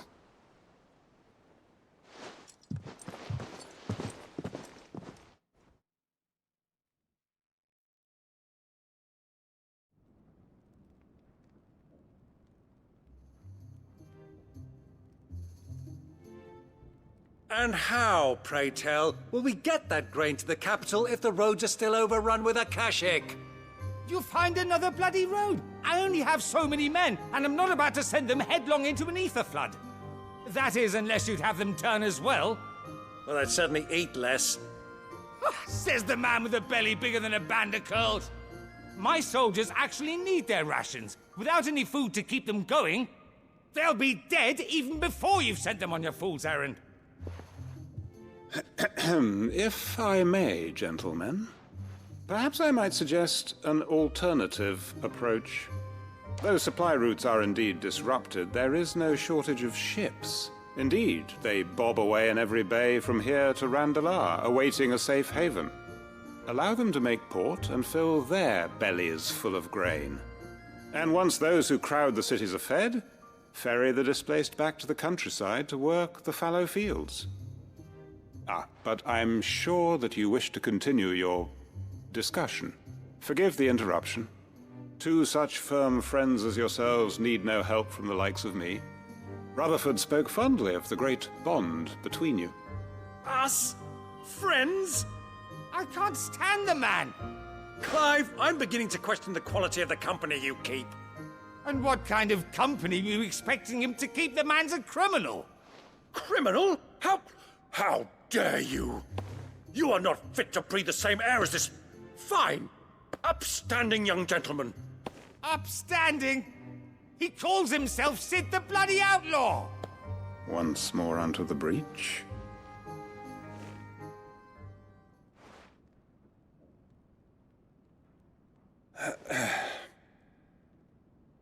Shall we begin again? What we seek here is not to create a new nation, nor to claim the thrones of those that already exist. We wish simply to bring stability to the realm that mankind might weather the current storm. And to do that, we must convince those in power, the generals, the statesmen, the nobles, that our cause is just. There will be disagreements, yes. And I imagine some resistance, much resistance. But we cannot let that deter us. If we show them the path, show them that we walk it ourselves, then I am confident they will follow. The fate of the world lies in my nephew's hands, but the well-being of her people lies in ours. And we must not squander the chance that Clive has given us. Uncle Byron, Now, with that settled, let's move on to the signing of the Accord. For what great moment in history hasn't been accompanied by a little ceremony?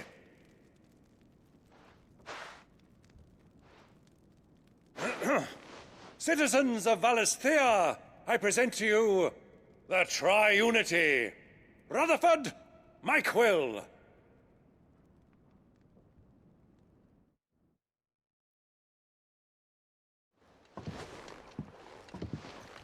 Well, my boy, the stage is set. That it is. This is the role you were born for. Now I ask only that you trust in the talents of your supporting cast.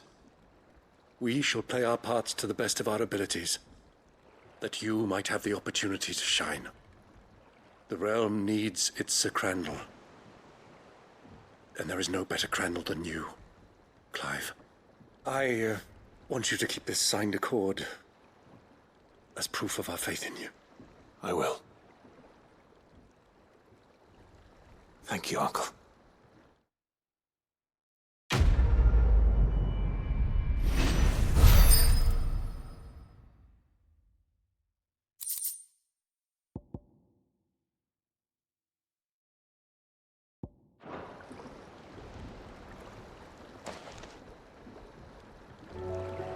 Sorry, can't take you where you need to get to, but the Argo and me will be waiting when you get back. What do you think that thing is? And how the hell is Sid gonna deal with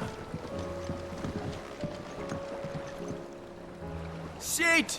You have my word. I will not leave this pit until I can besten Avis with my own two hands. And a sword. I can use a sword.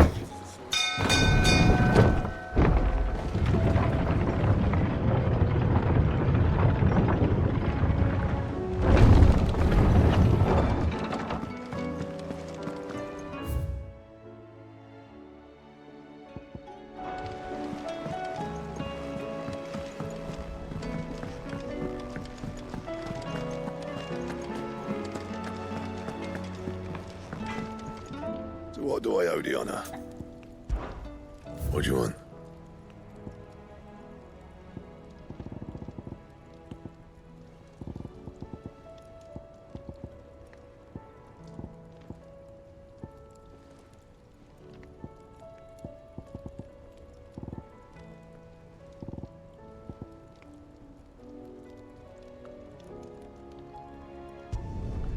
No scratches, all right?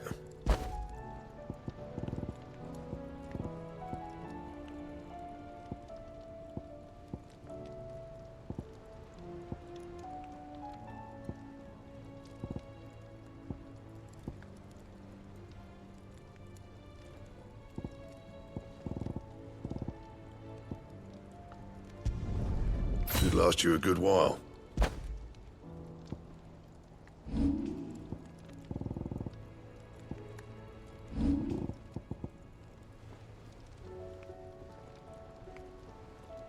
And?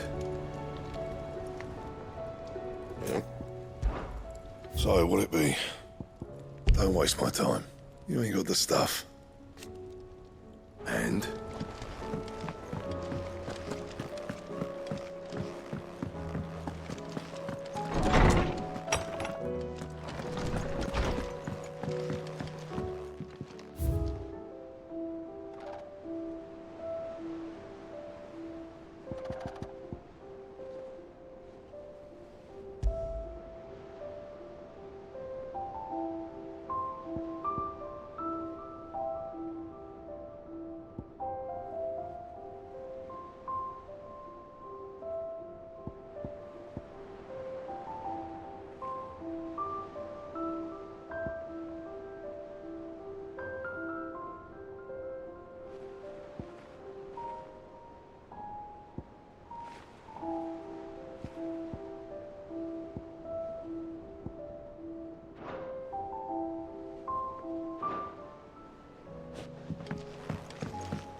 It's usually me making demands of Hippocrates.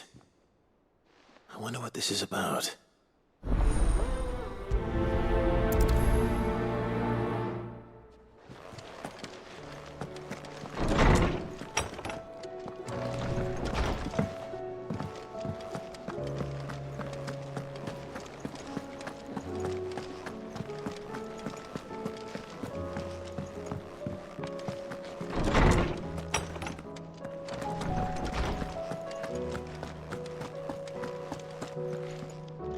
Lawsman Hippocrates.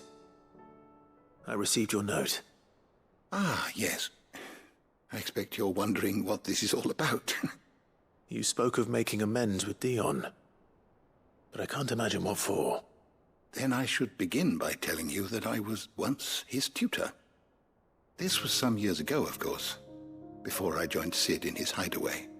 At that time, I was counted among the foremost scholars of Oriflamme, and was accordingly invited to the palace to supervise the young prince's education, all to ensure that the future emperor had a firm grounding in, well, everything an emperor should. History, religion, commerce, government. Alas, our time together was cut short when Dion left to join the dragoons, his studies no longer being deemed necessary. I had not expected to meet with him again, least of all here. Have you spoken with him? No, I have yet to find the right moment. His Highness always seems so preoccupied, especially when alone. I would not wish to disturb his ruminations with idle words of greeting. Not when I know he dwells upon the evil Ultima had him commit in the Dominion. The guilt weighs heavily on him, I know. But as you say, that was Ultima's doing. Surely you can't blame yourself. When I first met him, it was not guilt, but his people's expectations that weighed heavily upon him. And I did nothing to ease that burden. He bore it alone, until the day he could not bear it any longer. It is one of my greatest regrets that I only ever offered him my wisdom, when what he truly needed was friendship. The blame for Dion's transgressions lies not only on his shoulders, but on mine. I see. I'm ready to help you in any way that I can. Then I beg that you bring me a wild wyvern tail. Apothecaries across the ages agree that even to glimpse such a flower is to be granted inner solace. Fabulists and fraudsters all, of course. But there is oft a seed of truth to be found where even the most outlandish opinions align. Well, it can't hurt to try. Where can I find this flower? And how will I know it? You have seen cultivated wyvern tails before, I trust. The lily-white blossoms from whose roots the poisonous ink for the brand is distilled. Well, those which grow in the wild differ only in their purple hue. The harsher the environment in which they are raised, the deeper the color. There is a waterfall in Rickmal's Roost across the strait, where the flowers once grew in abundance. Whether they still survive there, I know not. But try as I might, I can find no likelier location.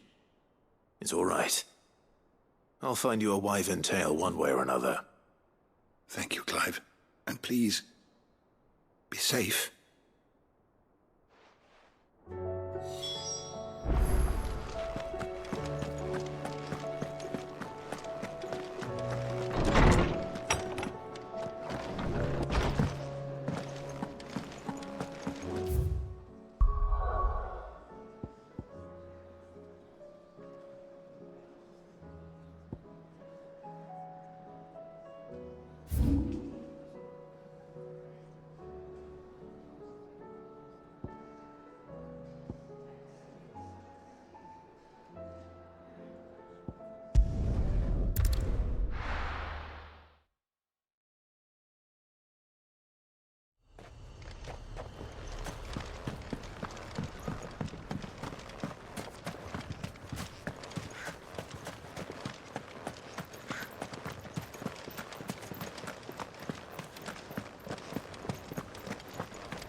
Good girl. Yeah!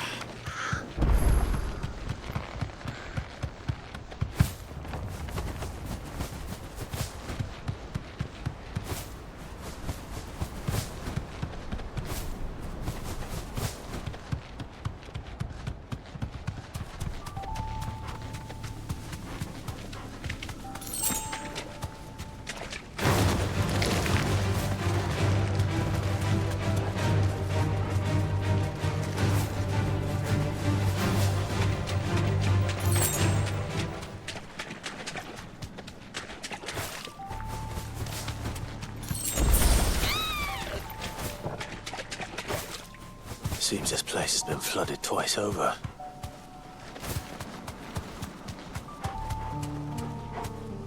Purple flowers blooming next to a waterfall. Shouldn't be too hard to find.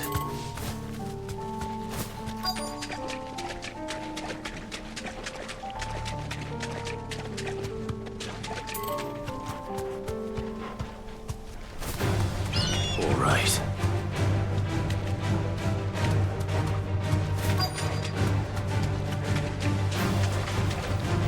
You deserve a rest.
Here they are.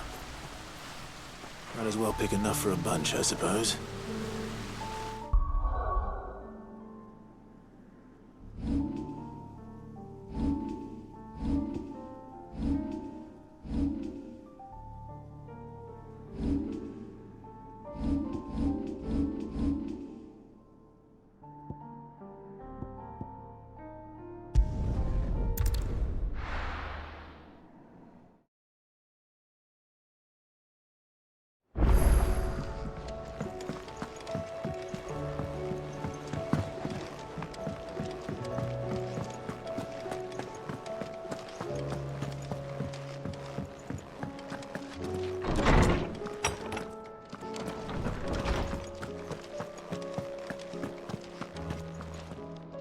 Oarsman, I found the flowers you were looking for. You did? I think I did.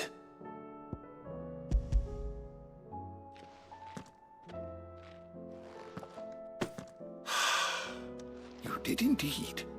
My dear boy, thank you. You wanted to make Dion a gift of one, did you not? Shall I invite him to join us? Oh, I don't... It's no trouble. I'll go and fetch him.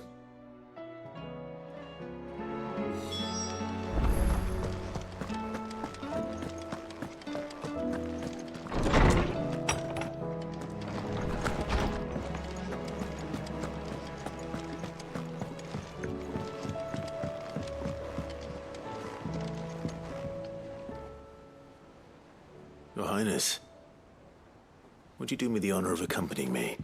No. It is time, then. No. Only to the shelves. Our lawsman has something he'd like to give you. Master Harpocrates. No. I dare not show my face before him.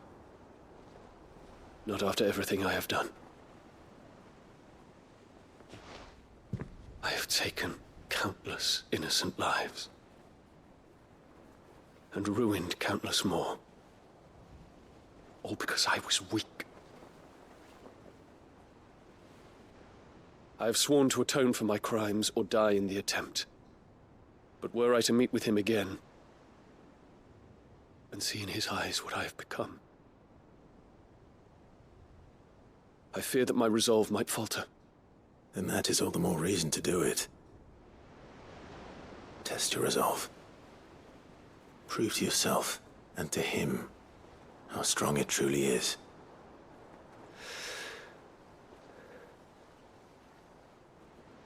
You are right. I must, at the very least, offer him my gratitude. Very well, then. Take me to him. Follow me.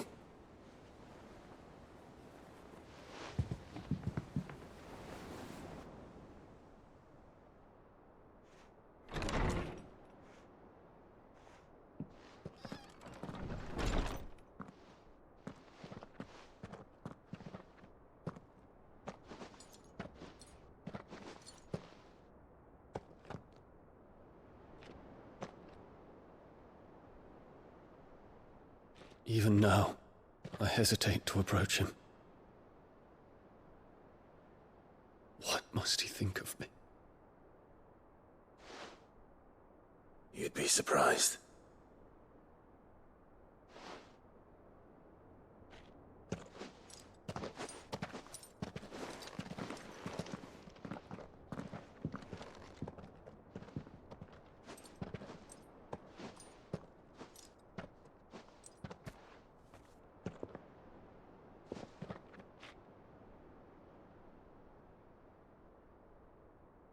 Master Harpocrates, pray, accept my apologies for leaving your tutelage before my studies were complete. Your lessons opened my mind to a world quite unlike the one I had imagined from within the gilded confines of the palace. And I shall be forever grateful for the efforts you made to enlighten me. Lift up your head, Your Highness. The deeds of youth require no apology. That you took the time to visit me says much about the man you have become. Now, there is something I would like to show you.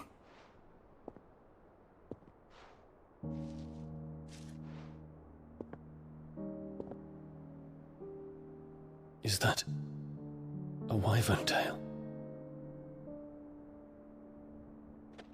The color is unfamiliar to me. Because it is unique to those found in the wild. Something in the harsh environments in which they grow lends them this striking hue. Their roots are indistinguishable from those of their hothouse cousins, but once they bloom, the difference is immediately apparent. In this flower, I see you, Your Highness. Its roots were the roots of a wyvern tail, with all that implies. But they do not define it, just as yours do not define you. I want you to have it, that it might remind you of this truth.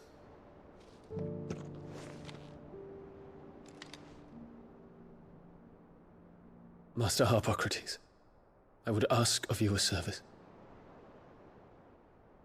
Keep your gift until I have fulfilled my duty to the realm, for only then shall I be deserving of it.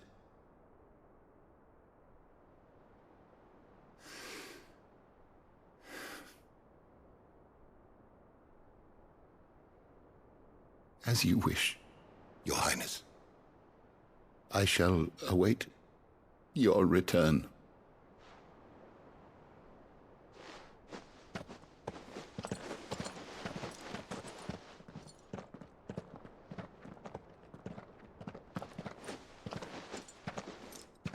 Our roots do not define us. No wonder my stepmother didn't like him. For reuniting me with memories I had thought long lost.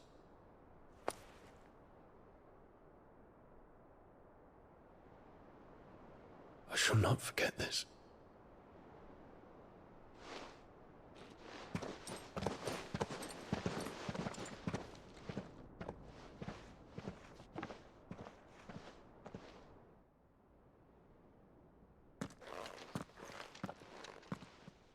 Thank you, Clive. Were it not for you, I fear I might never have found the right moment to speak with him. Not to mention the wyvern tales. I shall plant their seeds, that I might not disappoint His Highness upon his return. I hope the soil in the hideaway is to their liking.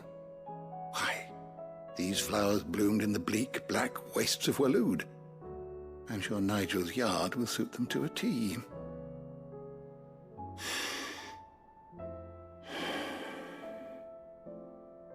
When it comes to expressing one's gratitude, I find that words are seldom sufficient. Here. What's this? A stolas quill. Or more precisely, my stolas quill. 'Tis said that an owl's feathers are steeped in the wishes it hears over its long lifetime. All those words just waiting to pour out onto the page. So consider this my wish for you.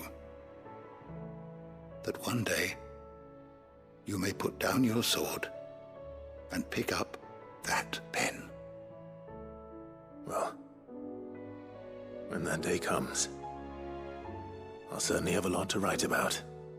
Thank you, Harpocrates. It shall have pride of place in my chamber.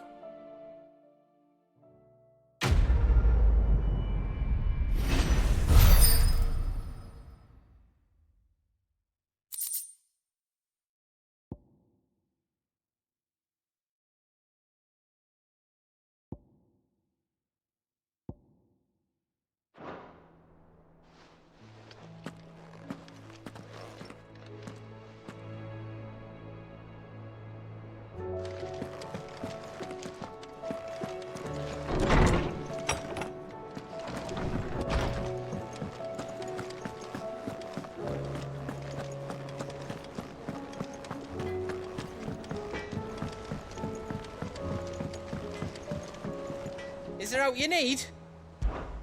There's no one like our Nan.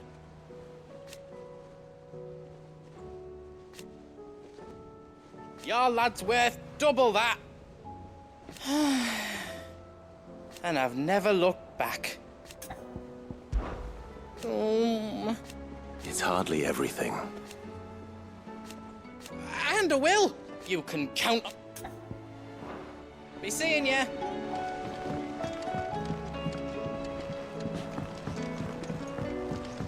Say what you will. Maybe Karen see her.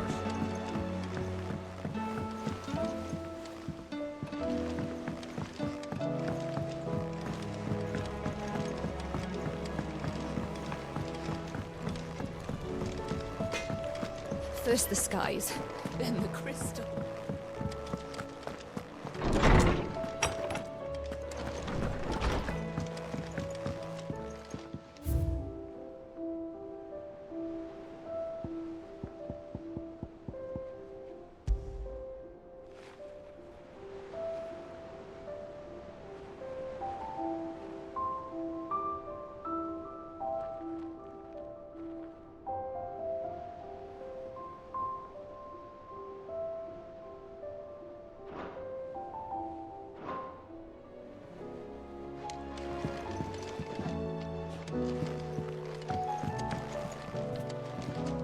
What's on your mind, Clive? I'm always with you, Clive.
If Joshua's worried about Jill, I should go and speak with him.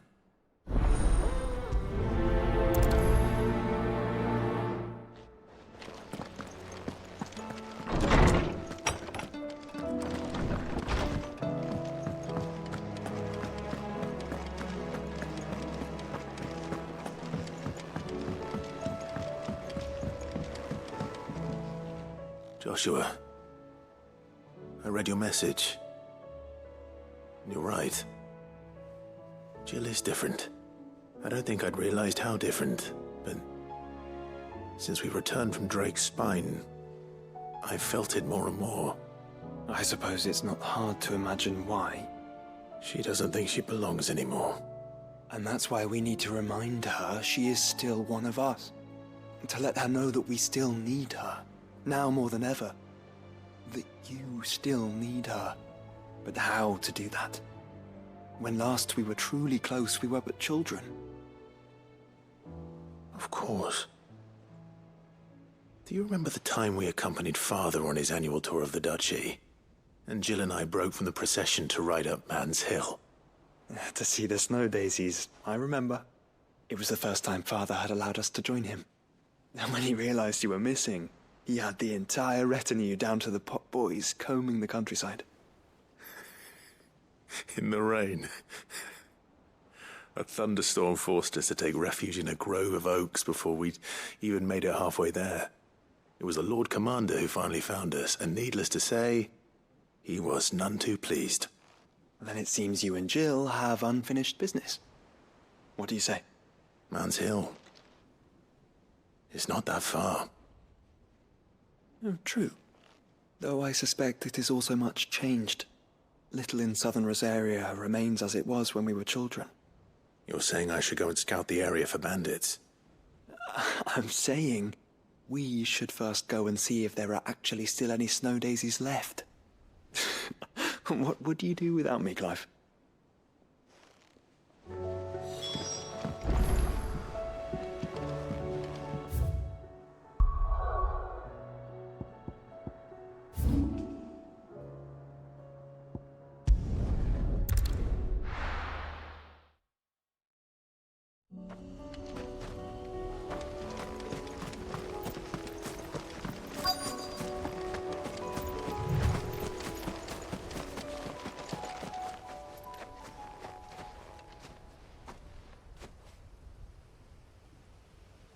This is the place, but... I'm sorry, Clive.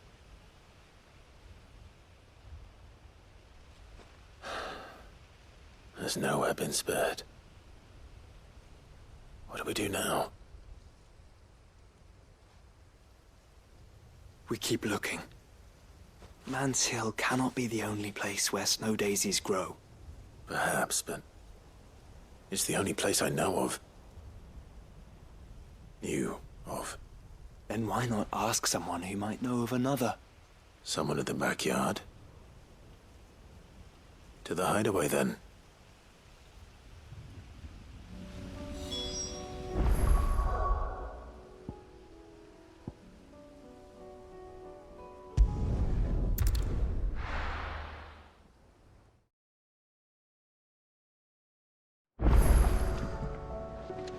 Let's hope one of the gardeners knows where to find snow daisies.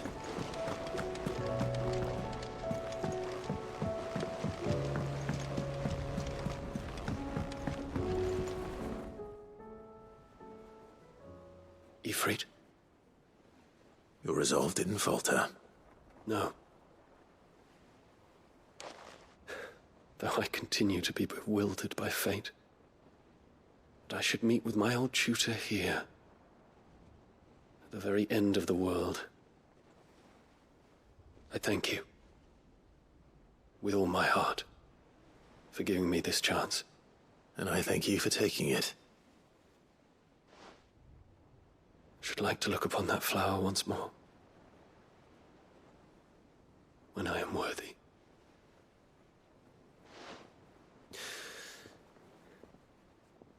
I stand ready to leave for Origin at your word. May Grieger go with us. And see us safely home.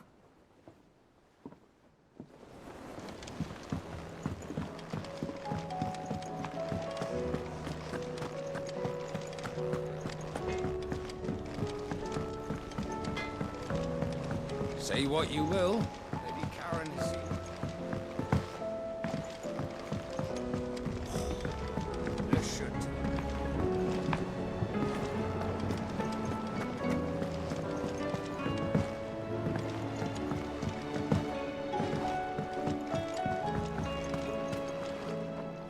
Oh. What brings you down from the heavens, Sid? I need your advice. Joshua and I are looking for a place where snow daisies grow. Preferably in abundance. Snow daisies. Then you'll want somewhere not too hot and not too cold. And where the winds are strong enough to carry the seeds. I reckon Man's Hill would be a good place to start. There in the Royal Meadows, perhaps? Both have similar climbs and the right elevation. If the Blight hasn't claimed them yet. Right. Thank you. Did you learn where we might find our flowers? The gardener here mentioned the Royal Meadows in Sambrak. Ah, the fields beyond Northreach. Well, if that's the case, then Yote was right. I recalled that she kept a record of our travels, you see. So I asked her if she'd perhaps noted anywhere that snow daisies grew, and she mentioned Oilerfeist Bay. Whose shores border the meadows.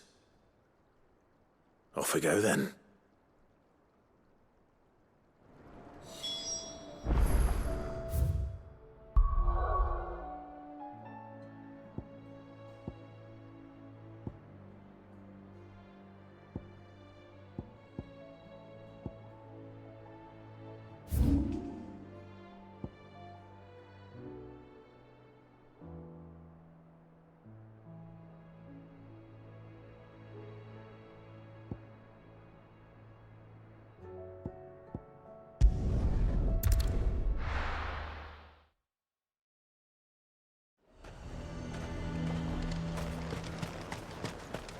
garrison is threatening to pull their sentries from the markets. I would speak with this Duke. Saw the captain just now.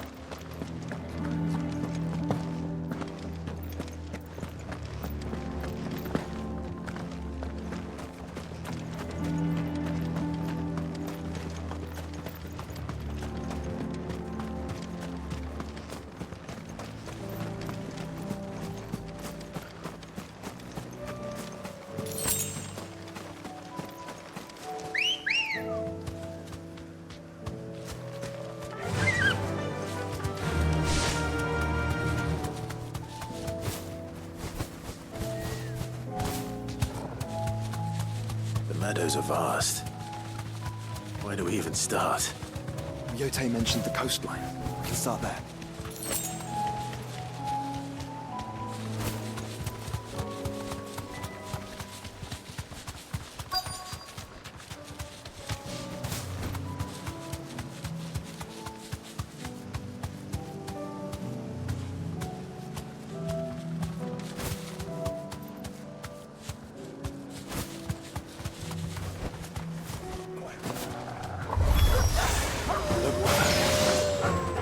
See them?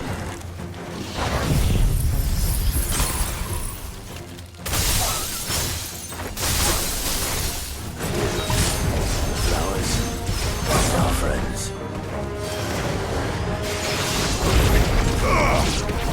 Garuda!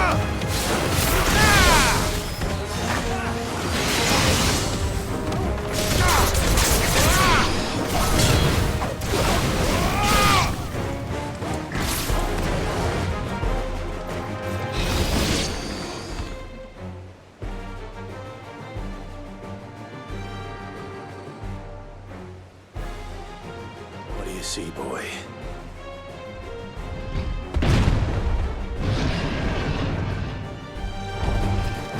Let's hope this is the last one. Only one way to find out.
It's over!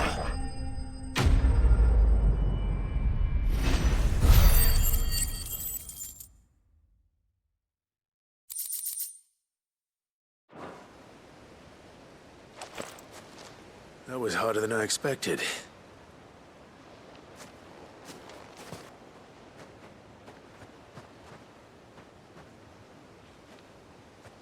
But found her. It was worth it. They're beautiful. Do you think Jill will like them? She'll love them. Come on. Let's go.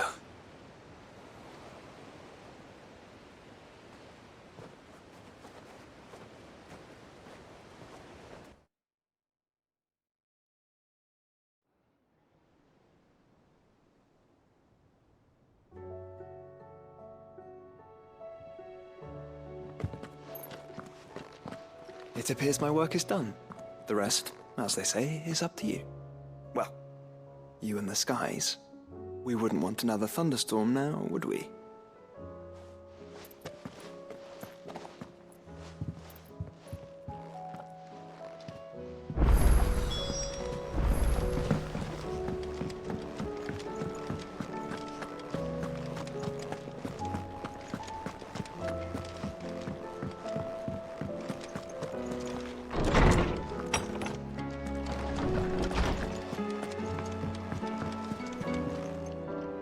Jill, there's something I'd like to show you. There is? And where might this something be?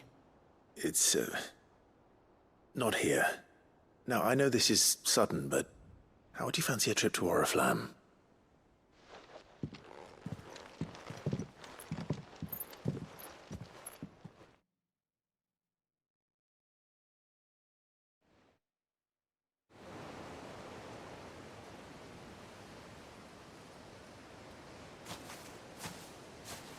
There are so many.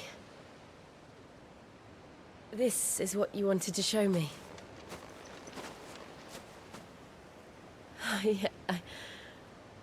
I don't know what to say. You don't need to say anything. The smile on your face is enough. We've been worried about you, Joshua and I. Do you remember when I took you to Man's Hill? Or tried to? How could I forget? You saw me crying and thought a change of scenery might lift my spirits. In the end, it earned me a nasty cough and a stern scolding from your mother. But I felt wonderful nonetheless. I'm sorry. I had no idea what I was getting us both into. But I couldn't bear to see you like that. Before we left, my chambermaid told me she'd overheard your mother talking about my marriage prospects with some of the noblewomen at court. They were debating whether it would be more profitable to marry me off to one of the high houses instead of saving me for the ducal line. No one thought to ask me what I wanted. I was nothing to them. A pawn at best. I felt so trapped. So lonely. I didn't know. But I wasn't alone. You were there. Your hand in mine as we ran for those oaks. And I knew then, no matter what happened, I would be all right. I'll never forget that feeling.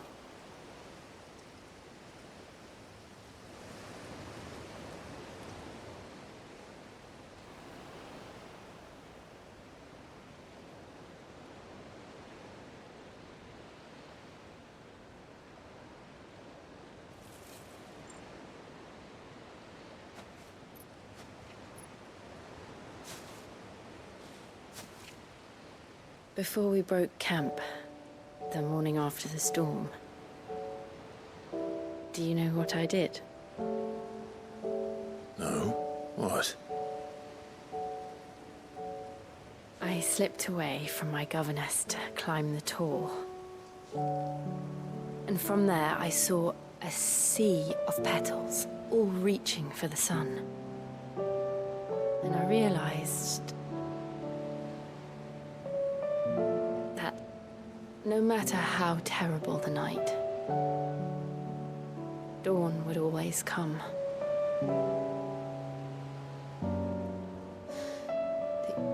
That you would always come for me. And you have. Again and again.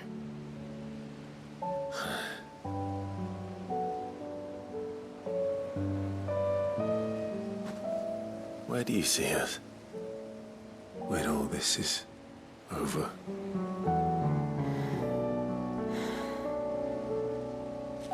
I don't know.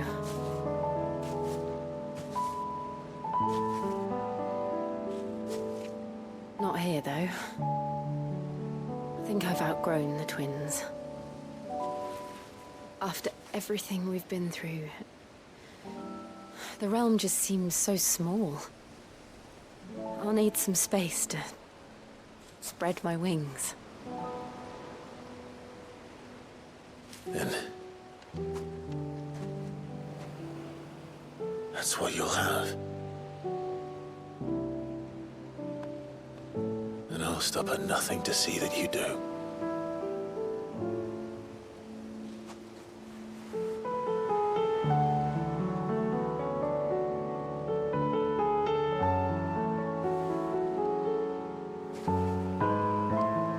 I never was much good at garlands, but it'll have to do. I'll treasure it forever. Thank you, Clive. For this, the flowers, for everything. It's exactly what I needed. You are my treasure.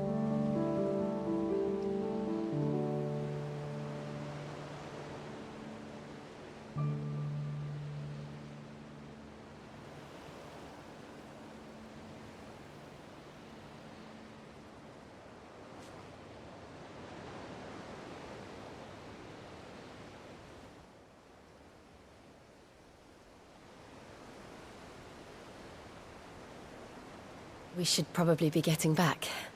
I expect the others are wondering where we are. You're right. There's still much to do. And we'll do it together.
If you've got something to ask, ask.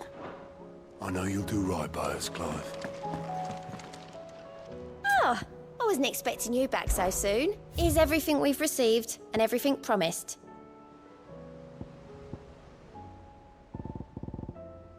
All done?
What is it, Clive?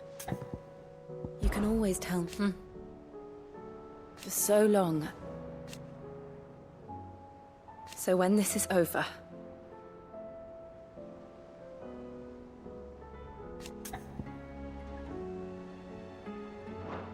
I'm always with you, Clive.